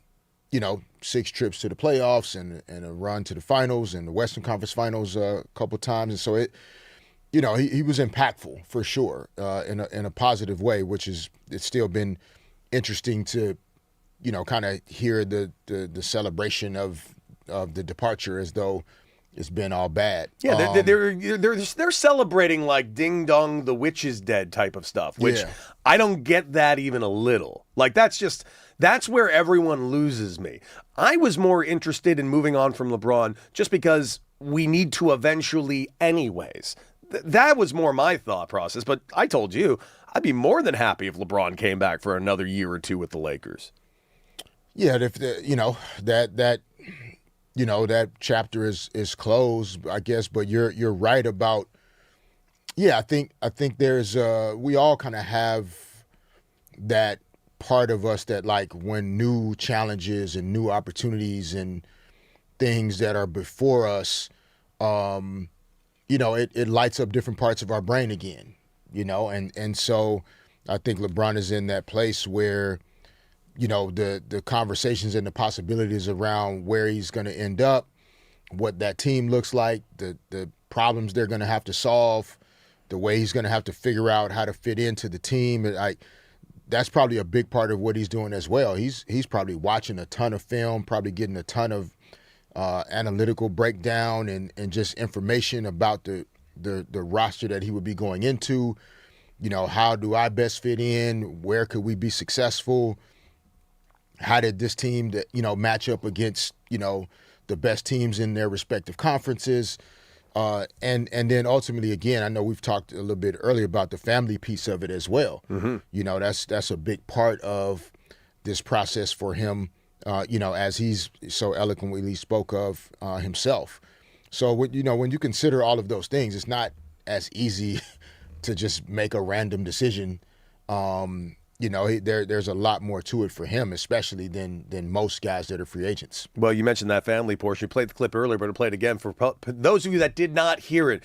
LeBron James going into very good and eloquent detail about how important this decision is, not just for his legacy. In fact, the decision that really affects more important things to him, his family. Here's LeBron. But it's my almost 12-year-old daughter who is pulling the weight a lot. So going to my daughter, I was home for the 4th of July, and my daughter came home after being out with her friends and cousins and everything, and I pulled her to the side because she's as of age now. So like anytime I leave, I'm like, "Dad, where you going?" Like, "I'm going with you." Yeah. Like, where we going? Yeah. So I pulled her to the side, and I was like, "Baby, I'm letting you know, I don't want you to hear from nobody else, but I won't be playing for the Lakers next year. I will be playing somewhere else, so I won't be home all the time. And you may not have an answer right now. You can give me an answer now. You can wait. You can write it down. Just want to know how you're feeling about it, because you mean a lot to me. With me being away from you means a lot. So the family portion is a big thing too. My daughter and my wife and things of that nature, and I'm a big family guy. So there's a lot of things that's, people are like, hurry up and make a goddamn decision, bro. I'm just like, okay, it's not just about the team. So many other factors that I'm, factoring in right now on what, not only best fit me as a player, what best fit me as a person, what best fit me as what my happiness, and also with my family as well. So there's a lot of, won't hold you guys up too much longer, but the family portion is huge for me. He makes so many great points with that. The family portion does make a lot of sense. Now, D-Fish, you had kids, you had a family while you were playing. I did not. When I playing, I did not have a family that I had to worry about this. I kind of had the unfortunate yet also benefit of kind of being able to live that nomadic lifestyle as a pro athlete. I was able to live out of a suitcase for more or less for about a decade and change. That's not how the majority of athletes live. So I freely admit this is not alien to me, but it's not a known aspect to me because I was always comfortable being on my own. But when you got a family back at home and that home is in a different state, I can only imagine what that actually does to your psyche as an athlete. Yeah, I mean, culturally, different athletes had different experiences. Of course, some athletes grew up in a two-parent home in terms of their family unit, and that impacted and influenced their experience in a certain way. There are other athletes that grew up in a single-parent home or in other structures that didn't always afford them the opportunity to have that balance in their life. And so we've also had a generation of athletes, and I think LeBron is at the pinnacle of it, where based on his life experience, there's no way in hell he's going to be absent in his home. Not a chance. Yeah. So the family aspect of it for him that's not just hyperbole. That's real. Like, he is going to be the type of father that maybe he didn't always personally get to experience, but that's the example that he wants to set for his sons, his daughter, his family, his wife, etc. So, and so I think a lot more guys, and even players in the W, like, that was a big part of the collective bargaining conversations around, players being able to have a maternity leave and more forgiving aspects for players that wanted to be moms, even though they play basketball. Like, why should they have to choose, family over career? Why can't we balance both? And I just think you have to give a lot of credit to, athletes that continue to prioritize, I want to be the best in the world at what I do, but I also want to see my kids every day. I want to drop them off at school when I can. I want to pick them up from school when I can, et cetera, et cetera. And so I think the family part is a big thing for LeBron. I don't know if going back to Cleveland necessarily solves that. If Bronny's still with the Lakers, if Bryce is still at Arizona, I don't know if you move a daughter that's in middle school, sometimes that's too late for girls to start moving and hopping schools. Yeah. Just due to the social construction of the relationships and friends and the life that she's established here in Southern California. So clearly he's not going to be on the Lakers, but does that increase the chances of him considering the Warriors differently than he is Miami or Cleveland or Philadelphia? I would think so, but again, he's done a fantastic job of holding it close to the vest. We have no clue which decision he's going to make. Yeah, and he didn't give a whole lot of hints yesterday, but he did tell this one nice little kid, Elon, exactly how he's approaching this and what he's looking for in his next team. It's a big decision. This is the third time in my career that I've been a free agent. I think 3, yeah. So it's a big decision for not only myself, but for my family as well, and just for the last part of my career and where I want to spend the last few years or the last year or the last 2 years of my NBA career. So wherever I go, Elon, I will make my staple on I'm a natural born leader. I'm gonna try to fit into whatever team I'm going into, but also, give them all the tools and give them all the knowledge that I've been able to, grasp over the last 23 years. I know the game. I know the ins and outs about the game of basketball. Oh, I appreciate it, man. You far too kind, man. You awesome. And wherever I land, I hope that you support me and I can continue to inspire you, all right? I appreciate it. Come on, let's do it. Some pretty good stuff there from LeBron James. And yeah, man, it's going to be interesting. Again, the Kalshi odds currently have him now favored yet again to end up on the Golden State Warriors. Cleveland is now second, and the Philadelphia 76ers are in firmly the third spot.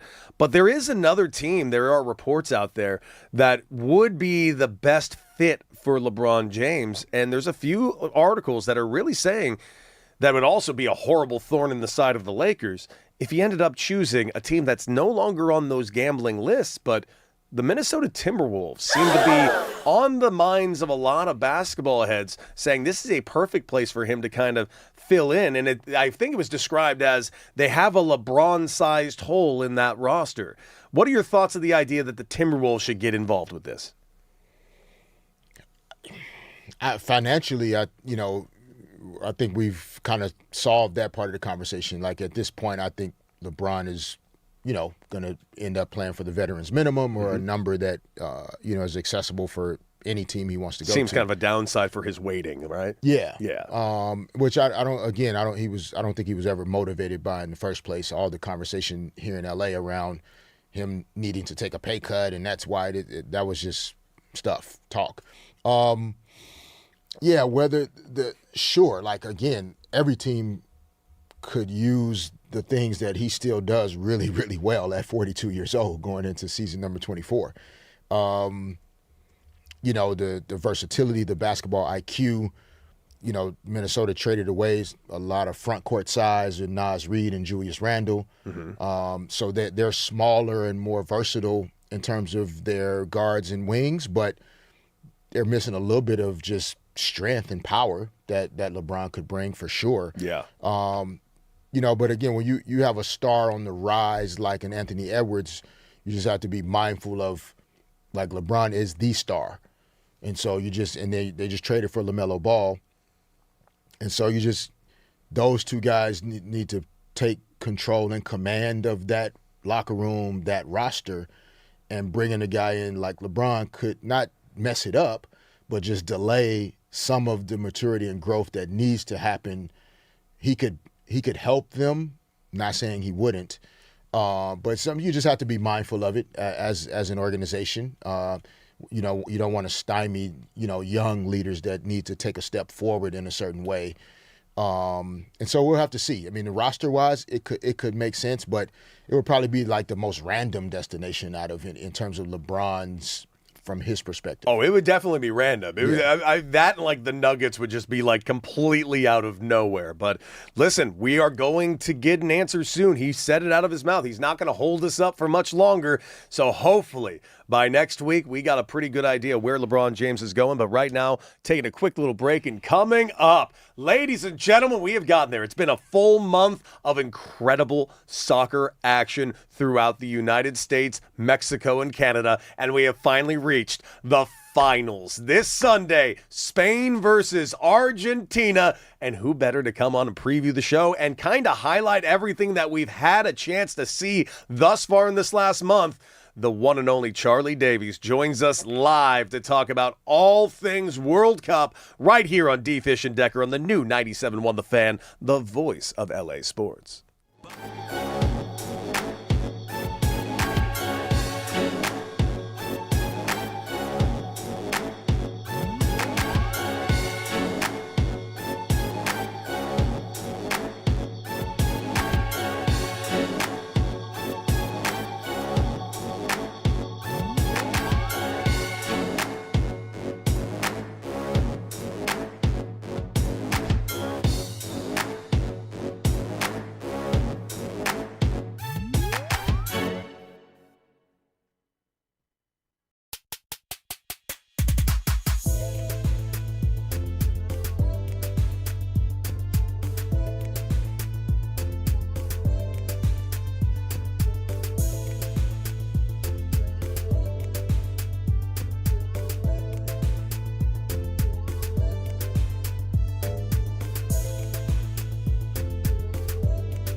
Decker on the new 97.1 The Fan, the voice of LA Sports. Derek Fisher, Cody Decker, and of course, Raj, Aaron, Nick in the back, making us look and sound fantastic. And you know what else?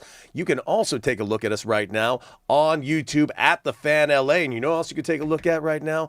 Our good friend who's been joining us for the last month, being our correspondent all the way through this astonishing World Cup. And ladies and gentlemen, we have made it to the final. That's right. We got ourselves Spain versus Argentina, 1-2 facing each other in the final. It's like those odds makers and bracket makers know what they're doing all of a sudden. Who better than our guy, Charlie Davies, analyst and host at CBS Sports, former U.S. men's national team striker, and of course an Olympian, the one and only Charlie. How you doing, my guy? Are you ready for the final?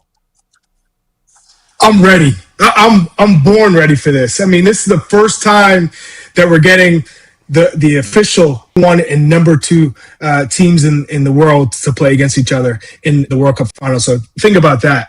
There's so many storylines to this final. Think about how easy it's been for Spain, relatively speaking, and then how much drama Argentina come into this final with Messi. It's such a perfect final. Charlie, man, D-Fish here, man. Good to see you, brother. I've seen one World Cup match live, and that was Spain versus Austria. And I remember texting the guys. Cody texted me and was like, how was it? And I was like, bro, Spain moves at a different speed. It's like they're in 78 RPMs and everybody else is in 43. Mm-hmm. And tell me what you have seen from this group throughout this tournament, man, that like they are in the final on purpose. Like they play fast, they attack. But from your eye, help me understand why they jump off the screen when you're watching them play. Yeah, well, everyone talks about them playing as a team, right? And they're not so much individuals. And in particular, to talk about that game between France and Spain and how it was a team versus individuals. And I don't see it that way because France isn't making it to 3 straight World Cup semifinals, and if they're not a team, right? So they are a team, and they have some incredible individuals amongst that team, which they rely heavily on. This Spain team does not rely heavily on one individual, and I think a lot of people thought Lamine Yamal, being a 19-year-old, soon to take the reins potentially for Lionel Messi and Cristiano Ronaldo and be the guy for, a decade. That would be the hopes and expectations given the skill level that he has. But Spain are just so fluid, D-Fish. You're seeing a team can be so multi-dimensional. They can go down the left, they can go down the right, they can score off set pieces. They're very unselfish. There's not like an ego. As much as you want Lamine Yamal to be that guy that, everything falls on his shoulders and play through him. That's just not who they are. So they play so well as a team because everyone's so unselfish and they can move the ball. Players are moving in and out of different positions. And I think that's what makes them so special is everyone has the ability to play with the ball at their feet. It's not like they need to play through one player. They can break you down in so many different ways. They pull you out of position. Everyone's got a extremely high IQ. So they're fun to watch, but they don't have that. They do have Lamine Yamal, but they don't have that one player that's always expected to come up with that moment of magic. Well, from one team that has that guy to the team that has a complete team, Argentina, it seems like Messi is always inevitable. But seemingly we've thought the same thing about Kylian Mbappe, and this Spain team neutralized them with seemingly ease. Multiple clean sheets. I mean, they've given up 1 goal this entire tournament. What does Argentina need to do to break through those defenses? Decker, great question. So, I think this is the easiest way for D-Fish to understand is that if you're playing against a top scorer in the NBA, but you're not giving them possessions, then how good is he? And that's what Spain does. They neutralize their opponents by keeping the ball. And there's no timeouts. There's no end of quarters. Although the water break can kind of serve as a nice little break. What makes them so outstanding is they keep the ball and they keep the opponents running. And so by the time the opponents eventually win the ball, they have no gas left. They're on E. And typically they're probably on an island because Spain do such a good job of when they do lose it, they win it right back. And you're suffocated because of the pressure that they put on you. So in saying that, most teams drop off and they say, okay, Spain, they're going to keep the ball. Let's just defend and counter. But because they're so good at when they lose the ball to win it right back, they prevent you from countering, which is why France really struggled. But now they're going against Argentina, who equally love the ball. Maybe they don't keep possession as much as Spain, but they're not a team to just sit back and defend, which I think makes it that much more of an entertaining game. Now, if we saw England play in this final, they would just sit back and camp out like they did against Argentina. And probably we saw how that worked out. Yeah, it didn't work out too well. But Messi is a difference maker for them. And, we talk about Spain being such a complete team. Well, Argentina are equally a complete team. They love playing for their country. They love playing for Messi. It's almost like they've all bent the knee. There's no egos, but they've all bent the knee to Messi. It's almost like they know he's a god. He's a footballing god, and they're okay with that. And there are no egos. Whoever plays, they give their heart for their country and for their team. And it's also an equally impressive team and how they basically move and work all to give Messi the decisive action in the end. Yeah, I mean, speaking on Messi, I think of LeBron, right, being the all-time leading scorer in the history of the NBA as a pass-first guy. Mm-hmm. And watching Lionel Messi in that semifinal game cross the ball with his right foot into the scoring area for them to win that match, like, can this guy be stopped? Right? Like, it's there's a reason why he's the GOAT. And I think one could say it's because he's a team first guy that he's arguably the greatest of all time. Can he be stopped? Yeah, D Fish, it's such a interesting comparison because you're talking about longevity in the sport and being at the top for so long. And I think ambition plays a big role in that, and just the DNA of who you are, of just always wanting to compete and be the best, be your best, but also be the best. And, there's always, the athlete that comes along and reaches that pinnacle, but you don't see them staying at the top for that long. And maybe it's a loss of ambition. Maybe it's distractions coming to mind. Maybe it's just boredom, or you lose that chase, right? But for Lionel Messi, it's almost like he's whatever the game gives him. And so he knows I gotta help my team win. And you could see it when he misses penalty kicks, tears streaming down his face after the game because he puts that much pressure. He doesn't want to disappoint his teammates or his country. I guess it'd be like LeBron James, everyone's expecting him to take that last shot and he might dribble to create space for another teammate to sink that last shot. And we've seen it with, Robert Horry, with you, right? Teammates setting you up to succeed, and the great ones. And I think Lionel Messi's exactly that kind of guy of, I'm going to do whatever it takes to win. And I have the ability to usually either score or create that final goal to help us win. And we've seen it with Tom Brady. We've seen it with Michael Jordan. We've seen it with Kobe Bryant. We've seen it with LeBron James. But Messi is up top of the list. If there's a Mount Rushmore, he's one of those. He might be at 4 times at this point, the way he's going about his career at this point. Of course, Charlie Davies joining us down D. Fish and Decker on the new 97.1 The Fan, the voice of LA Sports. And Charlie, got to ask you this. It's been enough time that has passed now. Been about a week and a half since everything with Team USA and obviously all of the boy, Decker. Oh, boy. Harsh criticism. After a week and a half, 2 weeks afterwards, how are we feeling looking back at the experience of Team USA in this year's World Cup? It's a great question, and I'm glad we've had enough time to let the emotion kind of drain out, if you will. I'm still proud of what they were able to accomplish, getting to the Belgium match and winning that knockout round against Bosnia, they still, I think, were able to pull a lot of people into the sport and kind of bring that American back and representing the USA and bringing people together across the country. So I love the fact that they were able to do that.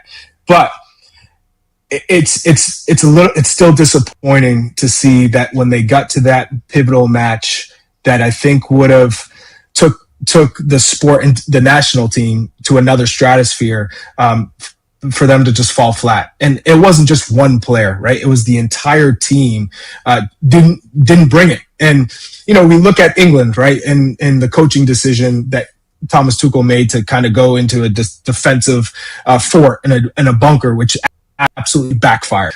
This wasn't Pochettino getting it wrong, right? This wasn't the U.S. coach going, all right, I'm going to do a certain tactic and change things and all of a sudden, it backfiring. This was on the players. This wasn't on the coach. They couldn't connect passes. So there's no tactic that would fix being able to connect pass A to pass B and not under pressure, right? There was a lot of unforced errors. And when you're making those type of mistakes at that level, you're going to get punished. And obviously the noise in the background, with Balogun and President Trump getting involved. And it felt like this was the darling team all of a sudden to world's most hated squad. I think that energy coming into the game really affected them psychologically. And, I'm not here to make excuses for this team. Not at all. They know they didn't perform. But I think heading into this game psychologically and mentally, the team was not in the same space that they were maybe heading into a Bosnia game or heading into the Paraguay game, first game of the World Cup. You could tell something was off, and this was across the board. Yes, it was. Yes, it was indeed. But I do look forward to that future, Charlie. And Charlie, we cannot thank you enough for joining us yet again to preview the final for the World Cup. Thus far, you've been as great, as incredible of a correspondent as anyone could ever dream of having. And thank you, as always, for joining us here on D. Fish and Decker on the new 97.1 The Fan. Hey, anytime. You guys are epic. Love it. I love to be a part of this show. So thank you, guys. Appreciate it. No. We love having you a part of this show. Make sure you check him out over at CBS Sports, analyst and host, and, of course, a legend. And as we learned early on, Charlie Davies is him. Yes, sir. My man, Charlie Davies. Guys, we're going to take a quick little break. When we return, we're going to call our shots for this Dodger-Yankee series that starts tonight. Roki Sasaki versus Garrett Cole. Who do you got, and how do you think the series will continue? And also, D-Fish and I do a little Know Your Partner right here on D-Fish and Decker on the new 97.1 The Fan, the voice of LA sports.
D-Fish and Decker on the new 97.1 The Fan, the voice of L.A. sports. Derek Fisher, Cody Decker, Hayden, man, Raj back there doing his best on the ones and twos, not to mention good old Aaron and Nick the Quick making us look real good on YouTube, which you can take a look right now at The Fan LA. Not to mention on top of that, you can take us anywhere on the go with the Odyssey app. Make sure you like, share, and subscribe to the podcast. That is D-Fish and Decker. D-Fish, we got ourselves a series in New York City for the Los Angeles Dodgers, and tonight we got Garrett Cole versus Roki Sasaki.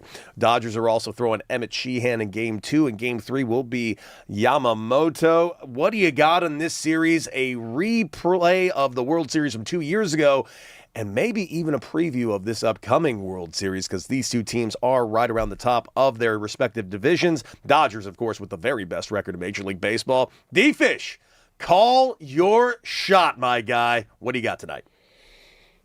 It's a tough one to pick. I mean, obviously, I want the Dodgers to win the series. As do I. Starting with getting the win tonight. It's a tough one to call coming out of the break. You know? Like, you don't know. I'm not connected to, like, in baseball coming out of All-Star break. Like, I know in basketball, like, it takes a few games to kind of get back into that game timing and rhythm. It's same thing in baseball. The timing and rhythm, like that time off is kind of tricky for a lot of hitters. It was always kind of tricky for me just to come right back, after being put in a box for a couple of days and all of a sudden, okay, back to 98 and getting on time to all of this and seeing spin again. Who are we starting tonight? Tonight we are pitching Roki Sasaki versus Garrett Cole. Right? Yeah. That's a hell of a matchup. And I'll freely admit this. I got the Dodgers in this series. Yeah, I do. I think the Dodgers will win the series. I'm worried about tonight. But it's tonight that's what, like, almost guarantees you win the series, is getting that one tonight. I'm worried about this one, though. I'm worried about Roki tonight. I'll freely admit. It's not that I think he's going to get absolutely hit around. I do think we're going to I'm worried we're going to see some command issues. Because here's the thing.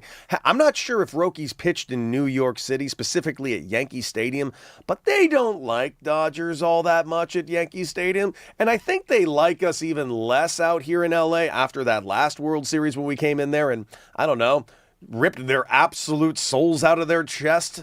I don't know what to say other than Roki Sasaki has shown a lot of emotion in the game. So I think it's going to really come down to his first inning and where his command is. But I have a feeling that Roki might be a little off tonight, coming off the All-Star break. Now, I hope he proves me wrong. I hope he goes out there and absolutely shoves, absolutely crushes it tonight. But I'm willing to bet we're going to get more of a 5-walk start from Roki Sasaki. I'd love to see him get to the 5th inning, but if I were to guess what this game is, I got the Yankees winning this game tonight, probably 5-3. But I got the Dodgers winning the series. I'm hoping I'm being honest. I'm hoping it's a lower scoring game than that because, the bats aren't in rhythm. So I'm hoping, the Dodgers can maybe 3-2, 3-1. And Sasaki fresh coming out of the break, got some zip on the pitches, and the guys have been, chilling for a week. Like he'll be able to catch some Yankees slipping, and they won't be able to time him up tonight. Let's hope you're right, because the Yankees have been struggling offensively, with the exception of a few names, obviously. But yes, the Yankees are also beat up. No Aaron Judge still. They're still waiting for his return. But as we learned earlier this week from the great Nick Swisher, Ben Arroz, who's having an incredible season over there with 29 home runs, leading the charge offensively for the Yankees. But let's go ahead and bring in the hype man, Raj. Let's just find out, D-Fish, how well do we really know each other? Oh, okay. Let's go. What we doing? D-Fish and Deck know their stuff when it comes to trivia. Well, kinda. Let's see who'll make the final out. Close. Very close. Yep. It's close. Getting there. Picked some good songs today, but he got a little delayed, Hey, we're close, and that's what matters. Yeah.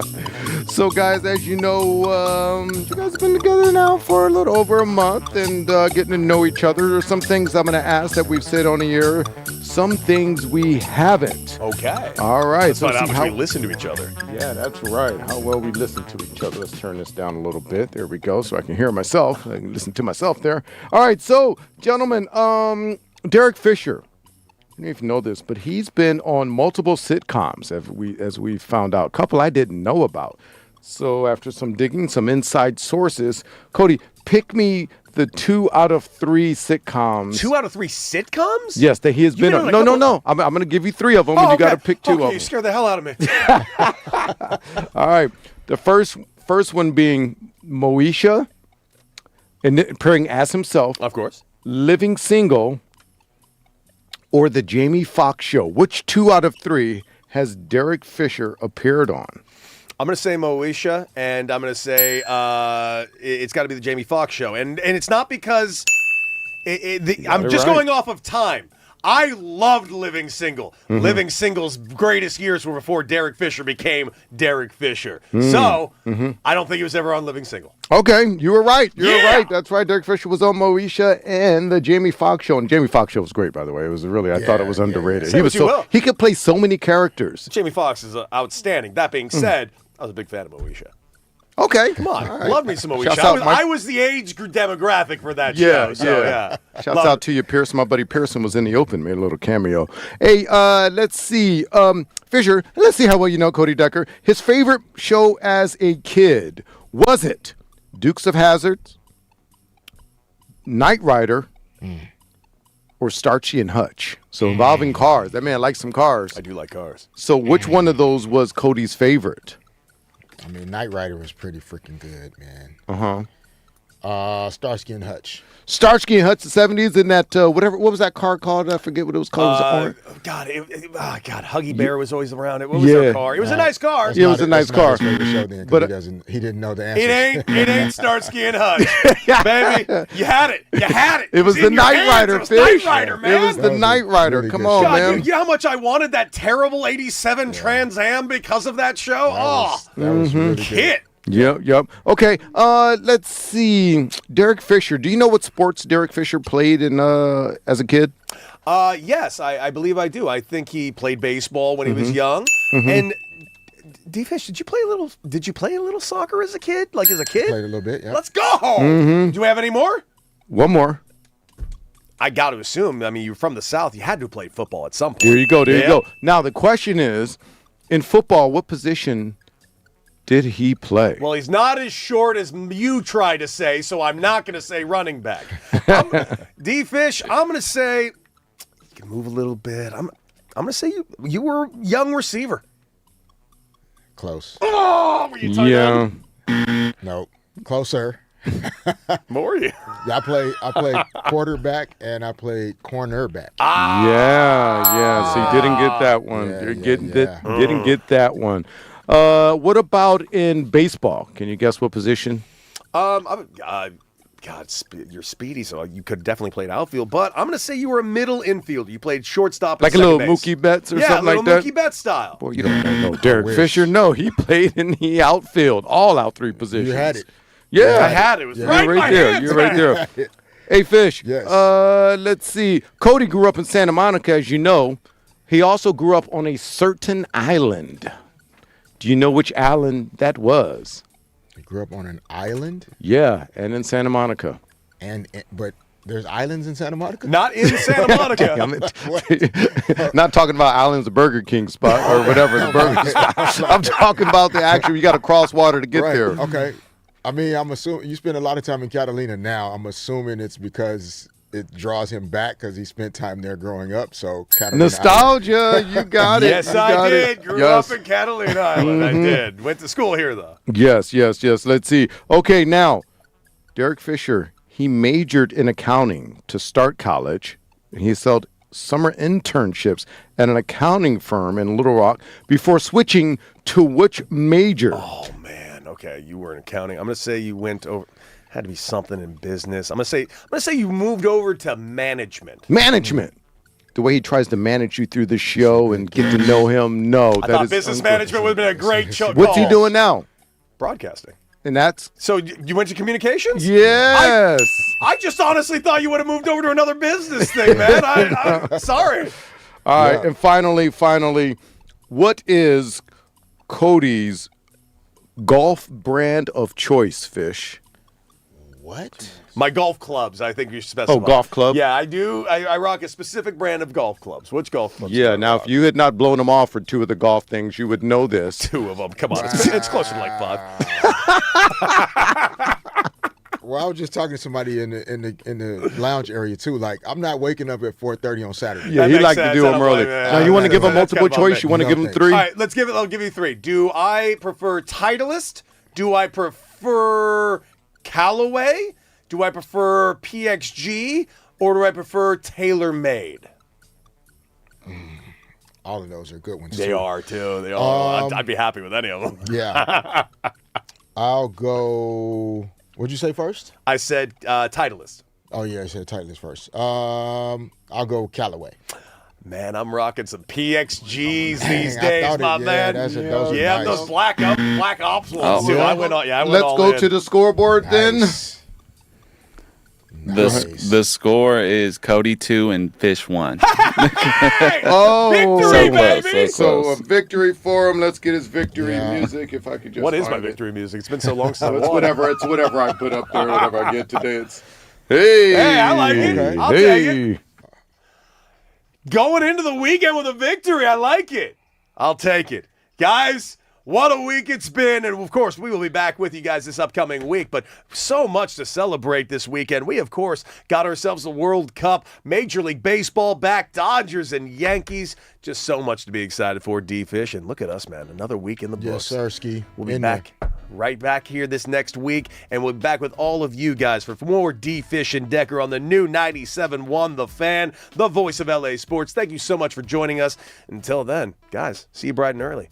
Enjoy sports. We'll see you.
The All-Star break is over and the Dodgers start the second half in the Bronx. And friends, it might be the middle of July, but football is here. Hello and welcome to Brock and Alex on 97.1 The Fan LA. He is Brock Farine. I am Ben Stevens, in for Alex Curry, and it is a Friday. And we are going to have an awesome 4 hours here on the new voice of LA Sports. Brock, I said that it is a football Friday of sorts. You might be asking yourself, Ben, it's July 17th. Will the first rookie show up to training camp around the National Football League today? That would be the dreaded Seattle Seahawks, the reigning Super Bowl champions. The Rams will start to report next week. We've got some college football to discuss, and of course, the All-Star break now in the history books. The Dodgers and the Yankees, a premier weekend set inside Yankee Stadium to start the second half of this Major League Baseball season, and a couple of Big Ten guys just chopping it up today on this Friday. Brock, awesome to be alongside you. It has been a pleasure seeing you around here. Now I get the pleasure of actually working with you. We're going to have ourselves an afternoon, sir. Yes, we certainly are. Of course, make sure that you are locking in with us. We want to hear from you. 855-97-LA-FAN. That is 855-975-2326. Don't forget, you can watch Brock and Alex live and subscribe at youtube.com @TheFanLA. All the socials @TheFanLA as well. Give us a follow. Hop in the chat on YouTube. Let's have some fun here on this Friday. A little bit after 4 p.m. Pacific here in Los Angeles. A little bit after 7 p.m. East Coast time out in the greater New York City area. It is the Yankees and the Dodgers. The first set for the unofficial second half of this season following the All-Star break. Brock, it's one of my favorite things in Major League Baseball. We call it the second half, but we are nearly at the 100-game mark in the Major League Baseball season. And at the All-Star break, as we are about to enter this second half around the bigs today, the Dodgers, despite a sweep at the hands of the Arizona Diamondbacks, entering the break, still have the best record in baseball, 61-36. What are you looking forward to most for this series between the Dodgers and the Pinstripes? Clean baseball. What concerned me about the last two series against really the last three, when you factor in Colorado, San Diego, and Arizona. Yes, it is the dog days of summer. Yes, you could argue that playing at an excellent level makes you more fatigued than other teams because you are mentally and physically asking more out of yourself and you have a record that shows for it. But that being said, that stretch to end, like you said, is not really the first half of the season, but is the first half of the season, was unjustifiable for me. I know it's hard to complain about the best team in baseball, but go back to the Arizona sweep, all right? Yeah. Game one, Dalton Rushing tries to throw to Mookie Betts to get a guy out at second. The ball goes into center field. That same game, Tommy Edman, a routine throw to first base, ends up going to right field, and a runner scores on an Edgardo Enriquez wild pitch. Game two, Max Muncy, terrible throw to first base. Again, a routine ground ball, forcing Freddie to leave the base to catch the ball. Yep. That runner ends up scoring. There's also a Muncy throw to first that goes OB, and an RBI double is given up beneath Muncy's glove. Just a routine ground ball, rolls beneath the glove. Game three against Arizona. Man, Max Muncy had a rough stretch. Max Muncy misses a liner. It was like a glove wasn't even on his hand. It just went right through him. And that runner, of course, ends up heading home. Andy Pages has an inaccurate throw from center field to second base. Moments later, he drops a routine pop fly. There were just routine things that not only the best team in baseball can't do, any team in baseball can't do. So we're chalking it up to just being tired, being exhausted, ready for the break. But those things have to get cleaned up from here on out, and especially against the Yankees. It's a really interesting thing when you are the best team in baseball and you are the World Series favorites and you've won 2 consecutive World Series championships, but those are the expectations here in Los Angeles. At times you feel like you're being overly critical, but when you're so great and that is the expectation that is set the entirety of the year, that is where you find yourself. It is still a 61-36 mark for the Dodgers. It's an 11.5 game lead in the National League West, well on their way to winning their 13th divisional crown in the last 14 Major League Baseball seasons. And it's a really fun start, in my estimation, Brock, to this second half of the season, because anytime you have the 2 biggest brands in baseball, the Dodgers and the Yankees, squaring off, it is going to be a good time. Here's where the Yankees are entering this second half. 54-42 for Aaron Boone and company. The second second best record in the American League, but they are 3 games behind the Tampa Bay Rays atop their own division, so not in a divisional frontrunner spot as of this moment. The Pinstripes were a really good ball club midway through the month of June. In fact, they were 46-28 on June 19th, Brock, and then they started to struggle. They started to stumble. They lost 14 of 18. The Rays go on a surge. They take that spot for the best position in the American League and in the AL East, but the Yankees ended the first half entering the All-Star break with a sweep in D.C. of the Nationals. New York has won 4 straight. It is just middle of July. It is the first series following the All-Star break. It will get us to the 100-game mark almost. It will for the Dodgers. It will almost do that for the New York Yankees. Mid-July series, premier series in the Bronx between the Yankees and the Dodgers. Does it add a little bit of significance because it's these two organizations facing off? It has to. And, of course, there's the recent World Series that had as entertaining of a finish as you could ever imagine. But there's also the added element of being in New York. Now, don't get me wrong. I mean, no disrespect to your beloved Syracuse Orange. Yeah. I can't stand New York sports, but it is undeniable that this is arguably the best summer that New York has ever had. You have the World Cup. You have people who love Mamdani. You have the Knicks pulling off something that we haven't seen in 30-something years. Yep. And you have Jay-Z doing what seemed to be the greatest stretch of concerts that has ever been inside Yankee Stadium, inside mind you. Yankee Stadium. New York is buzzing, and that energy is going to be brought to the next sporting event that they all can gather and attend, especially now that Team US is out of the World Cup. Yeah. They have to put their energy somewhere, and there's more energy in New York right now than we have seen, and it's all going to go to this game. This will feel like a World Series. The following series against the Phillies, that'll be a playoff atmosphere. This will be a World Series atmosphere. And I do give the Yankees credit. When Aaron Judge got hurt, I thought there was going to be a death spiral. There was a little bit of one, and Tampa Bay is a great team, so them kind of competing for the number 1 spot in the AL East, I don't think is a big deal. Tampa Bay is an awesome club. But Jazz Chisholm was kind of the next biggest story for the Yankees, and how he and the organization can't stand each other, and they can't wait to get rid of him at the end of the year because he's chewing gum and eating lollipops at second base. So when your Captain America of Aaron Judge gets hurt, I thought not only are they going to lose games, internally they're going to implode. I give credit to Cody Bellinger. Yeah. I give credit to Ben Rice, who have played out of this world.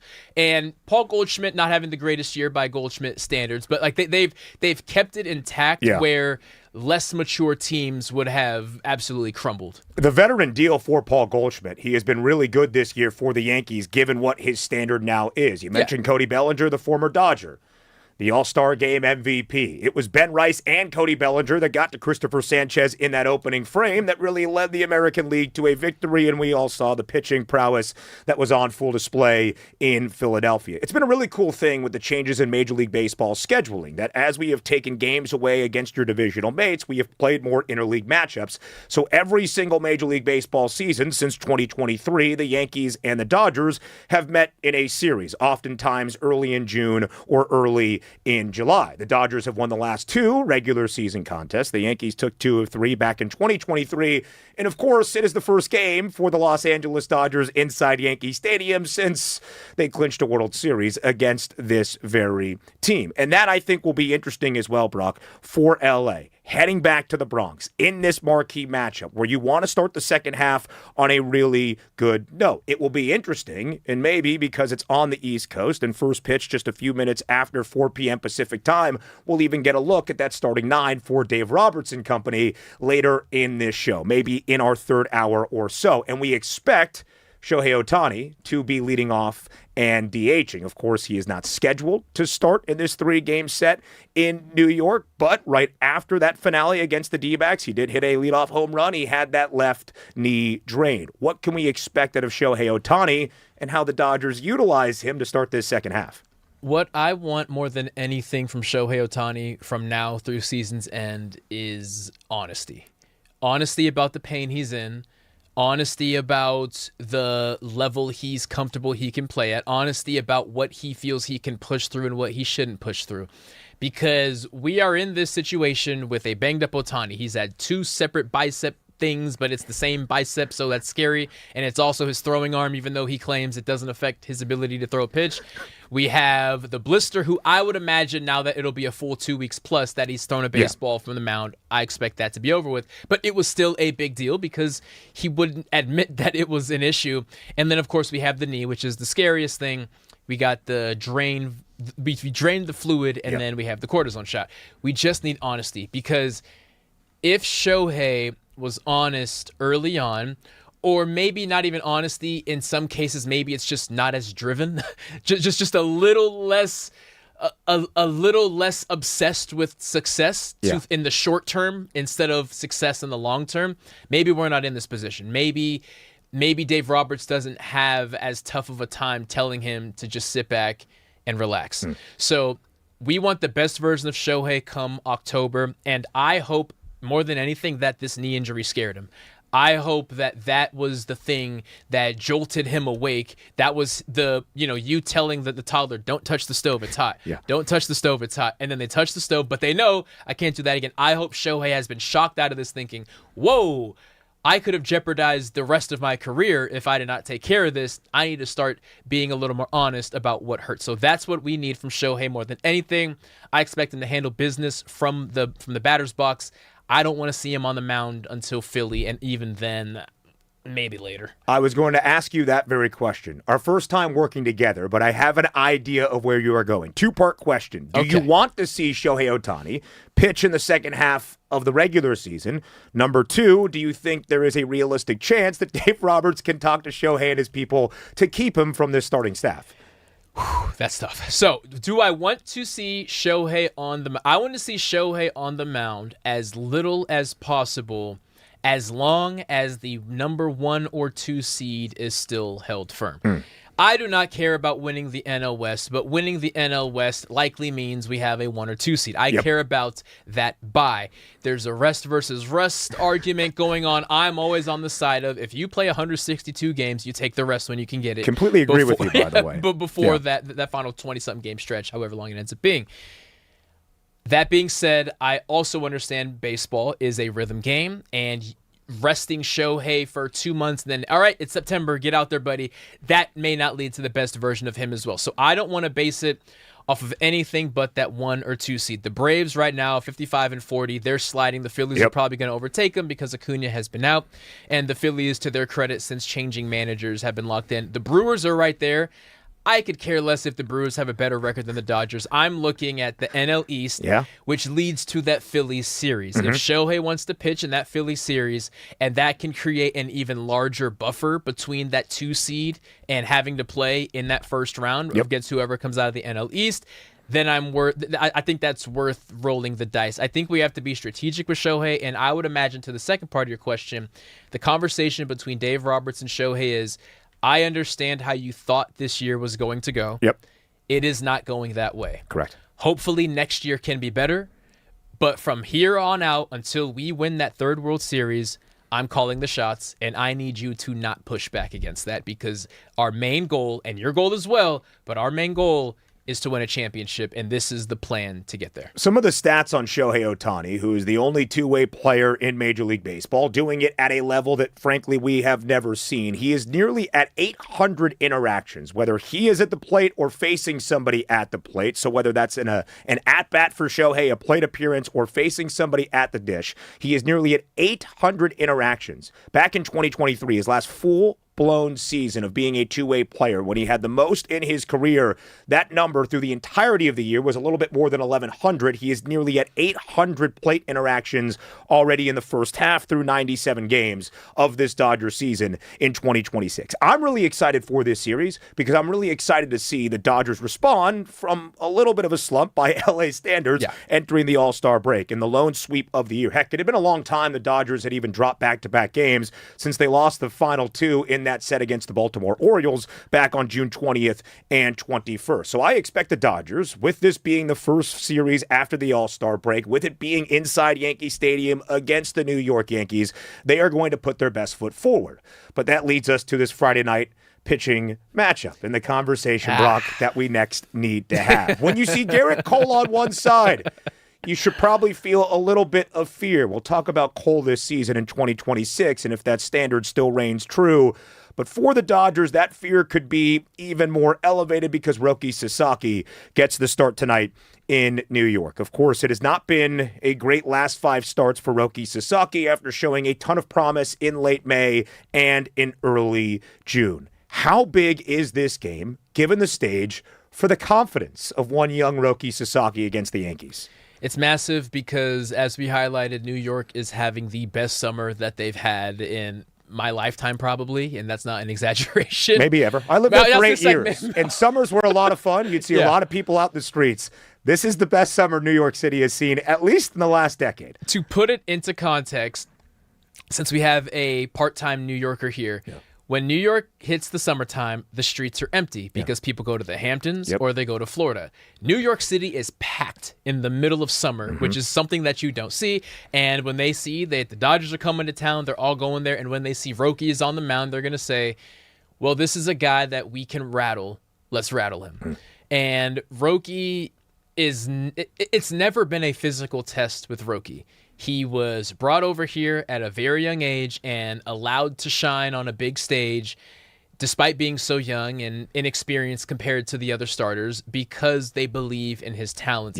The question is, does Roki believe in his talent? Not when things are going great, but when things are going poorly. You look at Yoshinobu Yamamoto.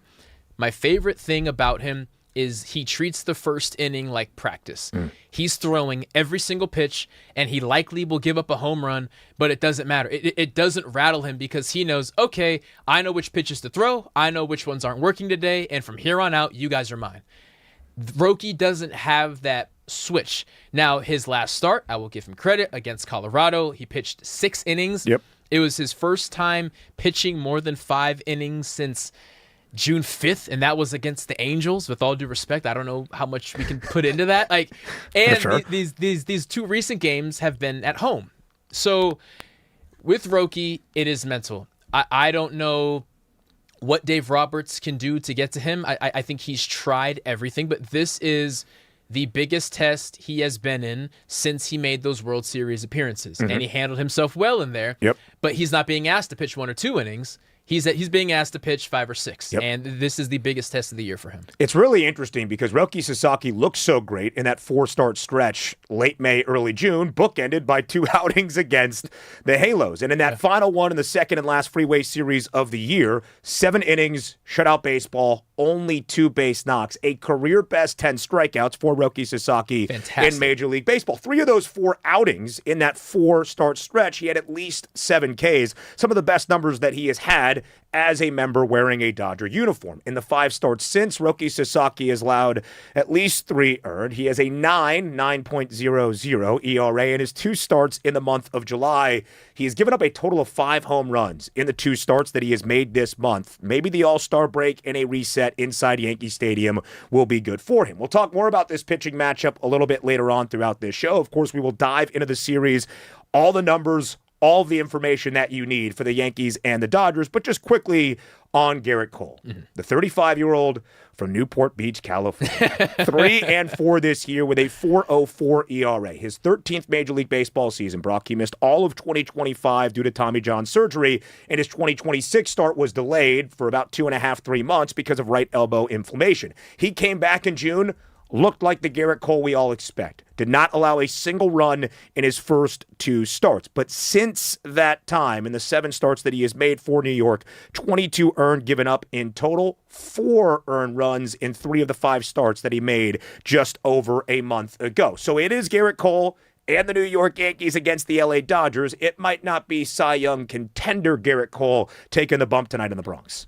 And every Dodger fan remembers where they were Game 5 of the 2024 World Series when Gerrit Cole did his infamous point.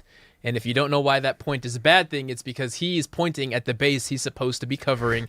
And I believe it was Mookie Betts who ended up getting a single because of that, and the game spiraled from there. I doubt Gerrit Cole has spent many days thinking about that moment, but I'm sure he will be reminded tonight. I'm sure the broadcast will show it frequently. Often. And Dodgers fans would love another Gerrit Cole lapse. Forgotten in that heroic Game 5, by the way, was the fact there were 2 outs Yes, in the top of the 5th inning. That's right. When That's the Dodgers were at the dish against Garrett Cole and the New York Yankees, and Cole and his team held a 5-0 lead. Also forgotten, the Yankees took the lead the following inning. The Dodgers had 2 sac flies in the 8th to win that World Series back in 2024 that started this 2 consecutive World Series championship run, trying to become the first 3-time in a row World Series winners since these very New York Yankees at the end of the last century, 1998 through 2000. It is Brock and Alex. It is midday in Los Angeles. It is a Friday here late in July. He's Brock Vereen. I am Ben Stevens, in for Alex Curry. Just to give you the rundown of the show, J.D. Piquel, college football national reporter, one of the best minds in the sport, joins us midway through hour 2. It is El Trafico tonight, the Galaxy and LAFC to start MLS's second half in the World Cup run and the fervor. Max Bredos will join us in hour number 3. You know our third guest, by the way? His name's Shane. Yeah, I think Shane Vereen. That's right, Brock's older brother. Will join us in hour number. Shane, for what it's worth, I'm not booing you by any means. Plenty more Brock and Alex on the other side of the break here on 97.1 The Fan LA.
Brock and Alex on this Friday here on 97.1 The Fan LA, the new voice of LA sports. He's Brock Vereen. I am Ben Stevens, in for Alex Curry to set the stage for your weekend. Dodgers and the Yankees start the second half post All-Star break tonight in the Bronx inside Yankee Stadium. A marquee weekend matchup, a 3-game set between the Pinstripes and those in Dodger blue. But when we started this very show, it's Friday, July 17th. I said football is here. Not the international football, as the World Cup will have its final weekend with the final between Argentina and Spain coming on Sunday afternoon.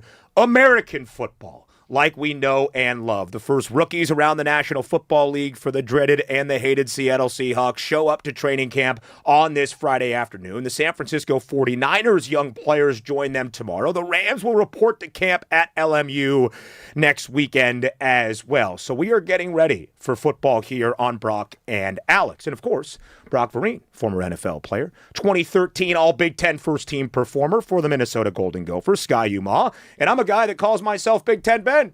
So here we are with an opportunity to talk some football on this Friday. Brock, also around college football right now, we are seeing conference media days. We saw the Big 12 last week in Las Vegas, the ACC kickoff this week, I believe, in Charlotte. The Big 10 will have their media days, I believe, the week following in Chicago to get us started for the 2026 college football season. And as two Big 10 guys, it feels very good to talk Big Ten football when this conference has won 3 consecutive national championships and the SEC kind of stinks now. How the tables have turned once everyone can get paid. Once everyone can get paid. No, it is a fantastic time to be a Big Ten fan, and I always feel so lucky because I'm born and raised in California. Me and my wife are from here, so we were going to live here, and covering the Big Ten, to have my travel cut in half once UCLA and USC decided to join us. Oh, now I'm no longer the outsider with all my California buddies. Now you guys are coming to my party. Yeah. Let me show you where we keep things. Let me show you where you can put your stuff. Welcome to the Big Ten. It's been great. You mean the guy from Valencia that decided to play his college football in snowy Minneapolis? Now he gets to welcome the Big Ten Conference to Southern California. The guy that grew up in the San Fernando Valley that said to himself, let's go to Syracuse, New York, one of the snowiest places on planet Earth, and start my broadcast career in Omaha, Nebraska, where that Big Ten love for the Nebraska Cornhuskers runs deep. That is why we are Big Ten people, but this is Big Ten country. It is. One of the coolest things about moving back is knowing that I am in the heart of Big Ten Nation. If you've ever seen the Big Ten Maps commercial, it now starts on the West Coast. Yes, we will it talk does. plenty about Lincoln Riley entering year 5 for Southern Cal and his Trojans. Big weekend for the Trojans. Odyssey is out, the latest from Christopher Nolan. You're seeing that on Sunday? I'm seeing that on Sunday. Any particular time? Well, a month and a half ago, I did not expect Team USA to be much involved in the World Cup, so Fair. I didn't think I would be very emotionally attached. And also, I was looking at a screen of Odyssey IMAX tickets, and every time I refreshed, seats were moving and moving and moving. And I was like, oh my God, I have to get these tickets now. In 5 minutes, they're not going to be here.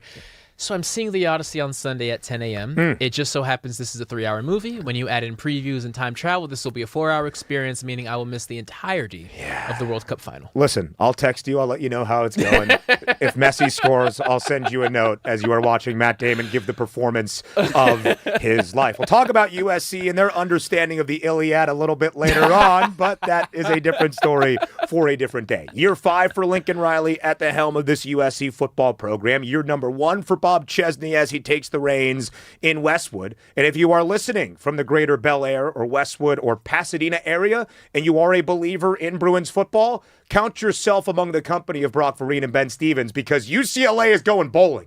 At bare minimum in 2026, we will tell you everything you need to know about this reshaped UCLA program. But let's get people here in Los Angeles in the middle of June on what we will deem a Football Friday on Brock and Alex, invested into college football with us. Big picture nationally. Of course, the sport looks very different than it did even a half decade ago. Heck, when Indiana football is winning a national championship with a perfect 16-0 undefeated season for the first time since the 1870s, and the Yale Bulldogs accomplished that feat, you know that college football looks a little bit different than it used to. Brock, when you look at the overall nationwide view of college football entering the 2026 campaign, what's the number one thing that stands out to you? What Curt Cignetti did last year and the ripple effect from it. What I will remind people is Curt Cignetti took over Indiana football 2 years ago. They were the losingest team in college football. The losingest team. You could not start lower as far as power conference teams are concerned. That first year, they lose to Notre Dame in the college football playoff, and then last year, he wins a national championship in an undefeated season. In what I will still say is the greatest coaching job in the history of sports. That is not being hyperbolic. That is where we stand. Here's why a lot of coaches around college football are upset with that. Because expectations have changed. Indiana won a national championship with a bunch of JMU transfers and a quarterback from Cal and a bunch of 5-year guys that couldn't crack the rosters at other schools. Curt Cignetti had no experience being a head coach at a power program. Of course, James Madison is moving up the ranks of things. But his first head coaching job was at the losing school. So if you are the head coach of Texas, Florida, USC, Alabama, what's your excuse? From here on out, it's Curt Cignetti did it. Why can't you do it? You have more resources than him. You have better talent than him. Your resume is better than him. The idea of building a team is officially gone. I don't think that was Curt Cignetti's intention. From a coaching standpoint, Curt Cignetti has ruined realistic expectation from here on out. And coaches are going to have 2-3 years tops to do something great, or they're out. Because, again, if he can do it, why can't you do it? And we embark on year number 5 of the NIL era. And that is a huge landmark date in the history of collegiate athletics. And we can bemoan name, image, and likeness. We can get mad at the current climate that is the transfer portal. And of course, it needs to be reined in. And yes, we should have had guidelines. If the NCAA would get off their sweet tushes and do anything 5 summers ago, we might have been in a better spot than we currently are. But because of that being enacted on July 1st, 2021, and then seeing the fruits of those seeds laid down in the last few years, you have the stories of Indiana's. You have teams like Vanderbilt and Georgia Tech making historic firsts that we had not seen for their programs since like the early 1900s or pre-World War II.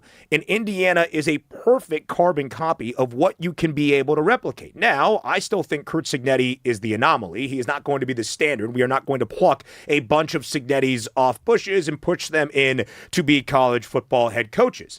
But you have an Indiana program and an Indiana team that as a school was more invested in basketball. But you have some very heavy hitters, cough, cough, Mark Cuban, and others that want to invest and see exactly where their money is going. In the NIL era, you are able to do just that. The resources that were once maybe not as robust, you know exactly where it is being utilized, you know exactly where you are investing, and you can see almost immediately the return on said investment. So other schools can match that, and it doesn't just have to be the behemoths of the sport, the Alabamas, the Georgias, the Texases, the Ohio States, and so forth. You are going to see this around college football. And if you heard Brock's breakdown of Curt Cignetti, and you are a fan of UCLA here in Los Angeles, you should be pretty happy, because where did Curt Cignetti spend 2 years at the FBS level and a little bit more at the FCS level before he took the reins at Indiana? It was at James Madison. Who is JMU's most recent coach? It is Bob Chesney, a guy that, much like Curt Cignetti, had to prove it at the lower levels of the sport and then carried those winning ways through every single level. He spent 3 years at Salve Regina in Massachusetts, D3 school, 23-9. Assumption, D2 school, 5 years, 44-16. Led Holy Cross for 6 years at the FCS level, 44-21, the record for Chesney there. And then in 2 years at JMU, a college football playoff berth in 2025, and a 21-6 record. Brock, Bob Chesney has a win percentage throughout his collegiate career as a head coach at the variety of levels that we have seen of .721, with 8 conference championships in that pedigree as well. I think we are learning also that when you have coaches, regardless of sport, but certainly in college football, and you can make those immediate impacts if the investment and the resources are there, if you have a coach that wins, winning is going to carry over regardless of the level. Now, we'll see that test for Chesney and the Bruins in the Big Ten Conference this year, but that's why I think UCLA fans should be very optimistic about 2026. UCLA fans should be over the moon. And UCLA is in such a weird spot, meaning this goes back to Chip Kelly and his exit of the school and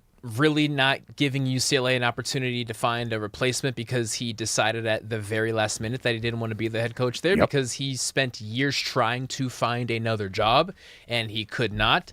And by the time he left, UCLA had to look around and say, well, everyone's already been hired. So Deshaun Foster, you have the deepest ties here. You're going to be the head coach. What Deshaun did with that was not good enough, but he was not set up to succeed regardless. What Bob Chesney has that is similar to Curt Cignetti is how to build a culture. And this ties into the NIL and the transfer portal of it all and why it's impossible to build a team.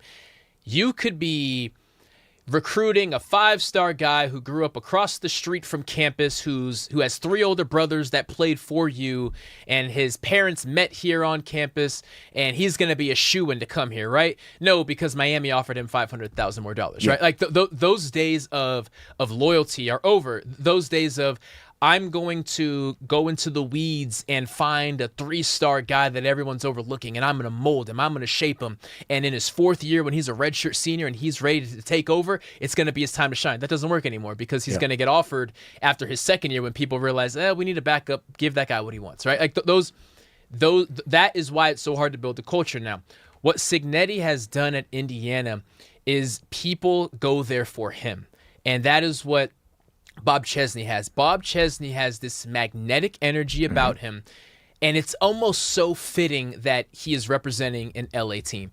When you think LA, you think the bright lights, you think the fast cars, you think the homes and the hills, you think about the beach, and USC, to their credit, lean into that, and they've had tons of success leaning into that. So I don't blame them for trying to do that.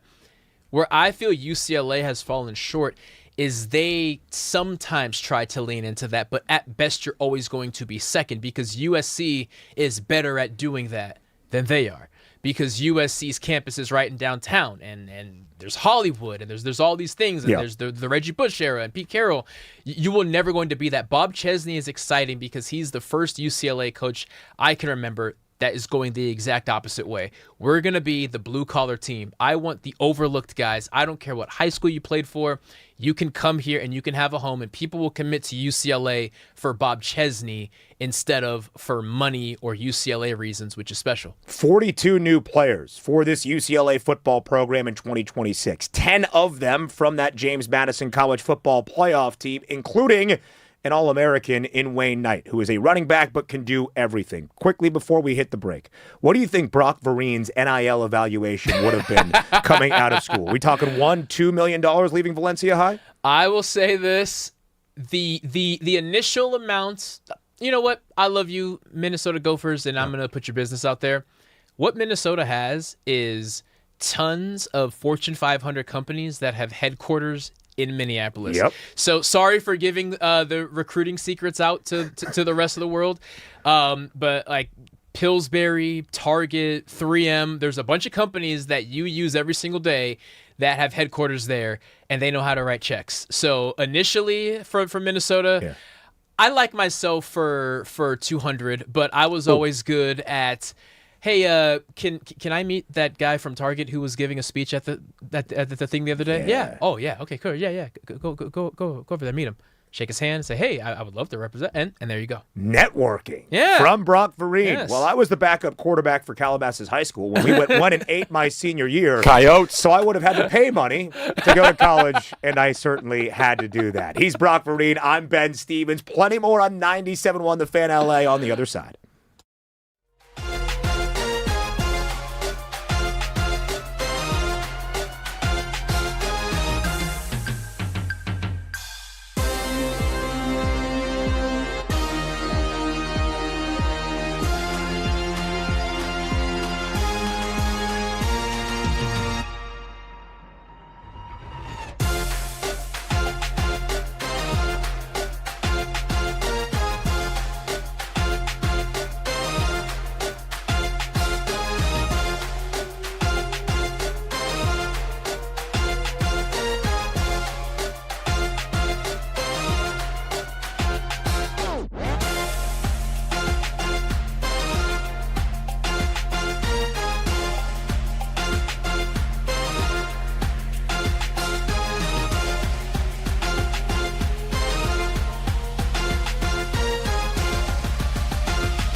Not the song request that we had asked for behind the scenes, but it's always going to hit. He's Brock Purdy, and I'm Ben Stevens in for Alex Curry. It's Brock and Alex on this Friday here on 97.1 The Fan LA. We want you a part of the conversation, whether that's in the YouTube chat, on our live stream, or anywhere. 855-97-LA-FAN. That is 855-975-2326. Hope you are joining us on 97.1 FM as well. So, Brock, it's an interesting time in sports. Today, in full, we get Major League Baseball's second half. We did have a game yesterday between the New York Mets and the Philadelphia Phillies, a makeup from an earlier postponed game in the first half. Everybody in action for a full Friday, including the Los Angeles Dodgers on the road in New York City, taking on the Yankees. But the last few days have been a little bit quiet. But as we approach this weekend, we've got some fun stuff. In soccer tonight, it's El Tráfico in Carson between the Galaxy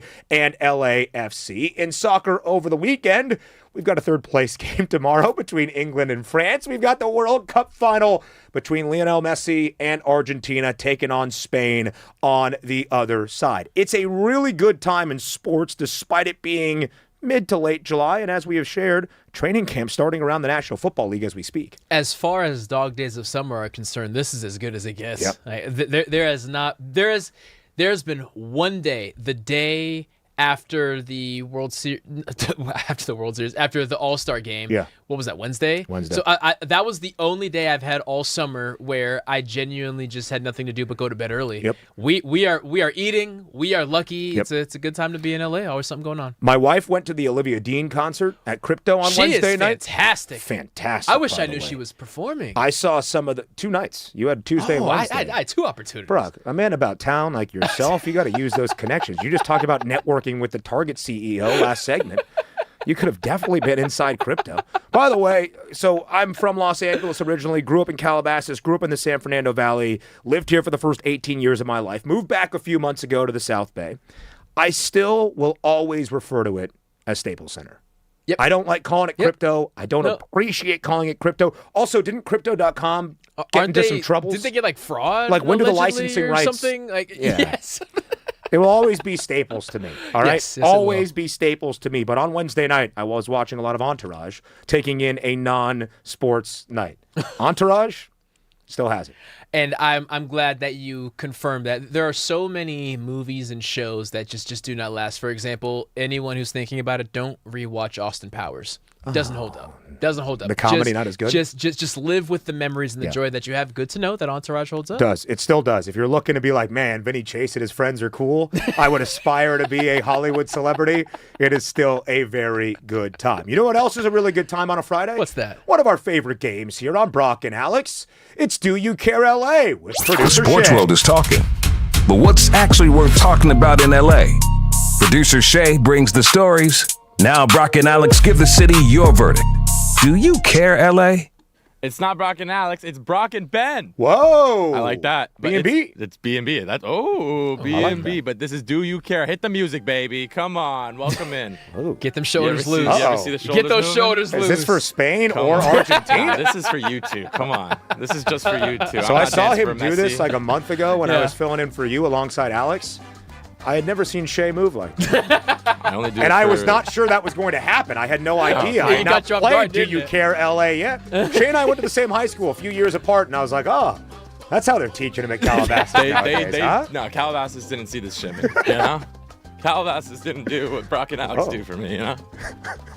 Listen, if you're not watching and you're just listening, the reason his voice started quivering right there is because he was shimmering his shoulders so hard it affected the vocal cords. I'm sure you could hear it too. And Yeah. if you want to watch us on YouTube, The Fan LA. You can catch us on Twitter as well and on Twitch. We're on all of those, so catch our stream. It's very easy to find us. But Do You Care LA, the segment where I tell Brock and Ben different stories from around the sports world, and they tell me if they care from an LA perspective. You guys ready? Yep. Born So ready. Let's get right into it, guys. So the World Cup is getting rings. I never got a ring.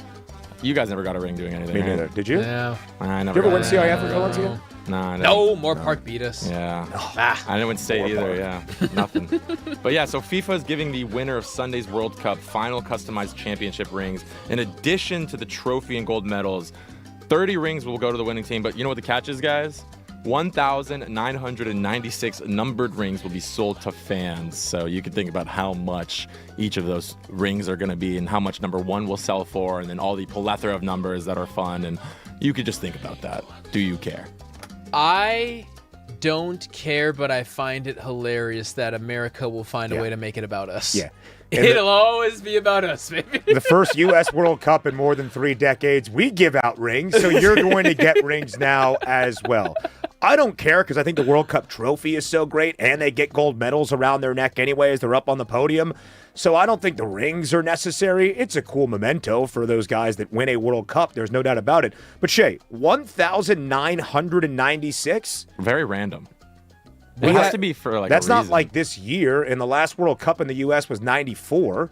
What is the significance of? All right, that's what I care about. We're going to do a deep dive. So the FIFA execs just kept 4 for themselves, and they just released. The FIFA, upstanding citizens, as we have all learned throughout this World Cup. All right, I guess take it us marks to number the 2. first time in the 96-year history of the tournament Why are we that the championship Who cares? rings They give are out being 96 awarded. commemorative rings. Yeah, that doesn't. Yeah, let's do 1,000. I'm mad at the rings now, Shay. I know. It's a random number. Honestly, I thought it was gonna be something cool. Yeah. I of all of the do you cares, I think this is the one I care about least. Yeah. Now that you brought that up, Yeah. America's gonna be America. Yeah. You know. We do not care. We do not care. I do not care, and I will not be buying this ring. I'll tell you that right now. No. On to the next one, guys. Golf. We don't talk a lot of golf, but we're able to talk it today because the Open. I almost called it the British Open. I'm going to keep calling it the British Open. It's the British Open. Please stop calling it the British Open, but that's what the RNA would like everyone to know. That the golf tournament played in Britain, run by the British organization, and filled with British traditions, is absolutely not called the Britain Open. Why? It's because it came first, before the U.S. Open. Yep. So they really, really are just harping on the fact that no, you can't call this the British Open. You have to call this the Open because it came before the U.S. Open. As you guys all know, we have the U.S. Open. We call it the U.S. Open, and there's no issues with calling it the U.S. Open. But the British Open is a no-no. Right. It's just a no-no. Do you care, LA? The same way that it will always be Staples Center, because growing up, that's what it is. I will always refer to it as the British Open. If you have to correct me, if I were to work an event for NBC, yes, I'm sure I could find a way to call it the Open. Yeah. But when I say the Open, people always look. The few times I tested it out, I would say in like 2024, there was this big push of we are rebranding this thing. It's being rebranded. And I called it the Open a couple times, and anyone I was talking to was like, what are you talking about? I was like, okay, you know what? It's British Open from here on out. Yeah. I care because I reject what they are trying to push on me. It's the British Open. I care because a lot of golf fans care, and they care a lot. So I care that they care so much that I am now starting not to care. A double negative. Because who cares? It's the British Open or it's the Open Championship. Listen, I understand the push out of the RNA. It's the 154th playing this week at Royal Birkdale. So that's why they think, hey, we've been here for a long time. We invented golf here in Scotland and in Great Britain. Now, obviously, this Open Championship played in England. So I don't care because of how much golf fans do care that it's like, hey, it's like disregarding or degrading the Masters if you call it the British Open. So that's why I started not to care. I will call it the Open Championship to honor them because I think it's also really cool. The guy that wins the Open, he's called the Champion Golfer of the Year. Ooh, that's like a really cool I never knew name. that. That's a good point. But no, I don't really care if you call it the British Open or the Open Championship. But I care how much golf fans care because I think caring about anything that much, especially the title for something, is a little bit overblown. It always feels like you're starting a sentence but not finishing it. Hey, are you watching the Open? The Open what? Yeah. No, okay, yeah, sorry, the British Open Championship. For those keeping track, by the way, or not keeping track, Sam Burns jumped 102 spots today. A 62. 102. So him and Australian Lucas Herbert both shot second round 62s, 8 under par 70 at Royal Birkdale. 7 times in a major championship in history, a round of 62 has been recorded by a professional golfer. 2 of those 7 times happening on the same Friday at Royal Birkdale. Good luck for golfers tomorrow who have the early tee time because those grounds crew are going to make sure that never happens again. That course is going to be a nightmare tomorrow. They're going to be standing on the English coast doing rain dances to make it as bad as an English summer can be. There is no way you are getting 2 8-under 62s on Saturday. I'm trying to think of a way that we can tell our non-golf fans how crazy a 62 is. Yeah, that's a good point. It's genuine. Because what's par for that course? 70. 70. Yeah, that's absurd. Yeah. And it's a hard course. It's like scoring 60, I think, in an NBA game. I think that's a good like dropping 60. Yeah. I like that. That's a very good comparison. All right, guys, on to the next one. Do you care, LA? So you guys obviously care. Oh, yeah. Okay. Oh, I yeah. care. I'm a big golf fan. I care. This one's got to be quick, guys. So the World Cup's consolation game. Obviously, no. England and France are both out, but they are playing for 3rd and 4th place, and this is happening on Saturday. Do you care about the losers' trophy? No, but they probably care because this is Didier Deschamps, the French longtime head coach. This is his last match. But okay. I don't care, but I'm sure they care. It's like bowl games in college football. I care about them, but the players do not care about them. But that's a great handicap from Brock Farine. Yeah. They hate Thomas Tuchel, the England manager. They will play for Didier Deschamps one final time. Bet your house on France if that's your kind of thing. Hour 1 of Brock and Alex is in the books. We're back for hour 2 here on 97.1 The Fan LA.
Hour number 2 of Brock and Alex here on this Friday. It is midday in LA, and we welcome you to 97.1 The Fan LA. He is Brock Vereen. I am Ben Stevens. In today on this Friday for Alex Curry. We want you in this conversation, whether that's in the YouTube chat or anywhere. And of course, 855-97-LA-FAN. That is 855-975-2326. Do you have a take on the Dodgers starting the second half of this Major League Baseball season in New York City against those pinstripes? We want to hear from you. We're talking a lot of college football on this Friday. We're about to break down Southern Cal.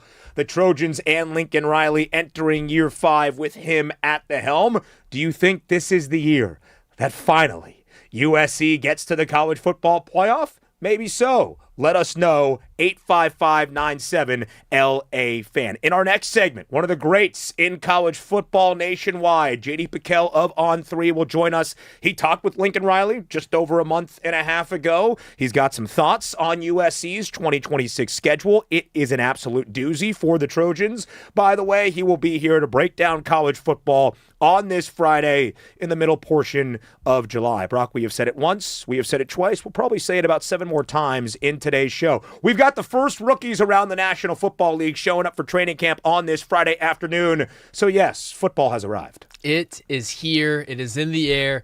And the beauty of it is typically it feels like it takes 3 full months to get to this part, but because we had a great NBA Finals, then we rolled right into the World Cup, and if you're a Dodger fan, you've been having a great baseball season as well. You blink and it's, football's here. And if NFL rookies are reporting to camp, that means that college teams should be starting camp by the end of the week or early next week. Football is officially here. Media days around the country in college football. That means fall camp is on the other side. The guys probably showing up to campus, getting ready for a new 2026 college football season. Speaking of the other football, of course, it is still a World Cup weekend. The third place game that nobody cares about between France and England tomorrow, 2 p.m. Pacific time. The final on Sunday at noon.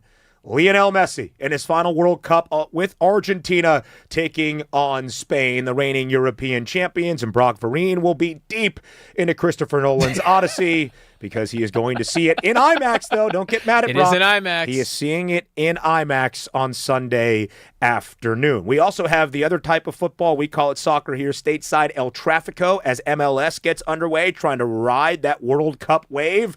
That is LAFC and the LA Galaxy. Max Prados will join us in hour 3, and a man Brock knows very well, Shane Vereen, Brock's brother, will join us in our 4th and final hour to talk about the National Football League, his take on college football. He works in the scouting department for the Houston Texans. Let's start, though, Dodgers, Yankees. First set of the second half for both of these teams. The Dodgers did not end the unofficial first half all that well, suffering their first sweep of the year to those Snakes, the Arizona Diamondbacks. The Dodgers dropping 5 of their last 7 before this week's All-Star break in Philadelphia. The Yankees, the opposite. They had won 4 straight. They swept the Nationals in their final weekend series ahead of this break. Brock, when you have these two teams, the two biggest brands in baseball, 2 of the biggest brands in all of professional sports squaring off, it feels like it has that additional layer of meaning, of significance. Do you think we will see that feel, that energy, that intensity in the first series post-All-Star break? That's exactly what we're going to see. When you add in the element of it is the Yankees and the Dodgers, it doesn't matter what record either of these teams have. It brings a special type of atmosphere. You have 2 teams who just recently met in the World Series. You have 2 teams who have World Series aspirations again this season. You have 2 teams who feel confident because they're playing great baseball for the most part, despite not even being close to being 100% of themselves. Aaron Judge, as a reminder, has been out for well over a month now, I believe. Well over a month, yeah. Maybe closer to 2 months, and they're still rolling along. And the Dodgers, of course, have at no point this year been completely healthy. Then you add in the fact that we are well rested off of a brief but significant All-Star break. And lastly, the game is in the Bronx, and this is the best summer that New York has maybe ever had. Yeah. And they need somewhere to put that energy, and it will be this series. I have been to a Yankee-Dodger game in New York City 2 summers ago in the 2024 regular season series. I think it was a 1-0 win or 2-1 for the Dodgers. It was a lot of fun. I wore a Shellback Tavern hat to show my love for Los Angeles because my Dodger hat somehow got misplaced. And I was like kind of cheering for the Dodgers because Yankees fans, especially on a Friday in the summer when they go to Billy's, the pregame bar, and have a good time, you don't really want to piss them off in the greater New York City area. And I was with friends who were Yankees fans that got the tickets, so you couldn't overly root for Los Angeles, but I did, and the Dodgers did win. Of course, it is the first game for both of these teams facing each other inside Yankee Stadium since that 2024 World Series. The infamous Game 5, the Dodgers rallying in the fifth, down 5-0, 2 outs, and some poor play from tonight's starter for the Yankees. That would be Garrett Cole, and the Dodgers winning that 7-6 to clinch that World Series championship in 2024, the first of 2 straight, looking to win 3 in a row this year to be the first 3 straight World Series champions back-to-back-to-back in Major League Baseball since the New York Yankees accomplished that feat from 1999 through 2000. Brock, when you look at the end of the first half for the Dodgers, we talked about it in hour 1. They were swept for the first time this year by the D-backs. They dropped 2 straight games for the first time in about 3 weeks since they lost the final 2 games of their weekend set, June 20th and 21st, against the Baltimore Orioles. And in that little bit of a slump by Dodgers standards entering the All-Star break, they recorded an error, some defensive miscues in 5 consecutive. For the Dodgers, despite having the best record in baseball at 61-36, to start this second half out of the gates hot, what is the key for Dave Roberts and company this weekend in New York? Health and not pushing things further than they need to be pushed. Why I highlight it for this series specifically, would you like to sweep the Yankees? Of course. If you get swept by the Yankees, them being an AL team and you being an NL team, does it matter outside of embarrassment? Not really, right?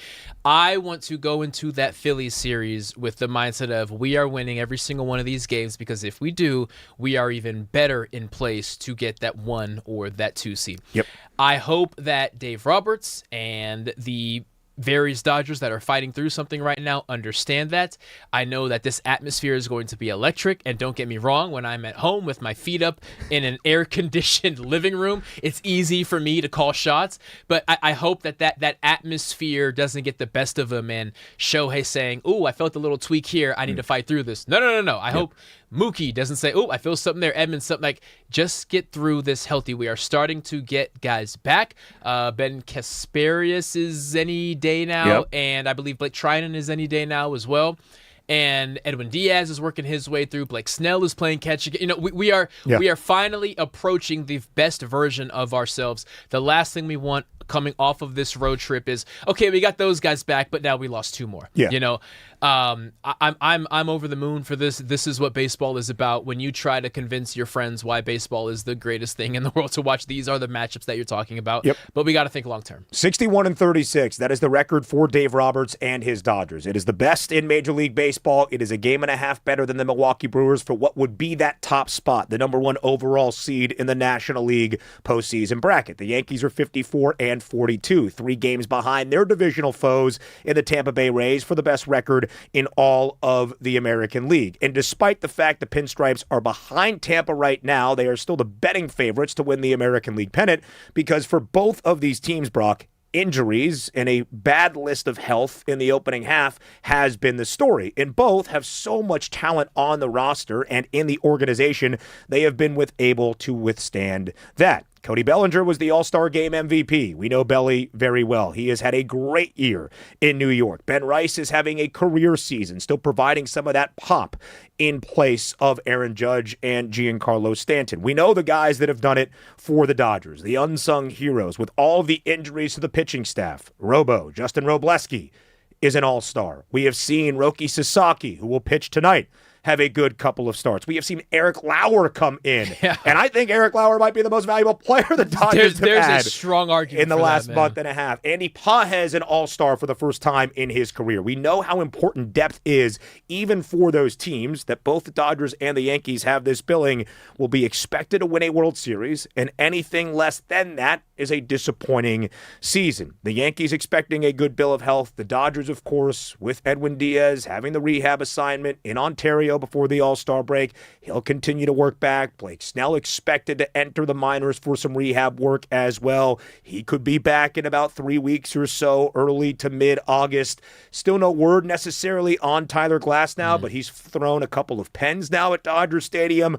which is positive news finally. Still needs some positive news, optimistic news around Will Smith and the neck injury, but Dalton Rushing, despite some of the theatrics when it comes to actually playing baseball, has been very good for the Los Angeles Dodgers. We'll continue to break down that series. Game 1 tonight on a Friday, a few minutes after 4 p.m. here in Los Angeles. That scheduled first pitch. Garrett Cole gets the nod for Aaron Boone and the Pinstripes. Roki Sasaki, and boy, does he need one, gets the nod for L.A. tonight inside Yankee Stadium. But it is a Football Friday on Brock and Alex. Make sure you are following, you are checking us out on all the major social platforms at The Fan LA, the YouTube stream, youtube.com at The Fan LA. And make sure you're giving us a call, 855-97-LA-FAN. That's 855-975-LA-FAN. The year is 2026, and it's the 5th year of the Lincoln Riley era for Southern California. Already, wow. Already year number 5. The USC Trojans were great in his first year. 11 victories. Caleb Williams was a Heisman-winning quarterback. Then 2023 and 24, not so great. Only 6 regular season wins 2 years ago for the Trojans. But last year, finally, had some optimism for this Southern Cal team. 9 wins in the regular season, had an opportunity on that second-to-last Saturday of the regular season, albeit inside Autzen in Eugene against Oregon, to maybe win a game that would have put them in the college football playoff. They come up ever so shy. Year number 5 for Lincoln Riley. Brock Vereen, what are your expectations for USC this season? My expectations are for USC fans to have to learn to maybe temper their expectations. Ooh. And let's go back to 2014, the first year of the college football playoff. If I told you that it would be a decade plus and USC had at no point been a participant in said college football playoff, you would have slapped me. Yep. And rightfully so. Lincoln Riley, despite all of the success that he has had, he has to coach with his head on fire. And this goes back to the Kurt Signetti conversation that we had last hour. Expectations have changed. 5 years ago, if I told you USC was going to win most of their games, lose some that they really should have won, and maybe get blown out in 1 or 2, but they're going to have one of the best offenses in college football, you would say, yeah, that's fine. That's probably good enough for USC fans. But now there is an expectation. This offense will be fine. Jaden Mayava will be one of the top quarterbacks come NFL draft time. Yep. Under Lincoln Riley, if he is your head coach, your offense is always going to be fine. You go back to that stretch of Baker, Kyler, and Jalen Hurts. Yep. Baker and Kyler winning the Heisman, Hurts coming in second place in back-to-back years. Then, of course, Caleb Williams. The quarterback position will be fine. Because the quarterback position will be fine, the wide receiver position will be fine. Where USC, I feel, loses their way is if you ask any USC fan who are the best players that have played at USC, they're going to say Matt Leinart, they're going to say Reggie Bush, they're going to say Carson Palmer, they're going to list all of these offensive guys, forgetting that the best teams USC had also had Ray Maluga. Yep. They had Everson Griffin. They had Clay Matthews. They had Darnell Bing. They had dudes. They had Taylor Mays. They had dudes on defense. They had the craziest guy to ever play football, and Brian Cushing. That's right. They had Keith Rivers. Yeah. But those guys never get mentioned when you talk about USC heyday. And until USC cares as much about defense as they do about offense, from a recruiting standpoint, from a development standpoint, from a scheme standpoint, it will never reach the level that they want to reach. We've seen now for 4 years you can score all the points in the world. Yep. You're in the Big Ten. Ryan Day can score points too. Michigan last year was a step in the wrong direction, but historically, Michigan can score points too. Rutgers can score points. Yeah. Well, I forget what the score of that game was, like 50-something to 30-something. Yeah. It's defense. They brought in Gary Patterson, longtime TCU head coach. Then he was a special assistant at Baylor, special assistant at Texas there for a year. Yeah. He's going to have his patent 4.25. But when I think of USC, until I see the attention, the focus, and the want on the defensive side of the football, the ceiling that they're currently at is not going to be able to be smashed through. Yeah, it's a really interesting point you bring up, Brock, because offense has never been the issue with Lincoln Riley. Lincoln Riley head coach teams, whether it was in Norman with Oklahoma or here with USC, the offense has never been the issue. 13th most points scored on average in college football last year. That was USC, 35.8 points per game. And what's really interesting about the defensive conversation for SC is the last 2 years they had started to figure it out. Vast improvements under DC Danton Lynn, who made a very big move this offseason, heading to Happy Valley to be the defensive coordinator under Matt Campbell at Penn State, which is his alma mater. So where does Lincoln Riley go to make sure that he can try to solidify that? One of the best defensive minds in the last 2.5 decades in college football, but a guy that really hasn't done it very much in the modern era, and that would be TCU former head coach in Gary Patterson, as Brock alluded to. USC still allowed 23 points per game last season, and they scored nearly 36. And they finished 9-3 with a bowl loss to TCU, I believe it was. They finished 9-4. And although they had the shot against Oregon, they were a hefty underdog in that game and didn't really feel like they could get over the hump to be a college football playoff team. I'll keep it very simple. If USC does not reach the college football playoff in 2026, I'm not sure Lincoln Riley is going to be fired, but I think the conversation would be fair.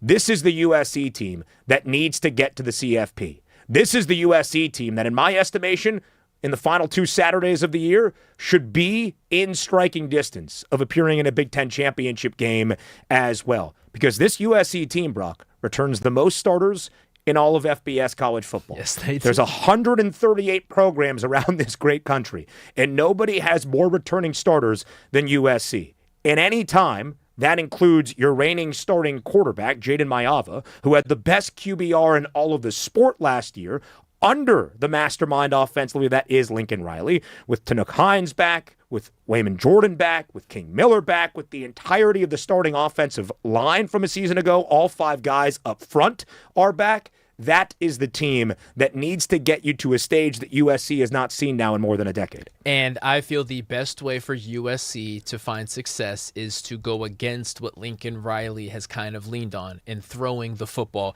Wayman Jordan and King Miller, you could argue, is the best running back duo in the Big Ten right now. There's some other teams that have claims to it, but you can't cast them aside by making that claim.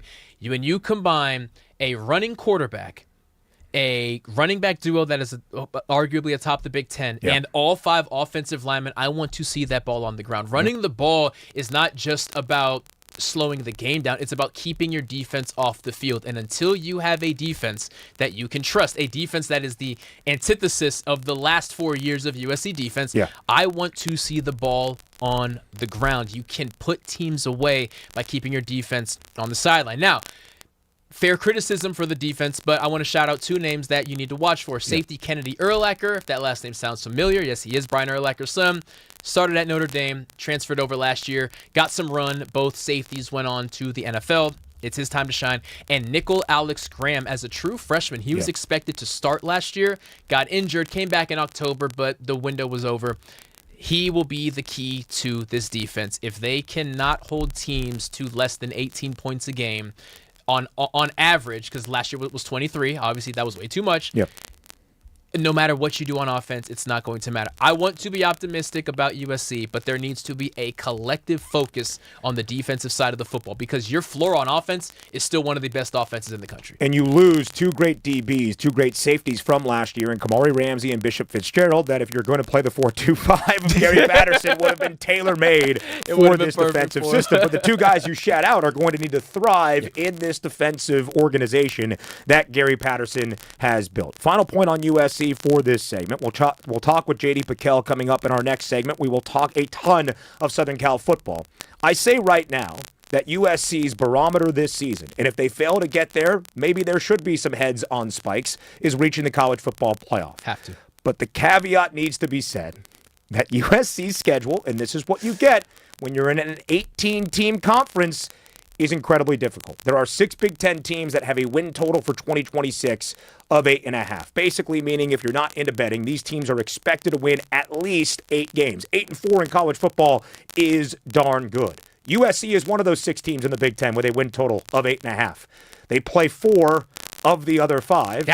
And 2 not included is a road trip to Madison and an improved Wisconsin team, I think, under Luke Fickell in year 4, and a home game against Damon Williams, who might be the best quarterback in the Big Ten, and those Washington Huskies early in October.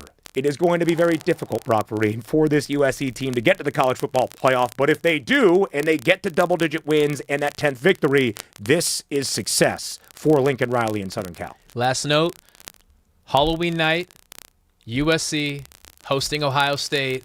If you talk about a hot ticket, get yours now. Already got chills. Because that is going Got to chills. You see be this? Nick, zoom in. electric. Nick, zoom in. The hair is standing up. You see that?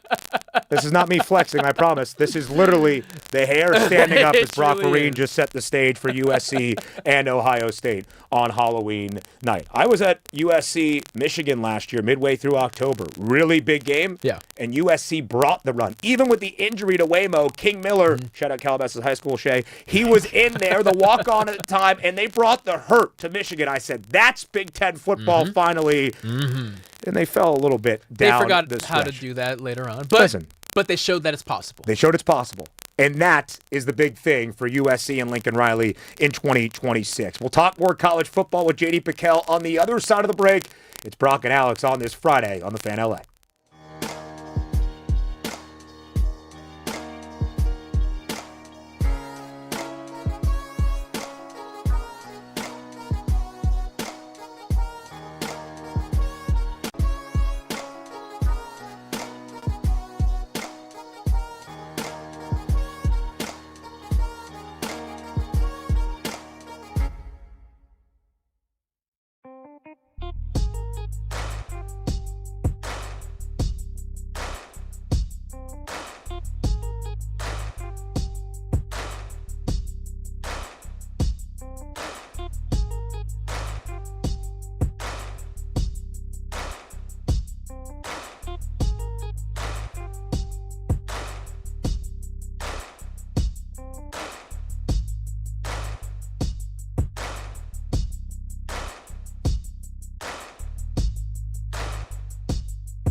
It is a Friday in Los Angeles, and it's a glorious Friday on this July 17th on 97.1 The Fan LA, the new voice of LA Sports. He's Brock Vereen. I am Ben Stevens, in for Alex Curry to set the stage for your weekend. It is a glorious Friday because football, the one that we like here in the United States, although we are feeling the World Cup fervor, football is here. Our first rookies around the National Football League report to training camp today. The reigning Super Bowl champions, boo. The Seattle Seahawks have their rookies show up. The San Francisco 49ers have their rookies, boo, show up tomorrow on a Saturday. The Los Angeles Rams will join at LMU for training camp exactly 1 week from tomorrow. And Brock, we've been talking a lot of college football. Media days around the country. We have talked big picture about how the national scope of this sport looks entering 2026. We just broke down USC and what the slate holds for Lincoln Riley and the Trojans entering this upcoming season. And one of the brightest college football minds is joining us here on this Friday as well. JD Piquel from On3 joins us here on Brock and Alex on 97.1 The Fan LA. JD, we appreciate the time on this Friday. We are feeling the football fever, and we are glad to have you here as well. Man, what an intro. I mean, that is one of the loftiest descriptions I've ever been given over the course of my career. So thank you for having me on.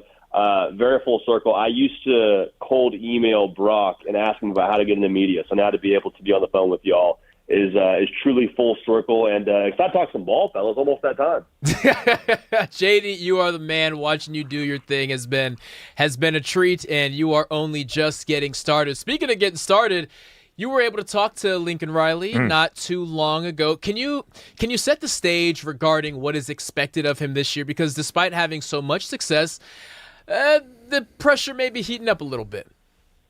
You know, I think to put an expectation on it, like people say playoff or bust, I think that kind of gets overused. I think it's accurate for USC. Like, I think there is no longer any excuse that is acceptable for what they've built there. Like before it was, well, hey, is USC really playing the NIL game they need to be playing to have the roster to compete at the highest level? That's no longer the case. They just locked up the number one ranked class.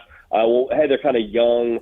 Do they have all the right personnel? Like they bring back, 17 of 22 starters, like the whole offensive line, two-headed monster running back, a quarterback. So like, I'm listing off all these reasons of being a bit verbose, but it all fits with USC. Like there really isn't a reason as to why they shouldn't make the college football playoff. I think if you're a USC fan and you are thinking this isn't the year we should make the playoff, I'd say, one, what are you doing? Check your pulse. Two, I think your pushback is, well, JD, the schedule. Like, we got to play Oregon. We got to play Ohio State. And it's like, yeah, but you're USC. Like, it shouldn't be that you got those logos on your schedule. It should be that you're on their schedule. So maybe I'm biased having grown up going to USC games, but I think it's playoff or bust this year. And if not, I think you're going to see a new head coach at USC. Yeah, I think that's a very fair assessment, JD, of where USC is entering 2026, the fifth season under Lincoln Riley. When you spoke with him back, I believe, in the middle of February, what was the number one thing from the head coach of the Trojans that stood out to you as he looks forward to this upcoming season? It's funny to say because, like you just said, he's going in year 5 now, but it feels like for the first time since he's been there, USC, both culturally and roster-wise and staff-wise, is like all the way moved in. Because, the first couple of years, it's like, hey, is it Alex Grinch? Is it the defensive personnel? What is it? Well, now you're not talking about personnel because of how they've built that side of the ball, especially the trenches. And you got a guy, Gary Patterson, who, let's be real, probably overqualified to be a defensive coordinator. Like he's a Hall of Fame head coach. Like, it's like the Rolling Stones saying that they're down to go play your Christmas party. You're like, you want to come play our office Christmas party? That's awesome. Thank you. That's the vibe I get. So I think for the first time, and really since he's been there, since the Caleb Williams year, they are as settled as you can be on all fronts. And that was kind of what came through when we had that conversation back in the spring. JD, we were talking earlier, and you grew up in the area, so you understand. When you think of USC or when you talk to any USC fan, they talk about the heyday, and they highlight the offensive side of the football. From your perspective, as you cover coast to coast, why is it that USC's defense can just never be the focus even for just one single season? It's a great question because, like you said, it used to be the star power on offense with Reggie and Lendell White, Matt Leinart, like those USC teams were nasty on defense, and they didn't get as much shine. But like I think about Malaluga, Cushing, Clay Matthews, Taylor Mays, like those USC teams were pretty equally yoked when it came to both sides of the football. I will say this: it's sort of unfortunate, but just kind of comes to the territory of being on the West Coast. You think about Southern California, you think about 7-on-7 and palm trees and days at the beach. Like, we don't really have like the hardest edge in the world. We don't have the most like blue collar feel. So, like, I think we can kind of acknowledge that branding wise. We got some ground to make up, but I think it's that plus the fact that we can all see what's happened on the field the last couple of years, going into I guess last season sort of being the first exception. Like USC was not a physical football team, and so we're going to change that narrative. I think they've taken a lot of strides, and hopefully we can have our cake and eat it too. We can have in and out beach days and also play some good run stopping defense. You want to get a feel for that blue collar edge of the Midwestern portion of this country? Spend a winter like Brock Vereen did, 4 of them in fact, in the Twin Cities of Minneapolis, and you will understand why when they see sunlight and why when they run their football, they mean they take all the pride in that you possibly can. JD Piquel joining us here on 97.1 The Fan LA, on Brock and Alex, one of the best college football minds 4-on-3. JD, Brock just asked about the defensive side. Let's focus offensively for a second. 9 returning starters for Lincoln Riley at his disposal, including quarterback Jaden Mayava, who had the highest QBR at the FBS level in 2025. What should USC fans expect out of their signal caller in 2026? I think the expectation should be him to be one of the best in the country, and I think the expectation should be he's in the mix for the Heisman Trophy. I mean, if you go back and look at guys that have had multiple years under Lincoln Riley, it's that second year as a starter where you see the big pop here. Now, it's some talented cats like a Kyler Murray and a Caleb Williams and a Baker Mayfield, but those guys, once they got a full year of starting experience under their belts, either won the Heisman Trophy or had a really freaking good season. So correlation isn't causation, and not to knock the old Big 12, but those defenses were a little bit more Swiss cheesy than what Jaden Mobb is going to have to go up against here in the fall. But I really think like when you talk about Lincoln Riley and his calling card, like it is the quarterback position. We all know that, and so for that to be intact, I think you need to see Jaden Mobb have an all-conference and Heisman Trophy caliber kind of season in Los Angeles. JD, you mentioned it earlier how much experience USC has coming back. Most specifically, they return all 5 offensive linemen and the running back duo of Wayman Jordan and King Miller. Maybe not necessarily even Trojan specific, but what does having 5 offensive linemen and 2 running backs with experience coming back do to invigorate an offense? I mean, how about the names, first of all? You got King and Wayman. Everybody loves Wayman. The sitcom that needs to get picked up here soon. I think for me, like, there's 2 thoughts. One is balance, and everybody on this conversation understands, and people watching your show understand. Like, if you want to be able to have a downfield passing attack that gets maximized, you got to make that secondary at least feel a little bit on edge about a team potentially doing the 4 yards in a cloud of dust thing that USC did at a pretty high level last year. I think we saw that most visibly in the Iowa game show itself, the Michigan game as well. So balance is one thought. The other thought, too, is just running the football travels. Like you're going to play a lot of games where maybe it's a little bit cold out there in Big Ten country. They go to Bloomington, I want to say it's towards the end of their schedule, maybe November. Yeah. It's not always going to be perfect 7-on-7 conditions like I talked about earlier with what we're blessed to have in Southern California. It's going to be some situations where it's like, hey, ball's a little bit slick, tough to catch, tough to throw. Our best approach right now is turn around and hand the ball to Wayman, hand the ball to King Miller, and let those guys go eat and get a good push up front. So it's something that I think when you look at Lincoln Riley's career as a play caller, both at Oklahoma and now at USC, that's kind of been when he's at his best, when they have that edge in a running game and have that kind of balanced approach. So being able to be balanced and then be able to travel in November, I think those are 2 non-negotiables when it comes to everything USC can and should accomplish here in 26. Marketing NIL deal percolating in the mind as we speak. Wayman Jordan, whose nickname is Waymo, with the robotic it's right there. driverless cars here in Los Angeles, the Waymos. No effort yards on the ground. I'll workshop the tagline, but we will find something for Wayman Jordan, and this USC backfield in 2026. JD, we also talked earlier in the show about the other Big Ten team here in Los Angeles, the UCLA Bruins. Now, both Brock and myself pretty high on UCLA in 2026 relative to expectation, but because of what Bob Chesney has done in the sport of college football, leading to JMU to a college football playoff berth in 2025. How excited are you for this new era of UCLA football under the guidance of Chesney? I'm excited on a number of levels. One, I think you hear people in like the football community talk about him, guys that played for him or coaches that coached against him or coached for him. And I mean, we all have spoken to people like this. You can tell when there's a different level of excitement in someone's voice when they talk about someone they worked for or played against. You get a lot of that with Chesney. You also kind of got a lot of that with Cignetti. It was like, yeah, he's a different cat, but hey, this dude's gonna find a way to win football games in Indiana, and then 2 years later they're on top of the college football world. So asking UCLA to duplicate what Indiana did with their JMU coach is probably asking a lot, but I'm a big believer in coaching hires and personality mattering a lot in that hire. Like, I think for Chesney being a younger cat, excitement, energy, kind of a fresh take on things, if you will, I feel that's what UCLA needs. And I feel like when UCLA has been at their best, they've sort of had that energy about themselves, whether it was the Jim Mora days and they were recruiting at a high level. I mean, the first couple of games with the Chip Kelly era were awesome. Just like bringing the excitement back to UCLA and having that game at the end of the year against USC mean something again. I'm excited for that. So how good are they going to be? I think it's anyone's guess at this point. I'm a Nico believer to a certain extent. I love they attack the portal heavily. But I just think having some new energy and some new excitement at UCLA is all you can ask for that city right now with USC on the other side of things. And speaking of Nico, quarterback Nico Iamaleava, one of the few faces on really this entire starting 22 that was here a season ago. Can you remind the people what he brings to the table?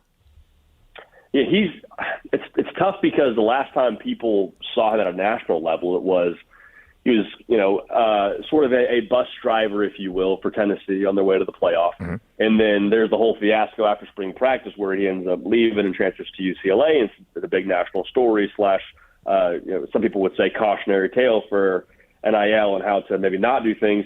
But I mean, against Penn State, like, that Penn State football team underachieved for sure. That was still a talented roster. I think his live arm is one thing. I get excited about his legs and being able to make things happen when the play breaks down, design quarterback run game. Like, he's a real deal plus athlete in my mind. And so while UCLA is still trying to maybe put this plane together in the air a little bit, having a guy that can make it right when the rest of your scheme may be wrong, I think that's going to be a huge, huge weapon for Chesney in year one.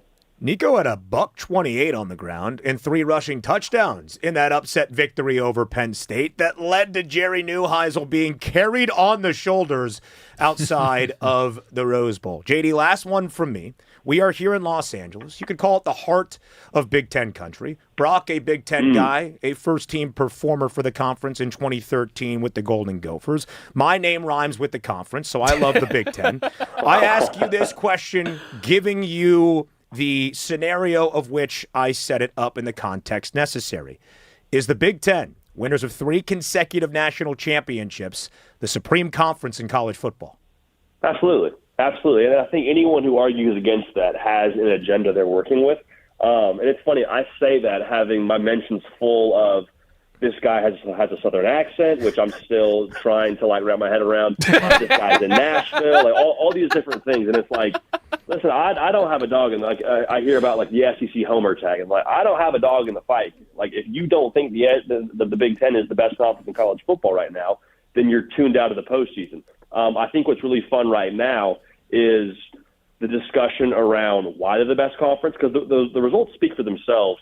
I have a harder time getting on board with the idea of, hey, the SEC was paying players before, now everyone can, and they're falling back a little bit. I just think the Big Ten has better coaches. I think top to bottom, the coaching and the program building, if you will, that exists in the Big Ten, you can list quite a few guys there that are top tier, and there's some really good coaches in the SEC, but in terms of the pure depth, I think the Big Ten has it right now, and we're seeing the results play out accordingly every January, the last 3 Januaries, I should say.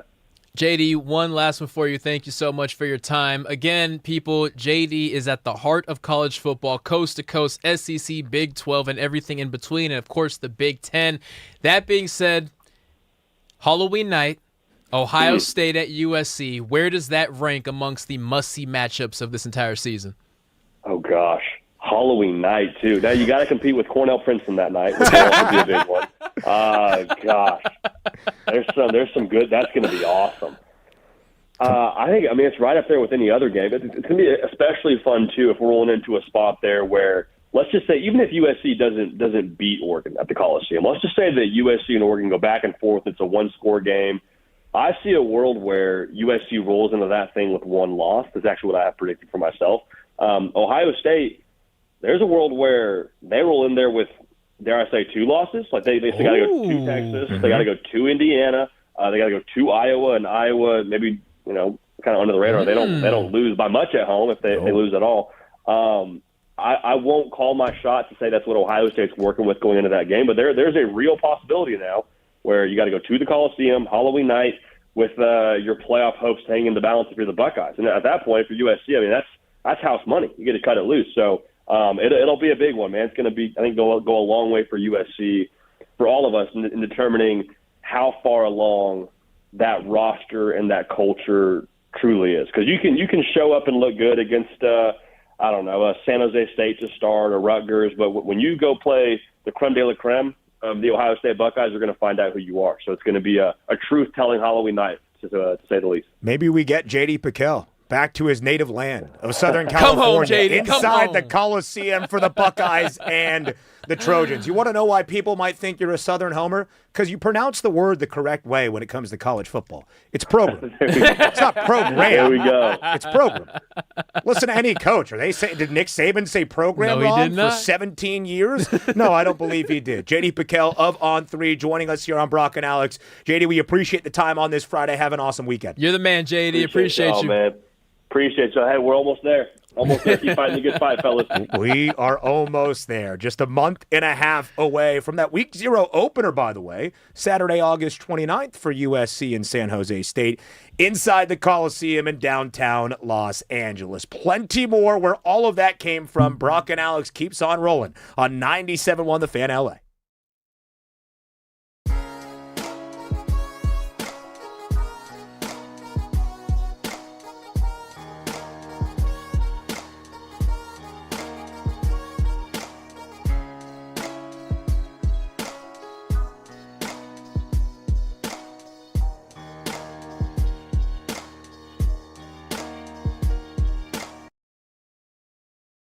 Home for LA Sports, the new 97.1 The Fan. Oh my goodness! Live, local, We back, baby. and in your feed. Yeah. Bring your opinions. Shohei Ohtani! Bring your love for the game. Join 5-time Lakers champion Derek Fisher and the voices connecting LA sports fans every day. The new 97.1 The Fan, the voice of LA sports. Modric, the amount of games they've played, and they're all still competing at the highest level. It's incredible. As far as I could tell, that was really cool. That reminds me of Brad Pitt from Snatch. You ever seen that where like they just can't understand a thing he's saying? Yeah, it's a good. I haven't seen it in a while, but yeah, I see it. Left foot. Magical Wayne Rooney. Ronaldo sucks. No. Sue. Don't do it. It's not a Ronaldo moment. What are you doing? This is like the Dodgers having a championship parade and a bunch of people showing up in Giants. You go away. Go to the loser bar. Oh, Ronaldo, I'm back. All right, it's Messi's birthday. We're celebrating Messi. I think it's funny when it is funny because I never push your buttons before, but it's an interesting have you do it to me. Yeah, I mean, I feel that like was sarcasm. I see the sarcasm. It's a second language to me for sure. But look, there is no doubt about it. Messi is the GOAT. Ronaldo, not the GOAT, but still, he is back. Just, a coach or whoever's evaluating just sees too many areas of growth and they just move on. But like you said, spending some time working on your body, your mobility, your core strength, like some of these things that are going to actually make you a better baseball player or a better athlete, sometimes that's the better investment for most. Completely. And, it's hard, though, because there's so much out there about showcases an opportunity and being seen, and the scouts are going to be there. And it's getting younger and younger and younger. You got like 12-year-olds, 10-year-olds, like parents being told, oh, you need to get in this program or else your kid's not going D1. I'm like, that's not how any of this works. There are so many snake oil salesmen out there that are just getting so many families to put so much money into things that just simply will not help their kid. But those parents are, I mean, they don't know any better. And I feel like it's important, and honestly, I just want to help so many of these parents. Yeah. Raj, you remember when that sound you made when we were talking about the NFL last week and the NBA and Major League Baseball, and what is it always about? Money! By the way, that's to get even like darker into it. Like private equity is so into youth sports now. It is a multi-billion-dollar endeavor. Everything with youth sports. You got the travel teams, you got the equipment, you got the showcase culture that exists right now. I think it's a real dark, ugly thing right now. And when it comes down to it, me explaining, like, get him a trainer with that price and, like, really kind of get him a better athlete. And they're like, well, can't he get recruited because of how he hits? I'm like, it's not impossible. I'm just saying, like, how people go to a game, they will just look at him and say if he's a little out of shape. And whether this is fair or not, they'll see him and be like, he's not projectable. He doesn't really put the work in that we need as an organization or as a school. It's just for better or for worse. So I was explaining this all to them, and I hope I steered them in the right direction. And what are the, like, now in basketball, there's you don't necessarily have to physically be somewhere to be seen always. Some events are live viewing events where college coaches can be there and see the players in person, and then some events are not, but they're all on some.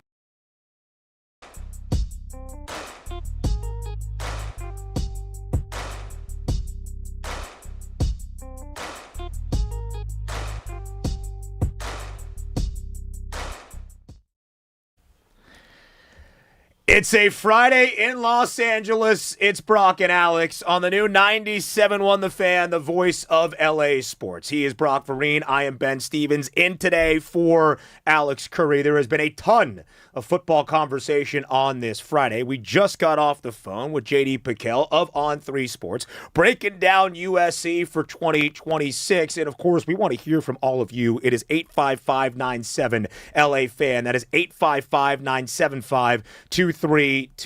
We go to the phones now for a USC take entering 2026. Mitch from East LA.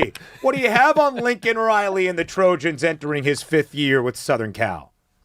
How you doing, Ben? Brock, Shay, thanks for taking the call. Happy Friday. Happy Friday, Mitch. I think with this Big Ten, they should have like a section or call the Pac-12 section of the Big Ten. This is really ridiculous.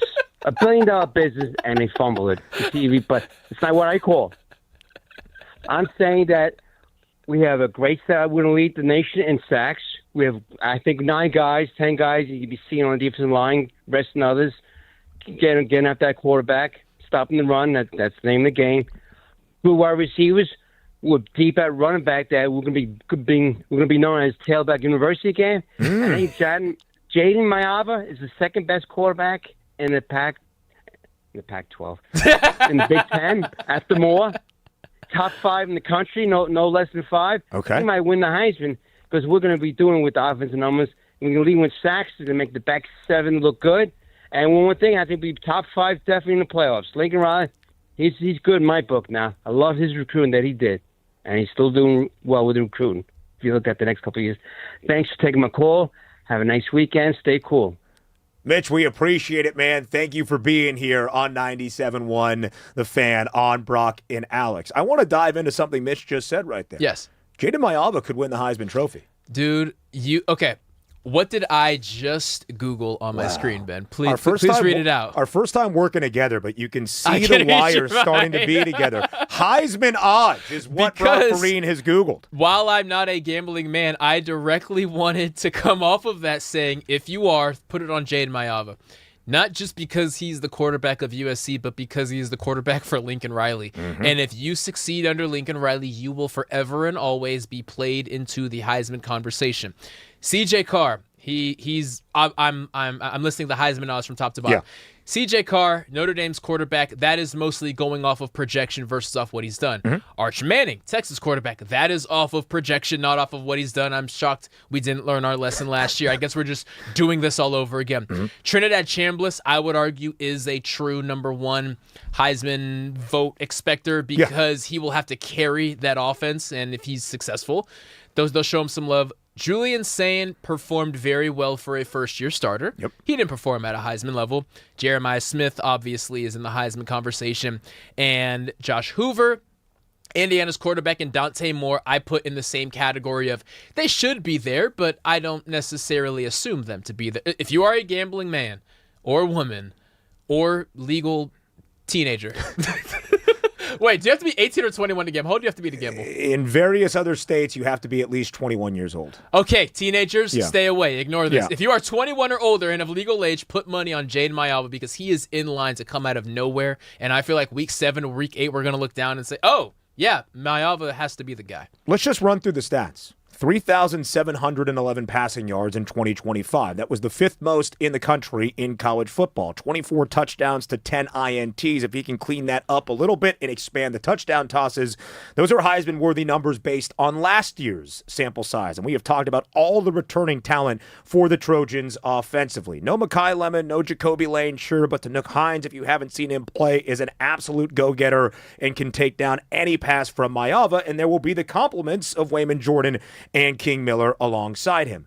The QBR last year was the best in all of college football. What does the QBR mean? It is the updated and analytical passer rating, not just what you do through the air, but how you have command of the quarterback position. The QBR number for Mayava last year, the best in all of the nation, was also the 18th best for a single season all time in the history of FBS college football. Now, that dates back largely to about 2003 when the QBR stat was really introduced to college football. But that's how good Jaden Mayava was. That's how good we all expect him to be under Lincoln Riley.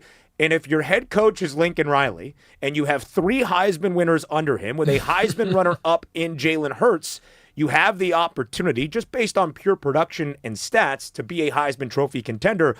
But the key, Brock, is always going to be, when you look at the Heisman Trophy rates at large, oftentimes when you have looked at how this award plays out, it is the individual success that leads to team success, and they work hand in hand. So if Jaden Mayava and the Trojans are 8-4, but he's throwing for 4,000 yards, he's not really going to be a finalist. If Jaden Mayava is throwing for 3,800 yards and 28 touchdowns, and USC is 10-2 with marquee victories against Oregon, Penn State, Ohio State in that Halloween game, and they are a college football playoff team, I think Jaden Mayava is going to be in New York City. I'm right there with you. And yes, I love that you highlighted the schedule. While it is a tough schedule regarding getting to the CFP, it is a perfect scenario to make your case for the Heisman in regards of quality of competition and teams that you did it against. And when you are playing big teams, you are often playing in prime time. They're going to be on Big Noon, or they're going to be the night game with NBC. Like, he will be on the big stage if they are playing well. You brought up wide receiver Tanuk Hines. For anyone who was curious about his ability, of course, he was wide receiver 3 last year. Go watch the Oregon game from a year ago. He is a similar to Mekhi Lemon in his ability to catch the ball through contact, which is a great weapon to have for Mayava. Their number 2 expected wide receiver transferred from NC State, Terrell Anderson, speed guy. So he has guys to throw to. We know Lincoln Riley is going to get him open, and that run game is not going to take away from Mayava. It's going to help him. And you add in the fact that Mayava, while he doesn't often have to, he can use his legs as well. He is an athlete. He doesn't create on the level that Caleb Williams did, because quite honestly, outside of Caleb Williams, you don't want your quarterback doing what Caleb Williams did. But he has the total package that a Heisman voter would look for, and the stage is set for him to be right in line to do something spectacular this year. You heard J.D. Piquel mention it. You heard Mitch from East L.A. mention it. USC also had the number 1 rated recruiting class in 2026. So those guys that were the highest high school rated recruits are now going to be on campus for USC this year in L.A., including a freshman from Mater Dei who will be a factor at the tight end position in Mark Bowman, who I think was the highest rated or the number 1 tight end at his position group nationally in 2026. You need that individual success. You know the numbers are going to be there under Lincoln Riley, but the team success needs to be there as well. And if you are a fan of USC football or you want to watch some good football this year in the City of Angels, may I direct your attention to the Los Angeles Memorial Coliseum. 5 of the first 6 games for USC at home, including Saturday, August 29th against San Jose State in Week 0. But the Oregon game to end out September at home, Washington at home the very next week on homecoming, the Ohio State game on Halloween against the Buckeyes, and then they will end the year on the road at UCLA in the Rose Bowl. But of those very difficult tests for the Trojans, you've got 3 really good games: Oregon, Washington, Ohio State, all at the Coliseum. Washington will always be there. They may not always beat you, but they will always be there. And Damon Williams, if you talk about just star power, he has all of it. Kind of a weird offseason for him. Very. I'm sure it's awkward, but when it comes to playing football on the field, he's one of the best of them. Yes, he certainly does. It's Brock and Alex. It's a Friday afternoon in Los Angeles. It's the new 97.1 The Fan. Our third hour starts next.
It is a Friday right here in Los Angeles. He's Brock Vereen. I am Ben Stevens in for Alex Curry. It is Brock and Alex on the new 97.1 The Fan, the voice of LA sports. We have talked so much football here on this Friday, and it's because football is here. The first training camp report dates around the National Football League. College football top of mind as we give you the 2026 season prospectus for both USC and UCLA a little bit later on.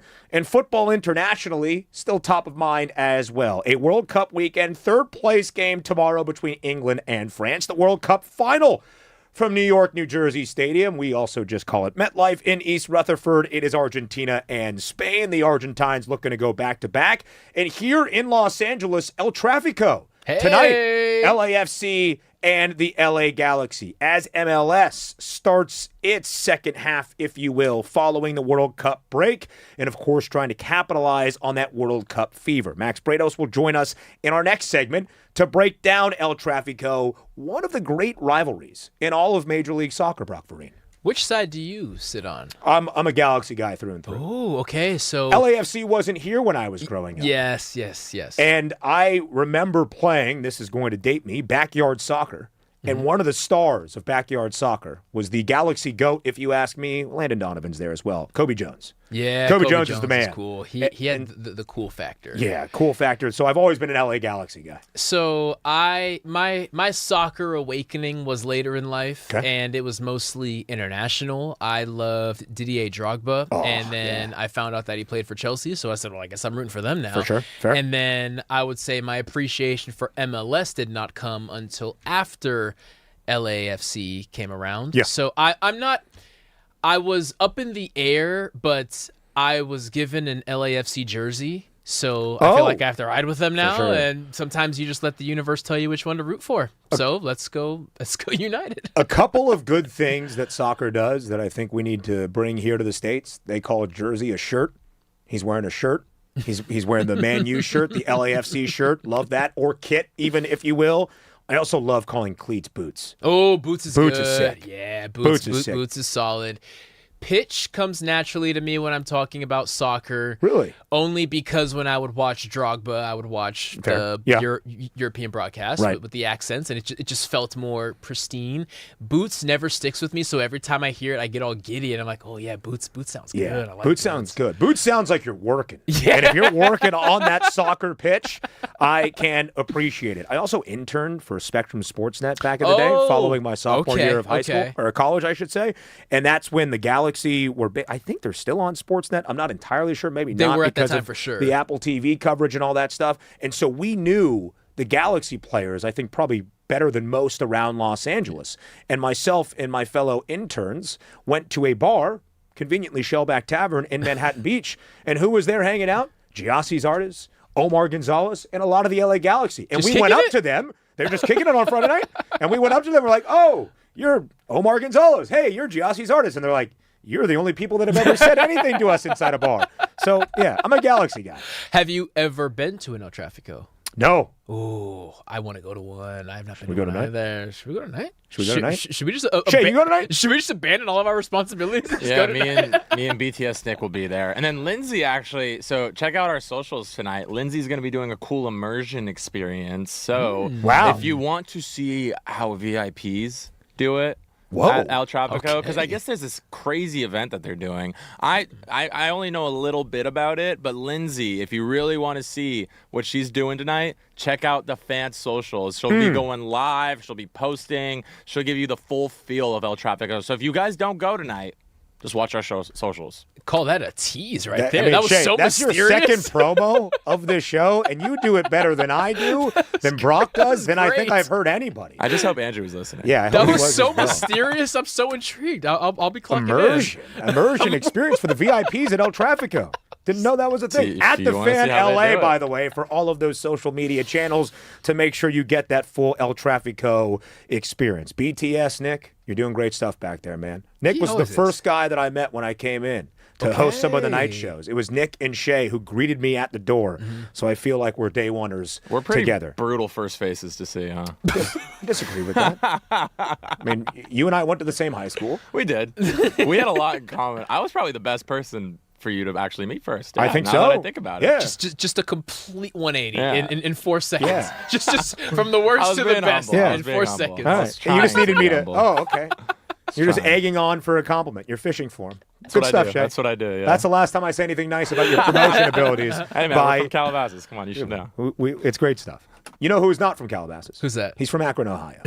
His name is LeBron James. He used to live here in Los Angeles and might still with some of his family, but he will not play his basketball with the Los Angeles Lakers in 2026-27. Year number 24 for the King. And yesterday in New York City at the Fanatics Fest, which is basically just all of the biggest celebrities and athletes inside a convention center in New York City, speaking to everybody in a live Mind the Game podcast episode, LeBron told the crowd who were asking him where he was going to play his NBA basketball this upcoming season, said, quote, "Won't hold you guys up for too much longer," end quote. We know this is what LeBron does. We know that he takes his time, Brock, to make whatever determination and decision of what his NBA future is going to look like. So two-parter to you.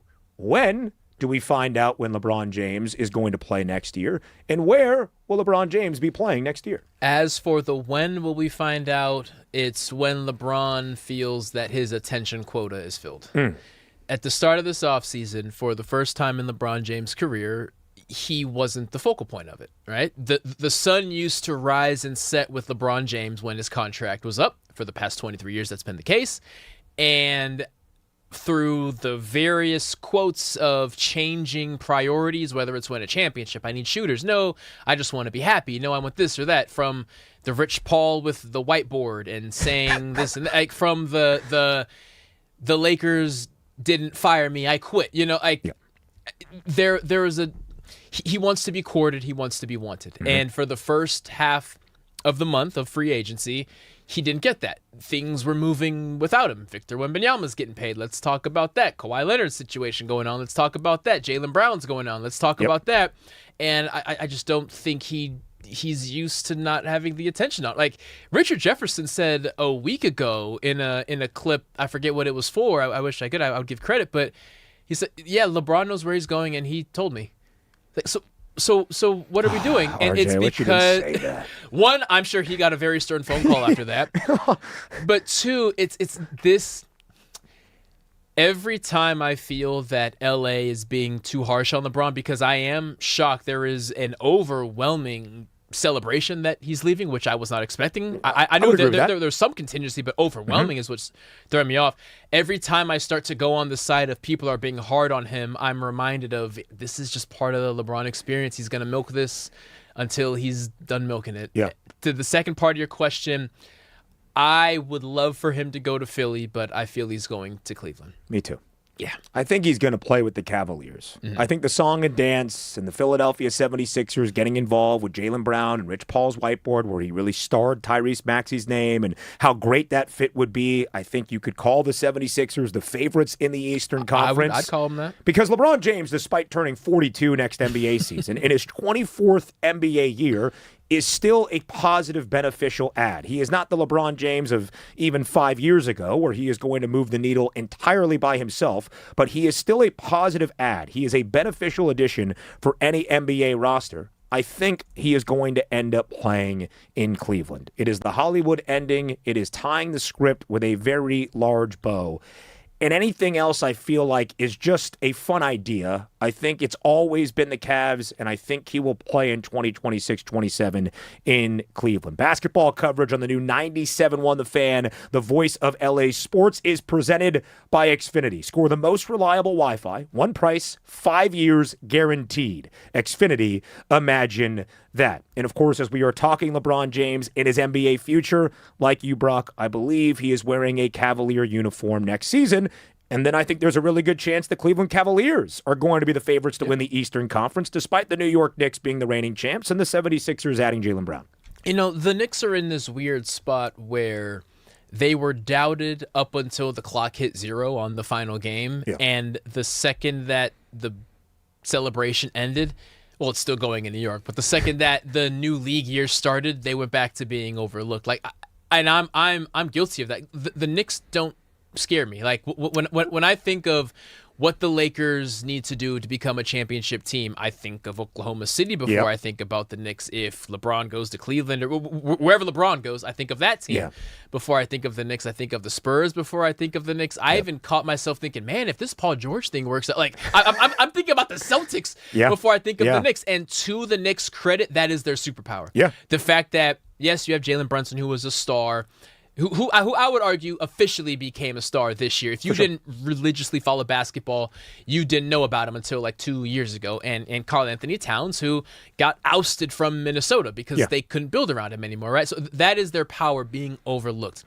That being said, I see LeBron in Cleveland, assuming replacing Max Strus, James Harden, Donovan Mitchell, LeBron, Evan Mobley, Jared Allen. Obviously, them getting bounced in an embarrassing fashion doesn't hurt, but LeBron elevates that team, and in an Eastern Conference, that is terrifying.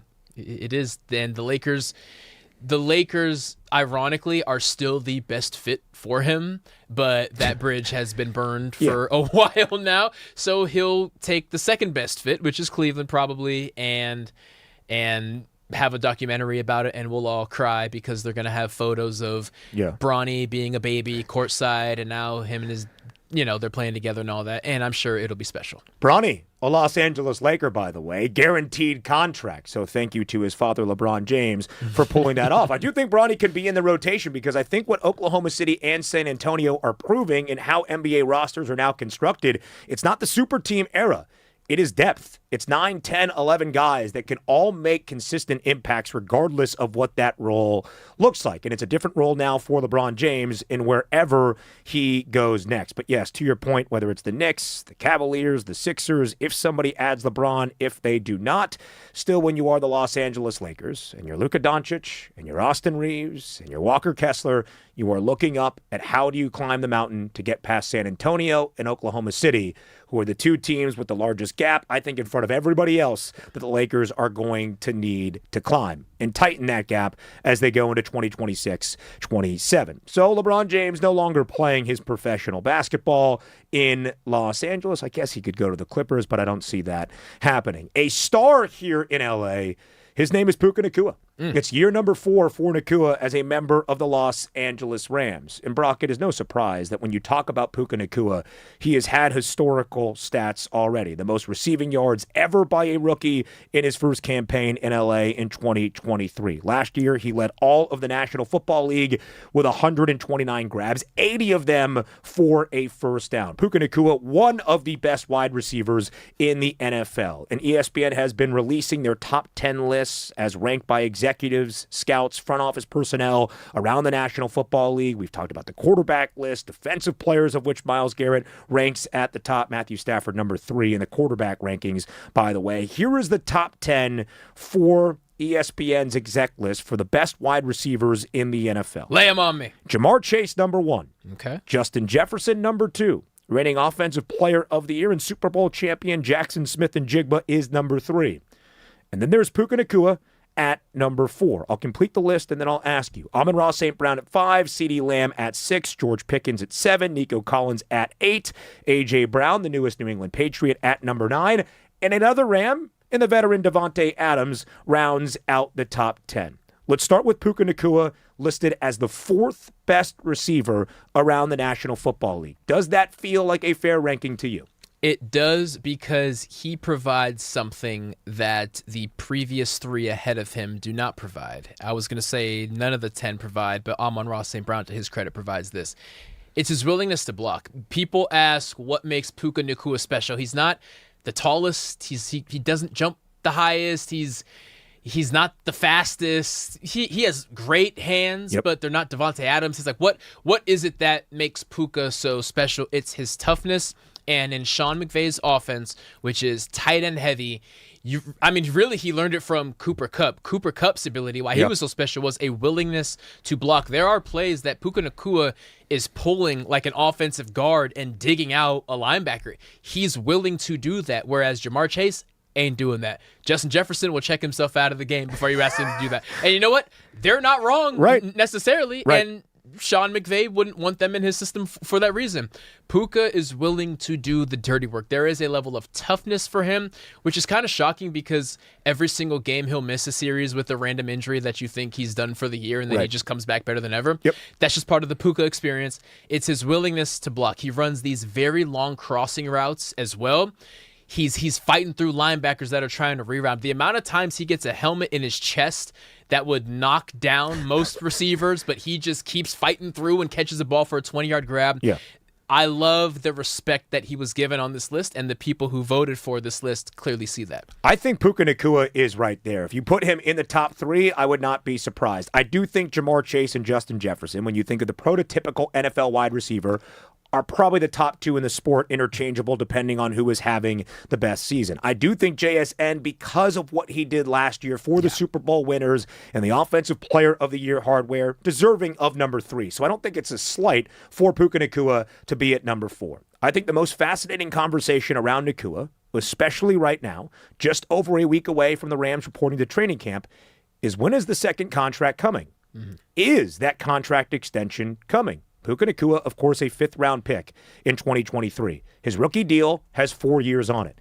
This is the final year of his contract in 2026. And notably, Brock, you see teams start to have those extension conversations early for guys like Nacua that have clearly proven they are deserving of that second deal, and a record-setting second deal for what it's worth. There are now 2 receivers in the NFL that make more than $40 million per year. It's Jamar Chase and it's Jackson Smith-Njigba, 2 of the 3 guys in front of Nacua on this top 10 list. It is not a matter of ability. I don't even think it's a matter of availability because of the way that he plays football and because he is so hard-nosed and physical and has that toughness that he's willing to block, that he's willing to run the football, that he's willing to take those hits across the middle. To me, it is only a matter of maturity. And can Puka Nacua show that to Les Snead and this Rams front office to be deserving of a very large financial and time commitment from LA?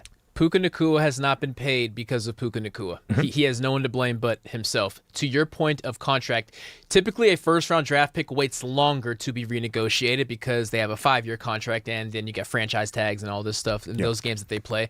Puka Nacua was a later-round pick. Puka Nacua could arguably have been paid a year ago, right? He could have entered last year with negotiations and a new contract signed by midseason, but he didn't act right. And the same way that we talked about Lincoln Riley, despite all the success he's had, his fire is under him, and he needs to make it happen this year.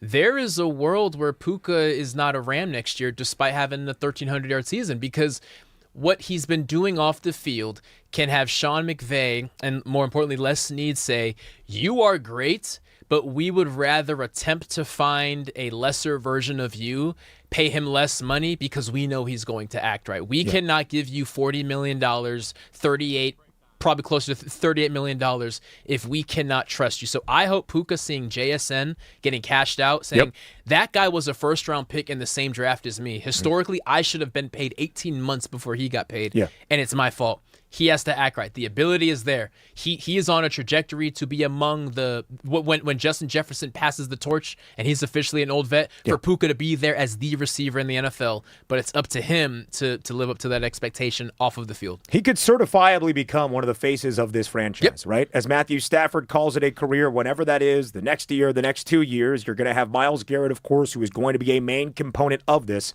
But Puka Nacua can be that bridge gap between Stafford, the next quarterback, presumably, as everybody in Los Angeles hopes, Ty Simpson, but Puka Nacua could be that. It's a matter of if the Rams trust Puka Nacua with that image to represent this franchise in the best way. And then quickly here, this is why the Rams are Super Bowl favorites, because even at the age of 33, Davante Adams is still in the top 10 of the best receivers around the NFL. He had 14 receiving touchdowns a season ago. That led everybody in the National Football League. He is still perhaps the most trusted target in the red zone, goal line circumstances, not just for Matthew Stafford, but around the NFL. That is why the Rams have these expectations, because they have the talent on the roster, exemplified by Davante Adams still being one of the 10 best receivers in the National Football League. The analogy I use for Davante Adams is if you want to teach your kid basketball and he wants to play center, you don't show him footage of Shaq. You show him footage of Tim Duncan.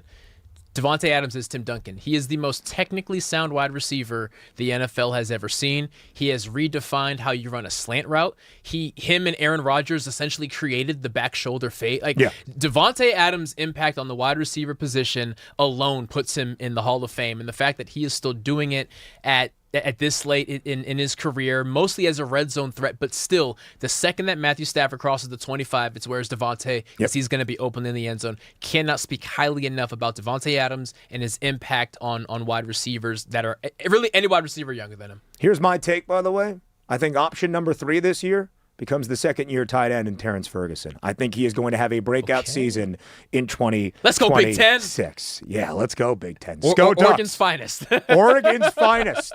That's Big Ten football, brother. He's Brock Vereen. I am Ben Stevens. It's the new 97.1 The Fan, the voice of LA sports. Let's talk El Tráfico. Galaxy, LAFC, next.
A Friday here on the new 97.1 The Fan LA, the voice of LA sports. He's Brock Farine. I'm Ben Stevens in for Alex Curry. And it's a huge football Friday, both the one that we play domestically that we call American football, international football, and soccer as well. Major League Soccer is back on this Friday, riding the World Cup wave. And here in the City of Angels, it's El Tráfico, one of the most bitter rivalries in the entirety of MLS. It's LAFC and the LA Galaxy. And joining us on 97.1 The Fan, it is Max Bretos, who does great work for Apple TV, MLS Season Pass, and a host for LAFC as well. Max, we appreciate the time on this Friday. Thank you for being here on Brock and Alex.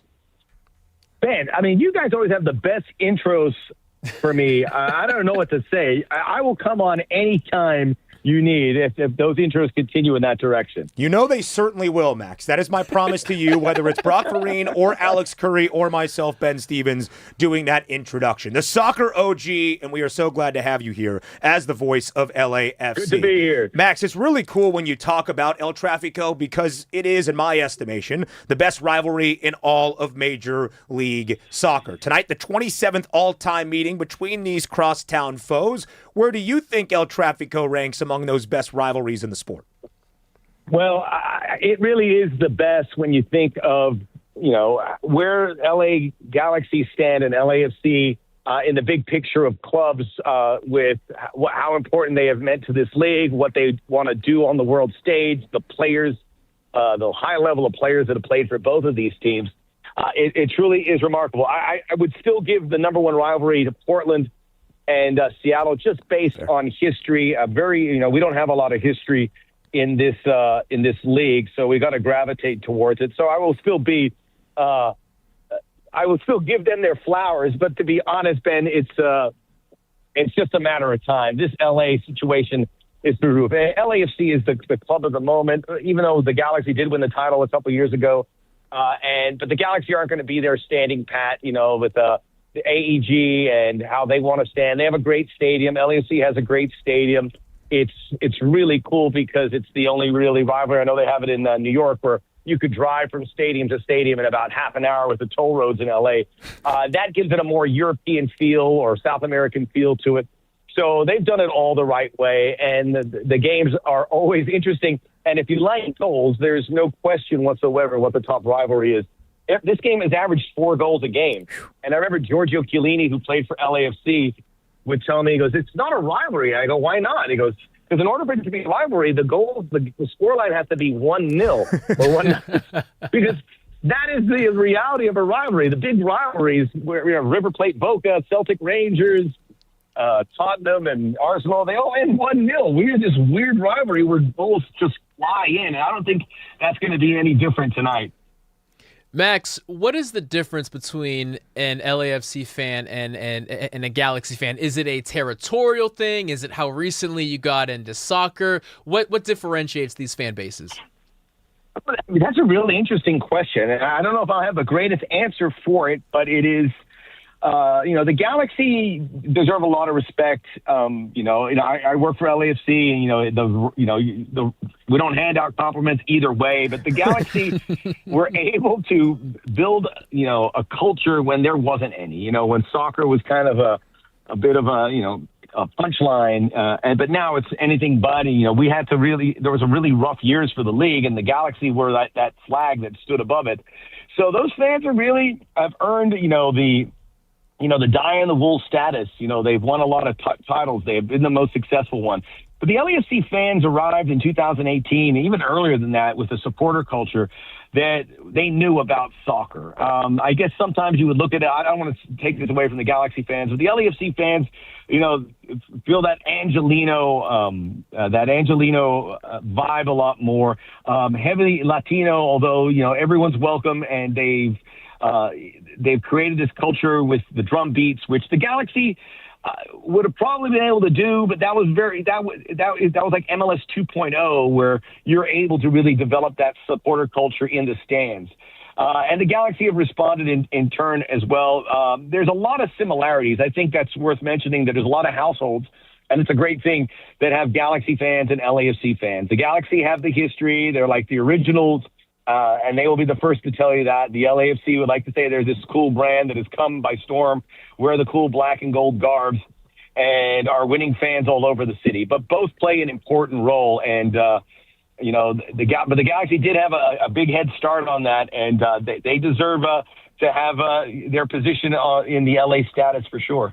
Max Pretos joining us here on the new 97.1 The Fan as we get ready for the 27th rendition of El Tráfico between the LA Galaxy and LAFC tonight. Max, in the previous 26, as you just alluded to, this has been a very tightly contested rivalry series. 10 wins for the Galaxy, 9 for LAFC, 7 draws. All time in the 26 prior matches. 57 goals for the Galaxy, 56 goals for LAFC. How closely contested will tonight's version of El Tráfico be? It will be tightly contested. I think LAFC, both teams are coming into this game not in the greatest form prior to the World Cup. Granted, that was 7 weeks ago since they last played. I mean, so I don't know how you could tell it. But I would think that, you know, when you haven't played a game in that long, it's going to take a minute for you to really get your bearings. We had some games last night. Other than Portland, who came out and scored 5 goals. But there's always a great equalizer in here. LAFC are higher in the standings. They've been more successful this season. They've been busier because they played an international tournament in the CONCACAF Champions Cup. But playing down in Carson is always tricky. And if the Galaxy are struggling, and they are struggling now, they're in 9th place. They sold their best player, Gabriel Peck. So they're not playing with a full deck. But to underestimate them would be foolish because the Galaxy will always raise their game because it's always an occasion. This result matters. People remember the wins and the losses. It'll ruin your weekend, especially with the Friday game, or it will give you bragging rights for the next few months until they meet again. They play a lot. I mean, they'll play 3 times in the regular season. They've had playoff meetings, and we'll see where it goes. But there's just nothing between them historically. Very rarely is it a one-sided game, if ever. The only consistency, as we said, is the goals, which we will get.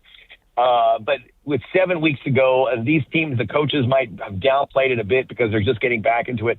They know what's at stake. It's important to the players. It's important to everyone affiliated. It's a proper rivalry, and it gets really spicy, and it is always going to be competitive. So when people ask me for a prediction, I'd rather skip that one because I just don't know. Max, there are plenty of new soccer fans since we are amidst the end of the World Cup, and I'm sure there will be some people there tonight who are giving the MLS a try, maybe for the first time in person. Who is a player or two that they can support? Well, we welcome those folks, and I think historically with soccer, we've gatekeeped a lot and said, you got to do this to be a soccer fan. You don't. You come in, whatever you want to take out of it, you're welcome to it. This is the league. These are the teams. If you dig it, you're welcome. If it's not for you, totally understandable. I think we got to be ourselves with all of that. And there's no denying this is a great opportunity to win new fans because everyone's had the World Cup and they want more. And their eyes will turn to MLS because it's the next thing up, especially if you're American, right? This is in your backyard, and you can go support a Premier League team or a team in Spain or Italy, but you won't have that connection where you can, if you're in LA, you can go be part of the team. These clubs, if you showed up at their doorstep, they would welcome you with open arms. They would treat you in first class in every way, and that's something that I think you would really enjoy. As to answer your question, Brock, it's Son Heung-min is the most interesting. He is one of the biggest stars in Major League Soccer, one of the 2 or 3 without question. He is the biggest star in the history of Asian football by any metric.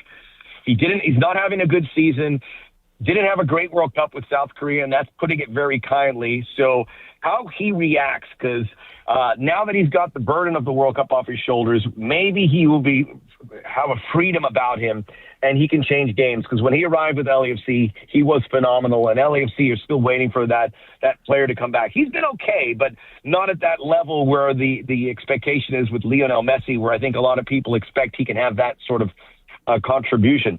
The Galaxy is a little more interesting. I would have said Gabriel Peck, but he's not there. Marco Reus, a famous German player who plays a smaller role, is It's becoming more and more important with what they do. I will say also Joseph Paintsill can extend the field. They have a lot of good young players that are from Los Angeles that are worth tying in. I will tell you this about the Galaxy. They're going to make some noise here with a player in the next few weeks, a big name. It just has to be. That's how they do it. I'm not even breaking news. It's just you feel it in the air. The Galaxy can't lose ground to LAFC, who made the big signing with Son Heung-min. So I think they will look for that as well. That said, this is a good chance for LAFC to catch the Galaxy a bit shorthanded, and a good opportunity for Son Heung-min and Denny Bouanga, who has been the gold standard for LAFC over the last 3-4 years, to get their goals and get a victory. It just feels very cool for so much World Cup soccer at Los Angeles Stadium, SoFi Stadium, for this community, for this city to rally around the World Cup, and then to have El Tráfico right away in the first MLS game for both LAFC. Man, you're right. It does feel cool. Yeah, Max, it does. And Max, you know what? You chose the right word. I agree. It feels significant. It feels important, and we will see that on full display tonight. I am not going to ask you for your 2026 El Tráfico prediction. I will ask you, however, Max Bredos, for your World Cup final prediction. Will it be Lionel Messi in Argentina for a second consecutive World Cup, or will the Spanish side, the reigning European champs, add on a World Cup championship as well on Sunday afternoon? It would be lunacy, absolute crazy talk, to pick against Lionel Messi and the reigning champions. They have been on the primrose path. They have shocked us time and time again. They have pulled victory out of the jaws of defeat time and time again. It feels like it is theirs to lose. They are on this path to make history. But you know what? I'm going to go against the grain because Spain is something else. We've rarely seen a team like this. By the way, when we look at the World Cup and we start thinking about all the teams that could have won it, it's crazy that anyone would have suggested it could have been either anyone other than Spain, Argentina, and France. Even England, it would have been crazy to suggest that because those three teams are so much better. But I think Spain, we're seeing something really special. This is kind of the beginning of a cycle for them. Their best star, Lamine Yamal, just turned 19. They have this guy, Pau Cabarsi, who's also 19, who is defended some of the best attackers, Cristiano Ronaldo, the Belgian collective, which were so good, Kylian Mbappe against France, and just shut them out. And the way they shut teams out is they just possess. Possession is a deceptive stat in soccer because you could possess forever and a team counterattacks, score a goal, and all that possession means nothing. But Spain drive you bananas. They wear you down. And I saw that with France because Spain almost did to France what Belgium did to the U.S. And remember how we reacted to that. That was a beatdown against arguably the best team in the world. I can't go against them. I think Spain... and I think they still have an extra gear they can kick into. We haven't seen the best of Lamine Yamal, although I think he has been good, even though he hasn't scored goals. I think Spain wins this, and they win it pretty comfortably. I think they win 3-1. And, I mean, I'm trying to think. I mean, it's going to be a heavy Argentine crowd. I don't know how these Argentines do it. They're filling out every stadium. Wherever they're finding their money, I mean, it's unbelievable because we hear about Argentina, about how their economy struggles, yet these fans find a way, so more power to them. So it's going to be an Argentine crowd. And there's a little side note. Spain have played all their games under a roof, I think, almost all of them, with the exception. I mean, they played a couple games in L.A., for instance. They were the SoFi Stadium, leases. So I think playing outside in that heat and that bad air quality benefits Argentina, but everything on the field, to me, benefits Spain. They win it. That is why he is the soccer OG, because he said it would take a madman to pick against Messi and the Argentines, and he does that thinking Spain is going to win the 2026 FIFA World Cup in dominant fashion. Max Bredos, thank you for joining us here on the new 97.1 The Fan. We appreciate your time. Enjoy El Tráfico tonight. Ben, Brock, I will be there, and we appreciate all the stuff that you guys do for our sport. Thanks again. Thank you, Max. Really appreciate having you here. All right, it's a Friday afternoon. We're talking football of many shapes and sizes. We have talked a lot about USC. It is now time to embark on the debate for year number 1 of the Bob Chesney era in Westwood and Pasadena for the UCLA Bruins. Will we be 8 clapping to a bowl game? We'll tell you next on the new 97.1 The Fan.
The new 97.1 The Fan, the voice of LA Sports. I was told by producer Shay, mics were hot. Were they hot in the booth as well? Because Shay was just dropping some bars. Only our ears have graced with that. You guys. I thank you very much for that, Shay. Thank you for making our Friday. Yes, let the intro music welcome us back in a preview of USC football in 2026. It is Friday, July 17th, but as we have said numerous times, football is here, my friends. Football is here. Training camp around the National Football League, media days nationally in college football. The Big Ten will take center stage in just a few days as well. And myself, Ben Stevens, and Brock Vereen are rather optimistic, at least based on relative expectation and the results we have seen the past few years in Westwood for UCLA football. And Brock, it's very simple for me why I am positive about the Bruins with a first-year head coach, because I believe in Bob Chesney. Yep. If there's 1,000 Bob Chesney fans out there, count me as one. If there's 100, I'm one as well. If there's only one, it's me. And if there are 0, I am dead, unless Brock Vereen is going to join me in that Bob Chesney belief. This guy has won at every single level, and we have all asked around college football the last few seasons, who can be the next Indiana? Who is that next Curt Cignetti in the coaching ranks? I think he is the anomaly and not what will become the standard, but if there is anybody that follows that track record, it's UCLA's new head football coach. And UCLA finally is zigging instead of zagging. Instead of leaning into the LA of it all, which only at best leads you to be the second version of USC, which I feel is a trap they've fallen into. Specifically with football, their other sports don't do this, but specifically with football, they lean into that, and you're always going to be second best. Bob Chesney is the exact opposite. You get this guy from a school in James Madison. I would argue most Angelinos don't even know where that is. It is in Virginia, and they play some dang good football. He leads James Madison. Yeah, it was a lopsided affair against Oregon in the CFP, but UCLA's head coach has been to the CFP, and USC's has not since being the head coach of USC, right? Wow, that is a thing. What does Bob Chesney do?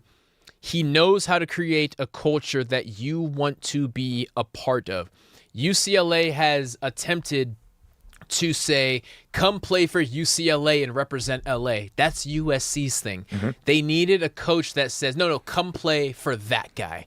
That's what Curt Cignetti, that's what makes him so special.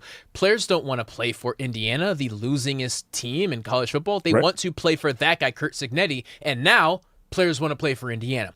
So 2 things that Bob Chesney has done that have set up. 1, his first media availability after their very first spring practice months ago. They said, what did you work on today? It's your first practice, new head coach. What did you work on?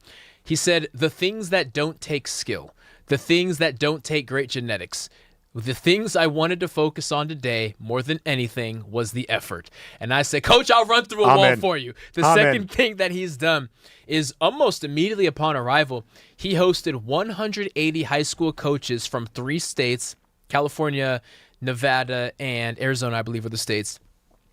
And he just wanted to meet them face to face and shake their hand, which goes a long way regarding when a high school recruit, which happens very often, they go to their head coach and say, I've narrowed it down to these schools. Where should I go? You would be shocked how just Bob Chesney inviting that coach, all expenses paid, come have dinner with me at the facility, I'll give you a tour, can say, you know what, I like that guy, I think you should go play for him. He has not made a wrong move yet. And I admittedly have a lot of connections at UCLA. Everyone has already fallen in love with him. And listen, he has been a head coach in the collegiate ranks, D3, D2, FCS, FBS the previous 2 seasons for James Madison for about a decade and a half. And the guy has won 72% of his games. Half of the years that he has been a college football coach, his team has won a conference championship. And you might say, Ben, that's Salve Regina in D3. It's going to be different now in the Big Ten.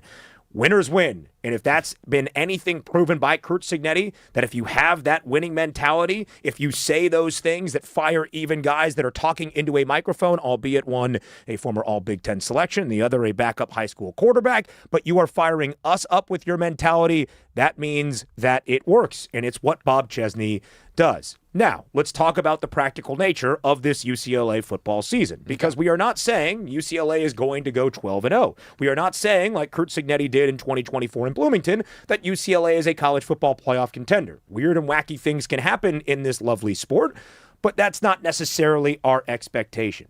I really do believe, though, Brock, that the Bruins can become bowl eligible. We talked about Nico Iamaleava, the quarterback back in Westwood, under Bob Chesney's offensive coordinator, Dean Kennedy, that follows him from JMU, as does his defensive coordinator, Colin Hitchler, who, much like Curt Cignetti, brought all his boys, Mike Shanahan, Bryant Haynes from James Madison to Indiana, and that congruency is still all there. Nico is back. Javion Thomas and Anthony Woods are back. Dogs. You add in the JMU, I believe, or the Sun Belt Offensive Player of the Year, but an All-American returner who is a guy that does everything on a football field in Wayne Knight, who is a great running back, had more than 1,300 yards, is a great receiver out of the backfield, literally the guy that just does it all on the gridiron. He makes the way from JMU, as does the Sun Belt Freshman of the Year, Zaire West, on the defensive side of the football. He is a great edge rusher. Aiden Gobira coming from JMU.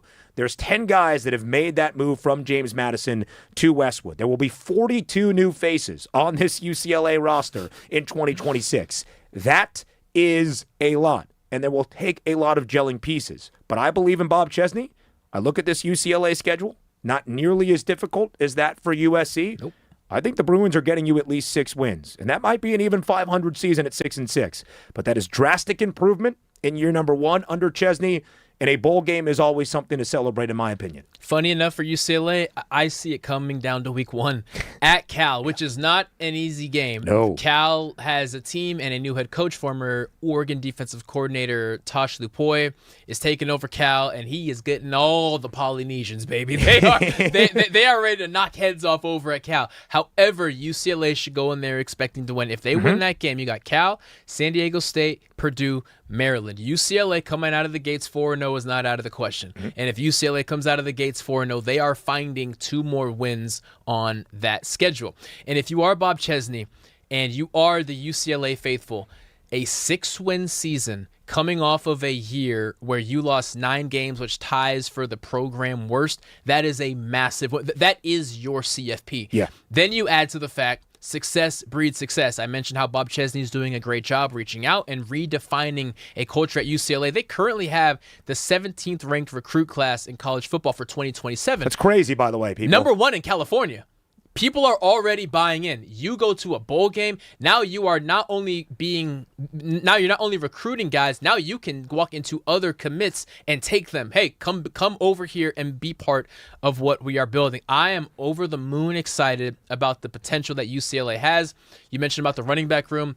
Where USC has an argument for best running back duo in the Big Ten, without question, UCLA has the deepest running back room. Yeah. Those 3 names that you mentioned would be starters on more than half of – well, Wayne Knight is a starter at any Big Ten team. For sure. The other 2 are starters at probably half of Big Ten teams. It's going to be able to not rely so much on the legs of Nico Iamaleava. He ran the ball a little bit too much, got a little banged up, and wasn't his best self by the end of the year. But I share your excitement for UCLA. I expect them to be a bowl team, and I expect the Bob Chesney era of UCLA to redefine Bruin culture. And lastly, I expect the hotbed of Southern California talent to be attracted to that and want to be part of something special. Monshin Sales, that name might not mean much to people out here in Southern California, but he's a top 5 recruit nationally. He is the number 1 wide receiver in the 2027 class. He is from Indianapolis. In years past, 3 years ago, he's not looking at IU. Nope. He just committed to Indiana football this afternoon. He is the highest-ranked high school recruit that Indiana football has ever had. Bob Chesney is starting to already do that with a top 20 recruiting class for next year, and his Bruins haven't even played a game. I don't think UCLA is going to have more wins than USC, but I think I'm more optimistic relative to expectation for the Bruins than I am for the Trojans entering 2026. And we used to joke in Big Ten country all the time about The Rock, about Memorial Stadium in Bloomington, how it was 10% capacity through those days in October and November when Indiana was getting spanked by Big Ten competition. We have had so many conversations about the Rose Bowl in the future for Bruins football. Is this their home stadium? If Bob Chesney starts to win, You're going to see that place start to get more filled up in late October, in early November, and that will be a sign of immediate improvement for UCLA. Some of my best memories as a kid is going to a packed Rose Bowl, and I want those players on UCLA now to experience what UCLA teams have not experienced for coming up on 20 years now. Pasadena wants to support UCLA, LA wants to support UCLA, and Bob Chesney is going to do his job getting a team worthy of that. I'm not just saying this as a Big Ten homer and a guy that lives in Los Angeles. UCLA up in Berkeley at Cal week number 1 is my favorite game of the first full Saturday of the 2026 college football season. 7:30 p.m. Saturday, September 5th. Hour number 4 of Brock and Alex. It's up next.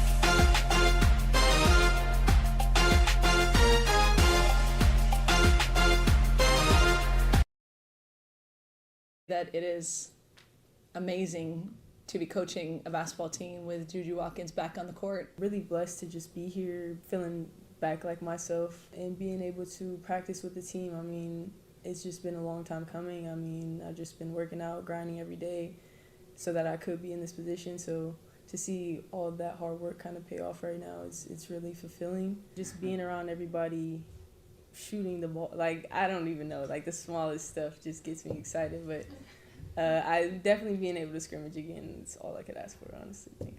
Two truths and a lie. Yeah. I have giveaways. Which of these is not true? I once got in a fight with LeBron James in an elevator. I once interviewed Bill Clinton when he was at a urinal. Or could this be a true one or a fake one here? You're selling it well. Uh-huh. Or yeah, I know. It's a whole setup. I once spent 4 hours having caviar with Emma Thompson while talking to King Charles. I am going Two truths and a lie. to say, we'll all put in our guesses. 'Kay. I'm going to say the Bill Clinton one is the lie. I'm also going to say Bill Clinton is a lie because it's Secret Service, and you would have had to get by because it's president. So even like former, you're surrounded by Secret Service. Also kind of creepy. Kind of creepy if it's true. Yeah. But also very on brand for Bill Clinton. So like that would be hilarious. On brand for Bill Reiter. Yeah. Those bills are weird, man. Wow. Those are Stay away weird. from the Williams.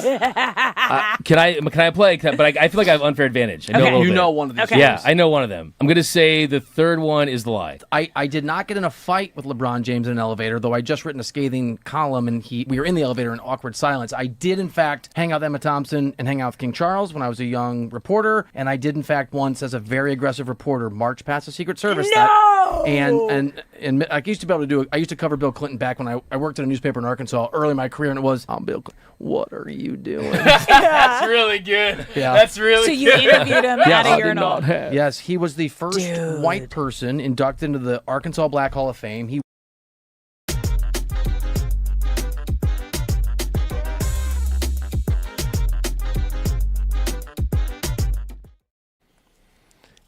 It's midday in Los Angeles, and we say hello and welcome to you. It is hour number 4 of Brock and Alex on the new 97.1 The Fan, the voice of LA Sports. He is Brock Farine. I am Ben Stevens. In today for Alex Curry, and we have had a ton of fun. We've already been on the air for 3 hours. This our fourth and final as we set the stage for your weekend here in the City of Angels. And if you want to know how high the enthusiasm is on this Friday afternoon entering the weekend, the coffee is here, folks.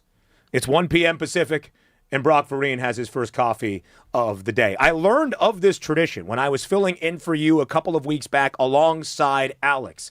And she said we normally do a segment called Brock's Tea because he drinks tea the entirety of the morning, even past lunchtime. But when 1 p.m. hits for our final hour, he breaks out his first coffee of the day. It is an honor to see this with my own eyes in person. You know, it was pointed out to me, the year was 2021, and I'm sitting in the green room at Big Ten Network, and we're watching all the games. You know, you have 10 TVs, and you got to watch every game. And one of the workers there leans over to me and he says, "Hey, why do you only have coffee in the afternoon?" So what are you talking about? He says, you only have coffee in the afternoon. I say, that's not true. He says, I've been watching it because it's weird, and you only have coffee in the afternoon. And it was pointed out to me, what I realized is during work, so once I start drinking coffee, I can't stop. Yeah. So during work days, I don't have it until the afternoon as like a self-preservation kind of thing. I appreciate that. Yes. Will this be the first and only cup? Or is this the first of like 3 cups and then you get home and you're like, I'm done? I will have one here. Yeah. I will have one for the road home. Fair. And then sometimes my wife, who's even an evening coffee person, sometimes, but that's a decaf. That's a decaf. We're not getting crazy. Nikes, yeah. We're not getting crazy. Yeah. Yeah. It is a habit that I live with, and I will not ever change. So you guys never do the cappuccino after dinner? Her brother-in-law I does. could. Her brother-in-law, shout out to Kyle, is a massive cappuccino guy. Too much foam for me. I think the shot of espresso cappuccino on the dessert menu is one of the coolest things ever. I'm not that person. Yeah. I wish I was. It just, Maybe it one just day, looks but cool. It looks so cool. It makes you feel like you're small little in cup that comes over- Paris, like a pack of cigarettes and Yeah. a cool hat and shades on, even though it's nighttime with like Yeah. a 10 p.m. cappuccino. I'll never be that cool. I'll never be cool enough. I'd feel like the bad guy in a movie. You know, like I just finished my steak and potatoes, and here's my small little espresso shot. And now you got to find out how to kill James Bond. For Yeah, sure. definitely. I'm going to fail in doing so, but the cappuccino or the shot of espresso will be very, I'm gonna look cool when I very die. tasty. Man, I love that. Truly, it's a very cool thing to see this cup of coffee here, live and in person. I told this story on air when I was doing the night show here on 97.1 The Fan. I was interning for the Dodgers for Spectrum Sportsnet, and after the 6th inning at Dodger Stadium for working media, they bring all the extra Dodger dogs, and there's just a plethora of Dodger dogs up in the media box. And so I was 20 at the time, or 21, whatever it was. I think most of the people covering the Dodgers, because baseball is a daily thing, they're like, I don't need another Dodger dog. Me, on an intern budget, who hadn't eaten dinner yet, and was running all over the park for Spectrum, I'm like, man, you're telling me there's free Dodger dogs? I had 3 before the 7th inning stretch. But one of the coolest things ever is during the 7th inning stretch, the late, the great Vin Scully, when he was still announcing Dodger games, he would come out with his wife during every 7th inning stretch and walk up and down the hallway. He would kind of poke out to the rest of the press box that is overlooking behind home plate at Dodger Stadium. And it didn't matter who you were. It was my first time seeing Vin Scully in person, but like even I think Bill Plaschke was there, like even some of the old-timey newspaper writers that have been probably at their 1,000th Dodger game and have probably seen Vin do this every single time. When he walked out of the press box, kind of to where everybody was gathered, everybody like turned, looked, and waved. It was like the coolest thing I have ever seen. Not to compare your coffee to Vin Scully, I was gonna say, but you it was like, are raising whoa, the stakes for me, I'm man. seeing this live and in person. It was very, very cool. It's Vince Scully and it's a cup of coffee. Just like 1A, 1B for sure. Truly, 2 of the greatest pleasures in life. Brock, don't throw that cup away, man. You gotta let him Sign take it home. that. Yeah. Sign that thing. That's very, very well said. Truthfully, 2 of the greatest things that have ever happened in my life, Vin Scully and a cup of coffee. I mean that sincerely. Vin Scully, of course, is a Dodger legend. The Los Angeles Dodgers head back to Vin Scully's native land. Grew up in Brooklyn. Tonight, they play in the Bronx to start a 3-game set in the unofficial second half of this Major League Baseball season following the All-Star break. It's the Yankees, it's the Dodgers, it's the 2 premier brands in all of Major League Baseball. Tonight for game number 1, your probable starters will continue to refresh those lineups if we get the projected starting lineups from both managers here in this 4th and final hour, but we know the projected starters. For the New York Yankees, it's Garrett Cole. For the Los Angeles Dodgers, it is Roki Sasaki. First game for LA, Brock, post-All-Star break. Trying to snap a 3-game slide as they were swept by the D-backs in that final weekend set before this past week in Philadelphia. And for Roki Sasaki, he is also trying to stop his own slump of sorts. And we've said it all along, it's the bravado on the bump, it's the confidence that is necessary. You go to New York, you are pitching inside Yankee Stadium against the Pinstripes on the other side. Do you think Roki Sasaki will match the moment tonight in New York City? I don't, but I hope I'm wrong. I hope more than anything I'm wrong. You look at Roki Sasaki, who, as we have teased throughout the show, is fighting for a spot because healthy arms are potentially coming back soon. Yep. Most notably Blake Snell and who's closer than Tyler Glass now. But once one of those guys comes back, someone's getting bumped. We thought it was going to be Eric Lauer, but Eric Lauer has proven to be as reliable a piece in this rotation as anyone. Crazy. It's going to be Sheehan or it's going to be Roki. And Roki gets an opportunity against a World Series in a World Series atmosphere on the road to prove he can handle the moment. I for the sake of Roki, I almost want something big to happen to him early so that he can prove I can avoid the spiral. That's the thing with him. It's not just giving up a home run. It's he can't stop one home run from turning into 3 home runs. Yep. He can't stop one double turning into 3 doubles. He can't stop one walk from turning into 3 walks. Yep.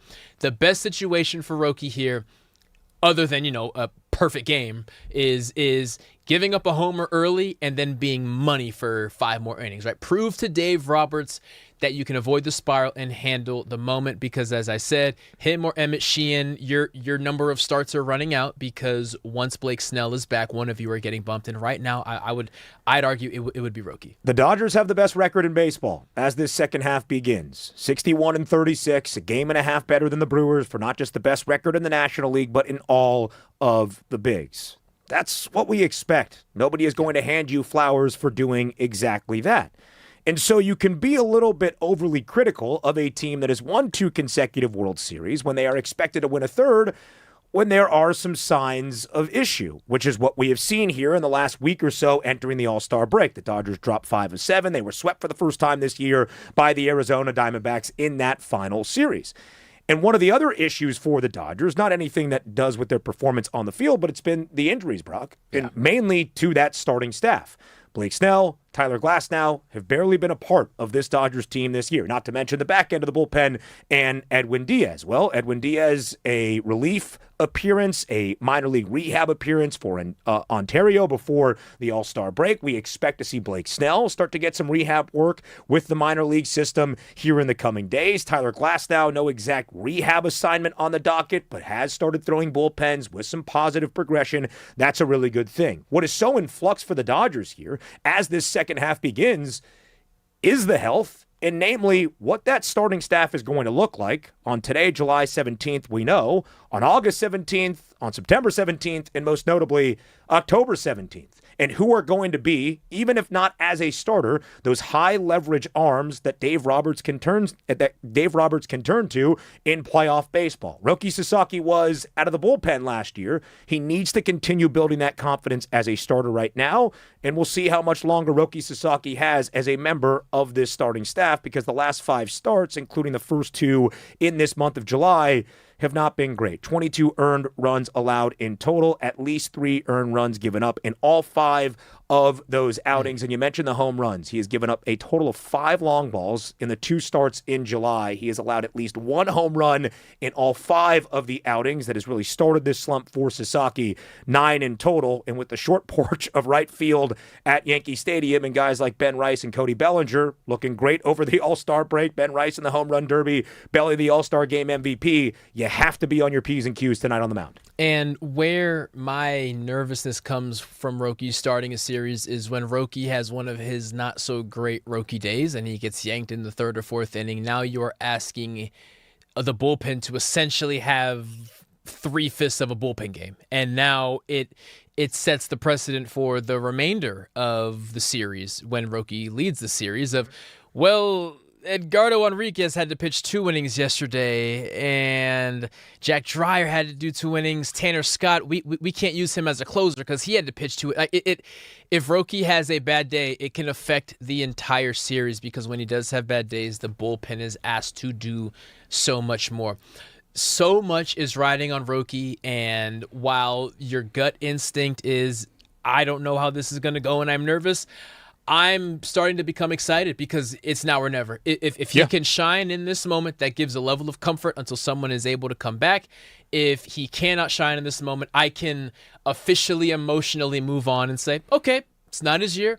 We'll see what spring training holds next year. You're going to go to the bullpen, and we'll see you in playoff time when you'll give us an inning or 2. But like this is the moment. Once All-Star break is gone, you're only thinking about October, and we need to start making October decisions. And it's a really good point, Brock, because the Dodgers have given him this leeway. They have given him a very long leash at the major league level to try to figure out these issues. Normally, for a young pitcher, even at this level, with all the notoriety that Roki Sasaki brought from Japan here to the major leagues, they would have demoted him. AAA to AA to to figure it out to be better than those pitchers, especially, or to be better than the batters that he is facing, especially for a guy that is not a matter of stuff for Roki Sasaki. It's a matter of confidence in bringing that on the bump. We'll see if Roki Sasaki can find that after the break tonight inside Yankee Stadium. His opposing starting pitcher is Garrett Cole, 3-4 this year with a 4.04 ERA. Cole missed the opening 2.5 months for New York this season with some right elbow inflammation following missing the entirety of 2025, undergoing Tommy John surgery. He was great out of the gates early or late in May. 2 outings for Garrett Cole without allowing a single earned run. He has given up 22 earned in his last 7 starts. He has not been crystal clean Garrett Cole that we all know and expect. And I believe those probable starting lineups are now out for both managers for the opening game of 3 in the Bronx this weekend. Roki Sasaki starts for LA, Garrett Cole on the other side. And I think all eyes following the flushing out of that knee are on the top of the Dodgers lineup, and that is Shohei Ohtani. Leading off tonight, DHing for LA. Andy Pages batting in the 2 spot, Freddie Freeman 3, Mookie Betts 4, Max Muncy batting 5th, Kyle Tucker at 6th, Teoscar Hernandez 7, Dalton Rushing catching and batting 8th, and Tommy Edman gets the start at second base, and he will bat 9th. So first and foremost, Brock, Shohei Ohtani still leading off in the DH spot. Yes, and I don't love it, but I also understand that you do want to still win as many games in the series, and I'm sure that even though you are thinking long-term for the health of Shohei, if you are trying to negotiate him taking a step back, you can acquiesce on letting him bat while still trying to figure out the pitching situation. Again, I was hopeful he would still be resting, but I'm not shocked that they're going to let him take some hacks. Again, I just hope honesty. If something hurts today or a week from now, you let us know. Yep, I think it's the key point.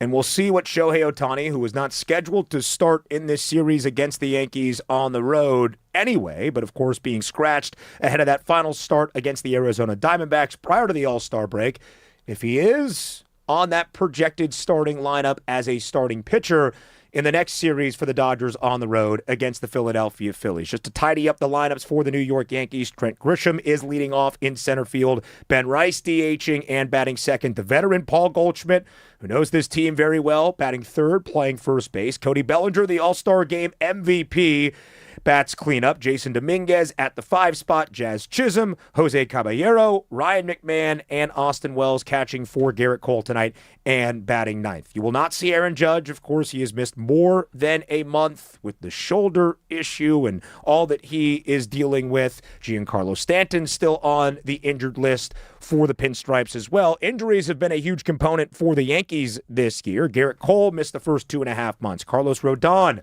on the IL right now, as is Max Fried, the native of Los Angeles, who has been great in a Yankees uniform his first 2 seasons in the Bronx. We will see the American League Cy Young favorite entering the second half post-All-Star break, Cam Schlittler, as the Yankees take on Yoshi Yamamoto and the Dodgers on Sunday Night Baseball in the finale 2 days from now.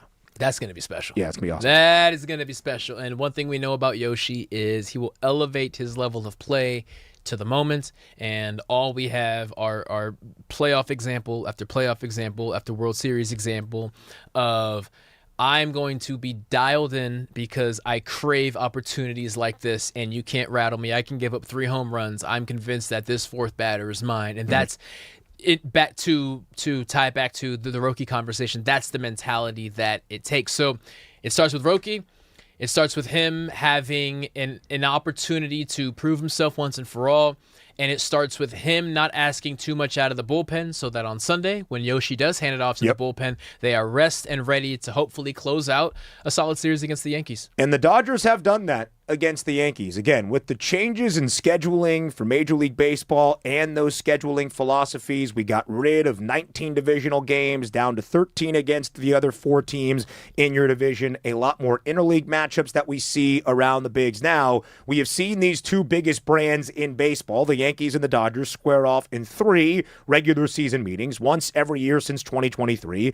The Yankees won the first at Chavez Ravine. The Dodgers took 2 of 3 in 2024 inside Yankee Yankee Stadium. I was at that Friday night opener for a Dodger victory. In 2025, back at the Ravine last year, the Dodgers taking 2 of 3, but most notably, Brock, the 2024 World Series. Yeah. It will be the first time for those Los Angeles Dodgers inside Yankee Stadium since the infamous game number 5 against Garrett Cole. When they trailed 5-0 into the 5th, they got down to their second out. Mookie Betts legs out a single, and the Dodgers stormed all the way back to tie the game at 5. Giancarlo Stanton had an RBI to put New York back in front 6-5, and then a couple of sac flies in the top of the 8th delivered runs 6 and 7 for the Dodgers in that World Series championship in 2024. For a team that ended the first half riding a 3-game series sweep against the D-backs, I think just being in this atmosphere, being in the ballpark that is Yankee Stadium, being in New York City, where the last time you were there in that park, you were winning a World Series,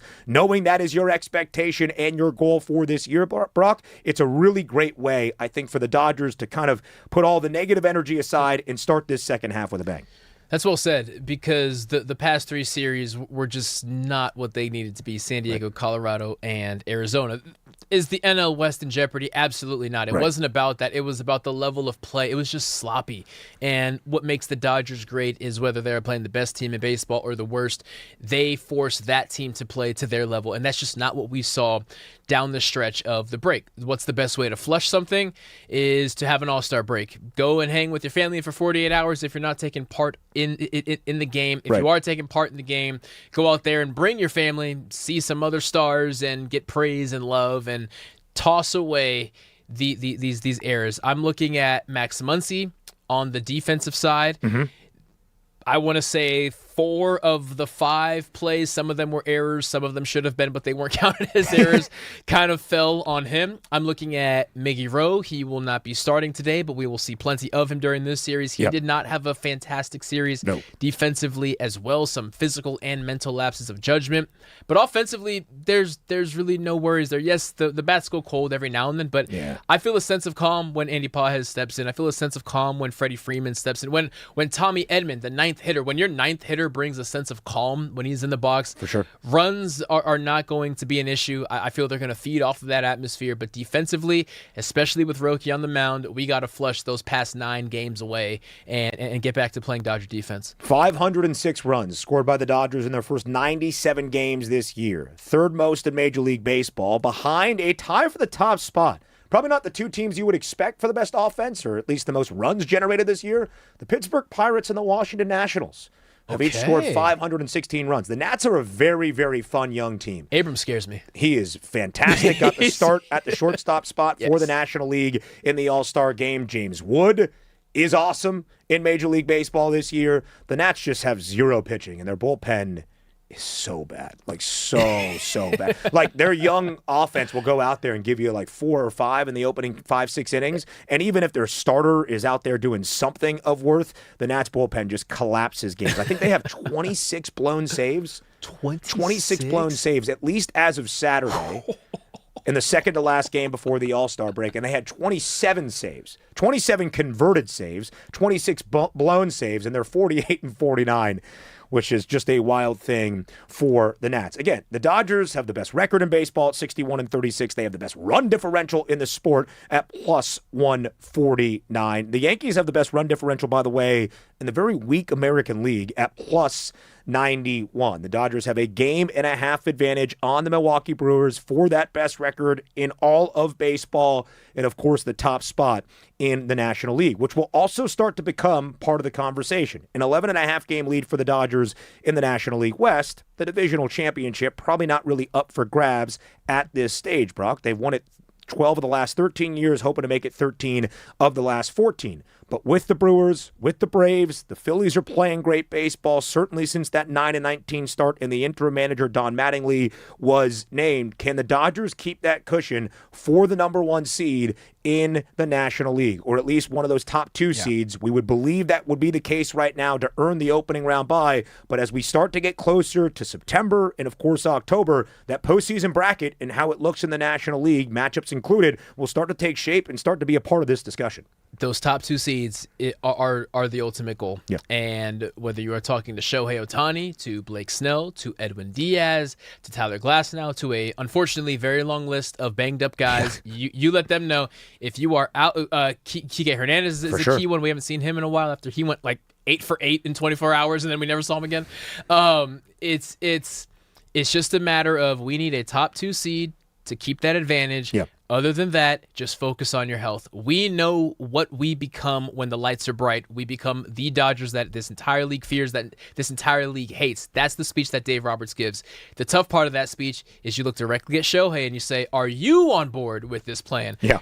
Because I know they are. I need you to be on board, and you are a unicorn. You have chosen how to handle things but from this moment forward, I decide, because the only thing that matters to me is getting to October. I think it is very, very fair. Shohei Ohtani will lead off tonight for the Dodgers against Garrett Cole and the Yankees, and of course he will be the designated hitter for LA. How many starting pitching outings do we have for Ohtani in this second half? That remains to be seen. The National League Cy Young Award is gone. It's Jacob Mizorowski. It's over. It's the big miss. It is. It's done. Yeah. It's over. Shohei Ohtani is not going to be capable of winning that even if he was a qualified starting pitcher. He is going to win his 3rd consecutive National League MVP award. Yeah. But of course, Shohei has those and basically uses them as book weights at this moment. We are about to talk on the other side of the break here on Brock and Alex to a guy that you know very, very well. Is that right? Yeah. I think, you know what? I think when we come back, you're going to do the introduction. For your brother Shane. Shane Vereen joins us next on Brock and Alex on the new 97.1 The Fan.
Welcome back into the midday. Brock and Alex here with you. That is not Alex Curry. That is Ben Stevens, but I'm happy to be hanging with you, sir. Thanks for hanging with us. 97.1 The Fan, the new voice of LA sports. Now, I have hair, you have hair. Let's get somebody maybe in here who doesn't have hair. Shay, is there any representative who doesn't have hair who could join us just to balance things out? I don't want to say anything. This is how it starts, huh? This is how it starts. Welcome into the show, Shane Vereen, calling from... Wow. Okay. Wow. Shane, that was not going to be my intro for what it's worth. I would have said Super Bowl champion, NFL pro, front office exec for the Houston Texans, Shane Vereen, but I let your brother do it. And that's how Brock welcomes you to the show. All right. I see it. I love it. Yeah. I mean, hold on 1 second. Hey, Brock, hang on 1 second. Okay. Good. Hey, Brock. Hello. How you doing, Angel? Good. Those are my lovely nieces hanging out in Camano Island, just near Seattle. Thank you so much, Shane, for joining us. I know you're busy. We'll let you get back to catching crabs in a second. Today has essentially been the college football preview for USC and UCLA. You played at Cal when the Pac-10 was the conference of college football. Can you just give us a perspective of, during the heyday, what the atmosphere was playing against USC and UCLA?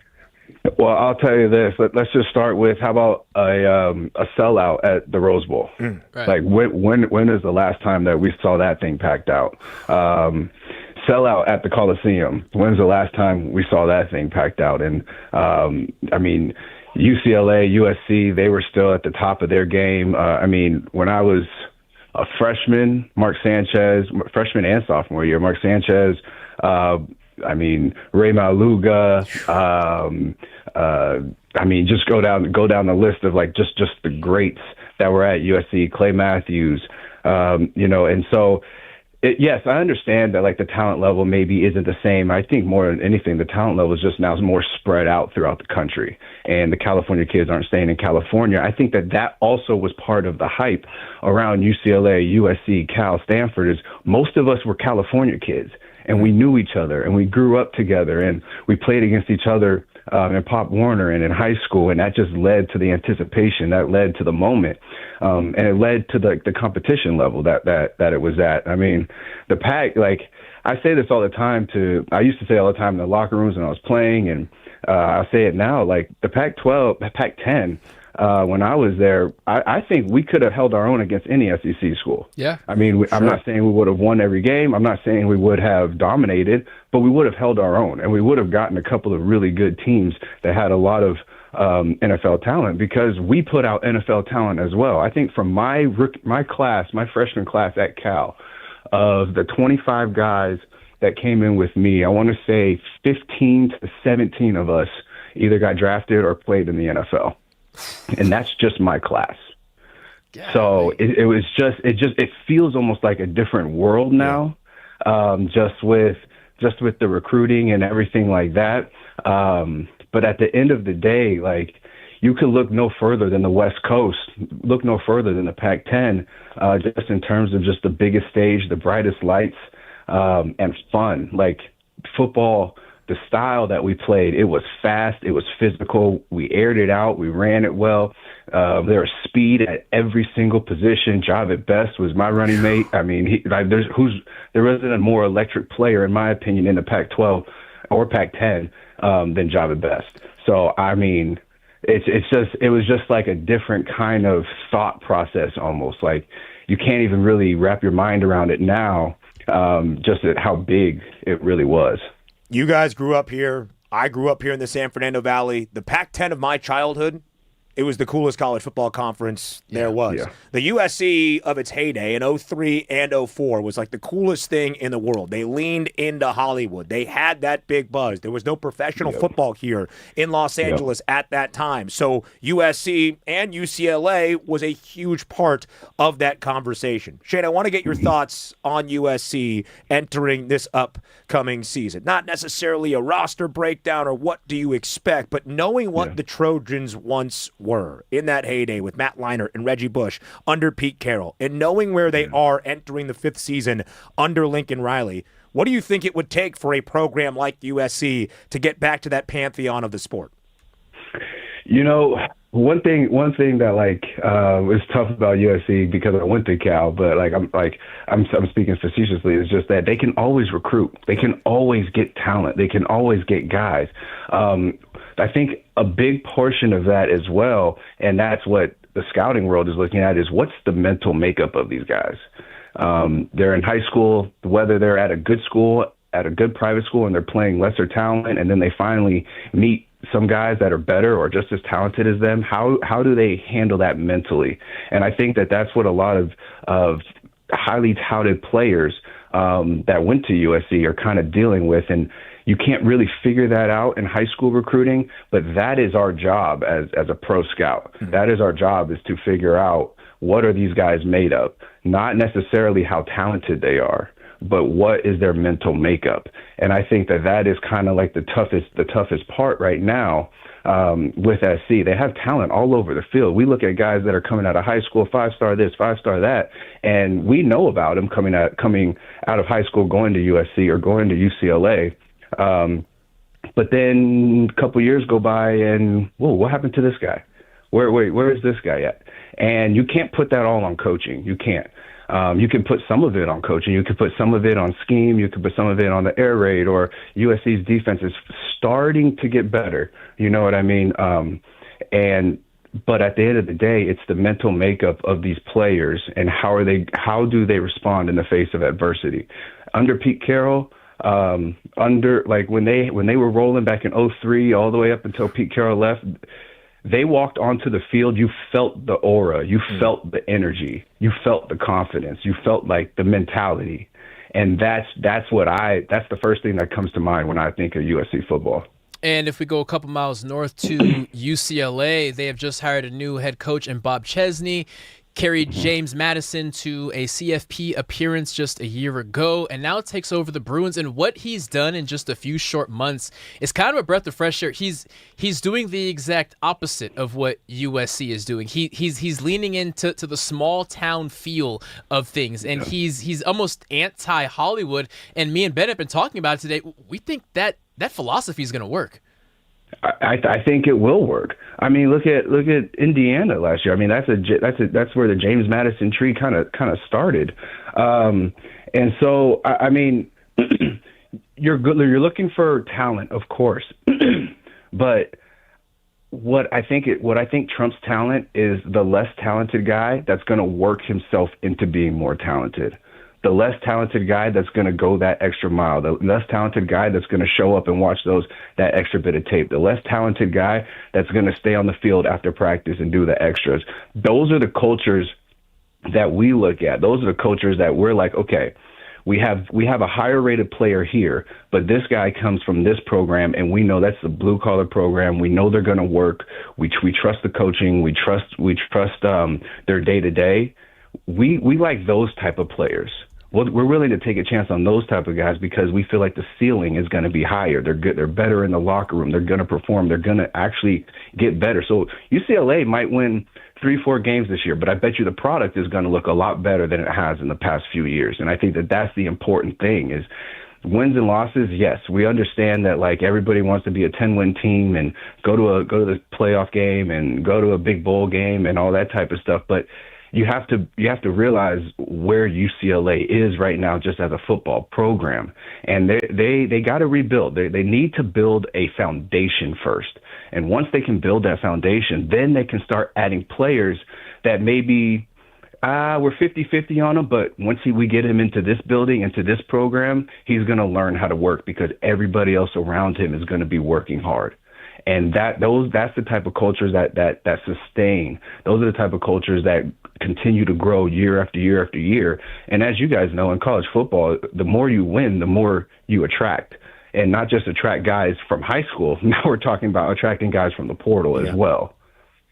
Shane, we were talking about it earlier. We were breaking down that Bruins schedule. Week 1 opener for UCLA in your old neck of the woods up in Berkeley, inside Memorial Stadium. I already said it Yeah. on these airwaves. It is my favorite game of week number 1 in the first full Saturday of the 2026 college football season. Will Shane Vereen be in attendance to cheer on his Golden Bears? No chance. Okay. No chance. All right. If I'll you wanna take his call, if you ticket, wanna by the call way, my Tosh GM,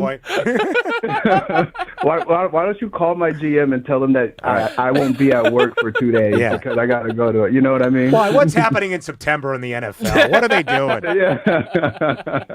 Very true. No, but that's gonna be awesome because Cal has a new head coach in Tosh Lupoy, who was a former player at Cal. Then he spent some time at Alabama, Oregon, you name it. And he's a hell of a recruiter. He's a hell of a coach. He was a D-line coach when I was at Cal. So it's going to be 2 new head coaches, 2 programs that are trying to build a foundation and are trying to get things back to where they used to be. So I'm with you. I think of the week 1 slate, that one is going to be good. Shane, we'll definitely have you on closer to that matchup to give a deep, in-depth preview. But switching over to the NFL, you're doing a great job in the scouting department for the Texans. And this is kind of a college football preview show for us. From a scouting perspective, what does the landscape look like in regards to college recruits? Are things changing? Is the transfer portal changing mindsets? Has NIL changed mindsets? What's the current landscape? If I'm honest, we don't know yet. I think it's going to take another couple years to really understand. Right now, this draft was like the last draft, I want to say, of like the COVID kids. So 6, 7, 8 years in college football. So that is done, and now we're gonna get kind of like the next chapter of that.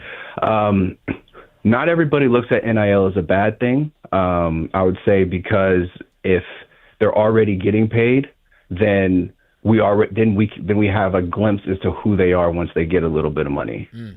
The transfer portal is something that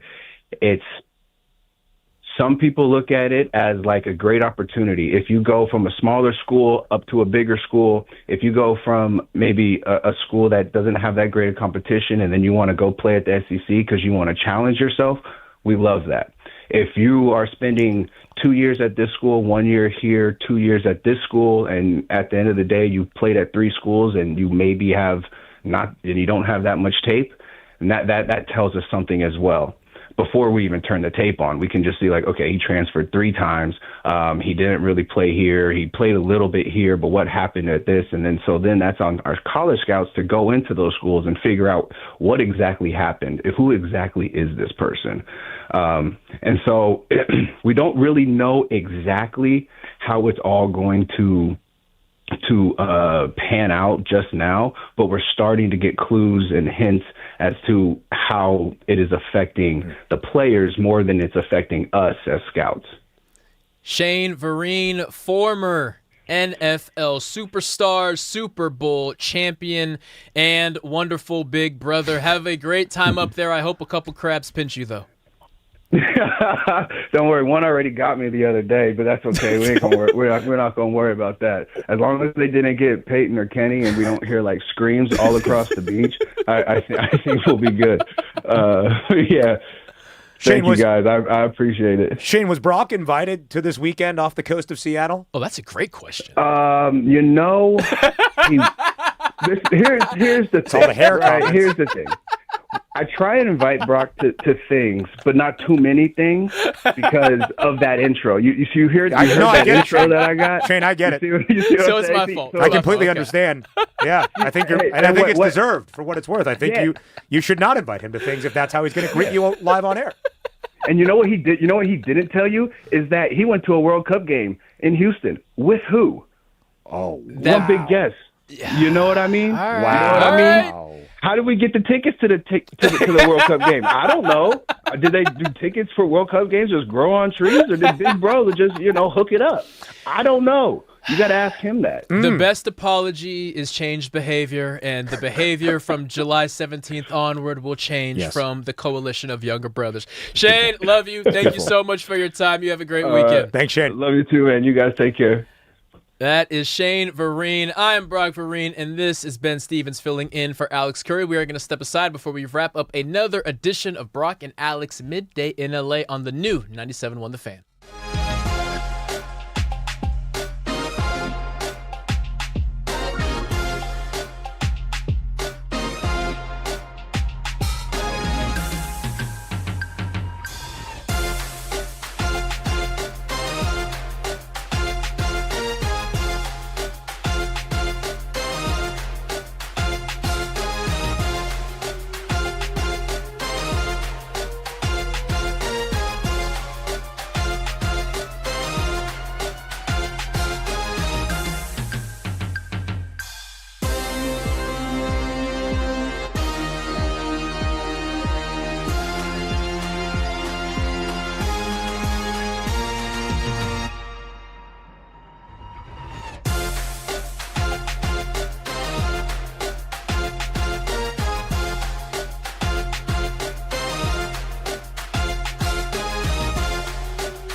This is how you want to cruise. into a Friday afternoon, a Friday evening, the weekend here in Los Angeles. It is Brock and Alex on the new 97.1 The Fan, the voice of LA sports. He is Brock Vereen. I am Ben Stevens. In today for Alex Curry. Let me just say it has been an absolute pleasure to be here with you, with producer Shay, with BTS Nick, with the entire 97.1 The Fan family, and to all of you listeners for welcoming me to Midday LA on this Friday afternoon. Our last segment of these 4 hours, but still so much to reset as we get you ready for the weekend. Of course, Brock, we're just over 2 hours away from first pitch of the second half of this Major League Baseball season for the Los Angeles Dodgers. It's the Dodgers. It's the Yankees. Tonight in the Bronx, inside Yankee Stadium, 4:05 p.m. Pacific time first pitch, scheduled between Garrett Cole for the Pinstripes and Hiroki Sasaki in Dodger blue. It is a marquee matchup for Dave Roberts and company to start the second half, post-All-Star break, with the best record in the sport, looking for a third consecutive World Series championship. And Brock, as we are here on Friday, July 17th, you said it earlier in the show, our attention changes from wins and losses, best record, number 1 or 2 seed in the National League, to focusing on what the only goal is this year for the Dodgers, a third straight World Series. It is the perfect benchmark of pre-All-Star, post-All-Star. Pre-All-Star is let's get the best record. Post-All-Star is who cares about 100 wins? I care about a 1 or a 2 seed, right? Mm-hmm. And having that advantage and having that rest before the home stretch of what is hopefully a World Series run is important. You look at the Dodgers, and it's not a shock anymore that they're banged up at this part of the year, but they're banged up, and they need to address that. They need to continue to get healthier while not losing guys along the way. The only way to do that is if everyone is rowing in the same direction, meaning every decision you make, major or minor, from here on out has to be with October in mind. Swept by the Diamondbacks in their final weekend set before the All-Star break, the first sweep the Dodgers have suffered in 2026. They will try to turn that tide immediately in the greater New York City area. Shohei Ohtani, who of course had the left knee flush, dealing with the left knee irritation, inflammation, and of course the cortisone shot, is DHing, is leading off for the Dodgers tonight inside Yankee Stadium. On the bump is Hiroki Sasaki. He dazzled everybody in Los Angeles with a 4-start stretch from late May to early June, bookended by 2 matchups in the Freeway Series against the Los Angeles Angels, who are one of the worst teams in Major League Baseball this year. In that final start in the final Freeway set against the Halos, Brock, it was 7 innings of shutout baseball, only 2 hits allowed against the Angels, and a career-best 10 strikeouts. From that moment, Sasaki has made 5 starts. He has allowed 22 earned runs in total in those 5 starts. He has allowed at least 3 earned in all 5 of those outings. He has given up a ton of home runs, 9 to be exact. He has not looked like the Hiroki Sasaki that was promised entering last season in MLB. How does he start to turn things around, if possible, tonight inside Yankee Stadium for the second half? Pretend you're in the bullpen. You are going to have tens of thousands of screaming fans who are still riding the high of the best summer New York has maybe ever had since the Revolution. Since Washington let him across the Delaware? New York has been riding high for well over a month now, and they're going to put all of that energy into the Bronx tonight, rightfully so. Roki cannot show that the moment is too big, and it sounds nuts to say that about a guy who pitched a crucial closing inning in a World Series matchup, but that Roki and the trajectory we thought he was on is not where we currently are with this version of Roki. I see this as Roki's final test. Not that he'll never start again, depending on how this game goes, but regards of what Dave Roberts has planned for him in the future will be dictated on what will be a playoff or even World Series atmosphere tonight. This is put up or shut up time for Hiroki Sasaki. The Dodgers are the very short World Series betting favorites, as they have been for the entirety of this 2026 season, and the best record in baseball. The Yankees won 4 straight entering the break. They swept the Nats in the final weekend before the All-Star break.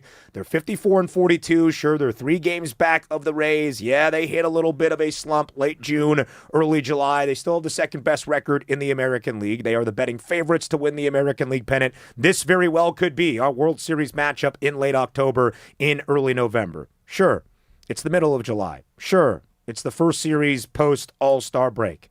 It's the Yankees, it's the Dodgers. 12 World Series meetings between these two teams. No other postseason series in Major League Baseball has happened more than 8 times, and these two have met in 12 World Series against one another. 36 World Series titles between the two. And, of course, the first trip for the Dodgers to Yankee Stadium since Game 5 of the 2024 World Series. The series clincher of that first of now 2 straight, hoping for 3 in a row World Series run for Dave Roberts and company. This has also been a very fun Friday here on Brock and Alex because it's been a de facto college football season preview in 2026 here in Los Angeles. What will year 5 for USC and Lincoln Riley have in store? College football playoff or bust, in my estimation. Both Brock and I think Jayden Maiava, the Trojans quarterback, should be and can be and might need to be a Heisman Trophy contender for the Trojans to get to the pinnacle of the Big Ten and the college football playoff. And both Brock and I, very optimistic about UCLA in year number 1 under Bob Chesney. I think the Bruins are going to 8-clap to a bowl game, which would be saying something after the past 2 years in Westwood. Going to a bowl game off of a season where you lost 9 games, tied for the most games UCLA football has ever lost, is a massive, massive leap. USC is looking around the college football landscape just like Alabama, just like Texas, just like Florida, just like these A-tier programs, and they look at Indiana and they say, if Curt Cignetti can do it in Indiana, you have no excuse because you have 10 times the resources that he had. Get it done now, or we're going to have to talk about the future. And Lincoln Riley gets to prove that he can light a fire under this team and do something defensively that they have not been able to do. There are no concerns about that offense. Nope. They are going to put points on the board, and they're going to look sexy doing it. It's the defensive side of the ball that will dictate how far this team can really go. 7 of the 8 years that Lincoln Riley has been a head coach at Oklahoma, first 4 now at USC, his offense has been top 15 in the country in points per game. The offense is never the issue, which is why that if Jayden Maiava has the stats, which will be there, the production will be there, and USC wins football games to reach the college football playoff, 9, maybe 10 wins is all that it might take with this gauntlet of a schedule. He could be in the conversation for an appearance at the Heisman Trophy ceremony in early December. We also had the great debate in golf. Is it the Open Championship? Is it the British Open? The 4th and final major in men's golf this week, happening at Royal Birkdale. It is round number 2 as we speak. England 8 hours ahead of time, but they can basically play until 10 p.m. because of how light it stays late there. And we've got an Open controversy as we speak. Not do we call it the British or the Open Championship, but a controversy, Brock Vereen, involving the ever enigmatic Bryson DeChambeau. You don't say. For those who did not see, on the 5th hole, Bryson was lining up his shot and he took a step back, which flattened the rough that he was in. He played through the rest of the hole, and then the people came out and somebody snitched on him, and they came over and they said, you have a 2-stroke penalty, and he, in typical Karen fashion, arms crossed, said, well, I'm just not going to play tomorrow. So no word yet on if the penalty will be there or not, but that is just a routine update in the Bryson DeChambeau story. A potential 2-stroke penalty assessed to Bryson DeChambeau, who was really good yesterday, really good today. I believe you said 5 under for the tournament. Correct. Making a run up the leaderboard. Bryson and some longtime golf commentators, Brandel Chambly for the Golf Channel, Nick Faldo, Sir Nick Faldo, one of the greats, have kind of poked fun at Bryson because he has missed, I think, every cut in the majors this year. He is kind of a YouTube golfer on the side, or might be his primary thing. And Nick Faldo called out his course strategy entering the Open Championship. And then Bryson, in his post-round interview after an opening round 67, 3 under par, basically said strategy or strategic about 17 times. He keeps digging a hole, but if he wants to live in that hole, then that's totally fine, right? I think Bryson is perfectly fine with the perception about him, for sure, because the events of this afternoon and what will eventually spiral out of them, and I'm sure there'll be plenty of comments in the media. It's just going to keep digging, but he likes it down there, so here's the do your thing. If you're going to be the heel, be the heel. Yes. Don't be goody two-shoes nice boy. Yes. Be the heel, and we'll all respect you for your true colors. We might not like you, but we will at least respect you. It's been a big football Friday here on Brock and Alex. Puka Nacua, a top 4 NFL wide receiver. Rams start training camp a week from tomorrow at LMU. Our first training camp report date is this Friday. The reigning Super Bowl champion, the Seattle Seahawks, sending their rookies to training camp. And speaking of football here in Los Angeles, soccer, El Tráfico tonight LA Galaxy, LAFC in Carson, California. One of the great rivalries in Major League Soccer, riding that World Cup wave, Brock, tonight in Carson. It's official. I'm an LAFC guy. You are. Going forward, You are. I decided I'm just going to be an Sun LAFC Hew-min. guy. I was going to let this game dictate it, but you know what? Screw it. I'm all in on LAFC, so let's get it done tonight. An incredibly tightly contested rivalry. I'm a Galaxy guy. Our digital media producer, Lindsay, will be there for an immersion experience, so make sure you're following @TheFanLA on all your socials. We're getting wrapped up in El Tráfico and World Cup fever. Final, Argentina and Spain on Sunday afternoon. He's Brock Vereen. I'm Ben Stevens. With everybody behind the scenes here on the new 97.1 The Fan, we thank you for joining us on this Friday. This was Brock and Alex, D-Mac and Reiter. Up next.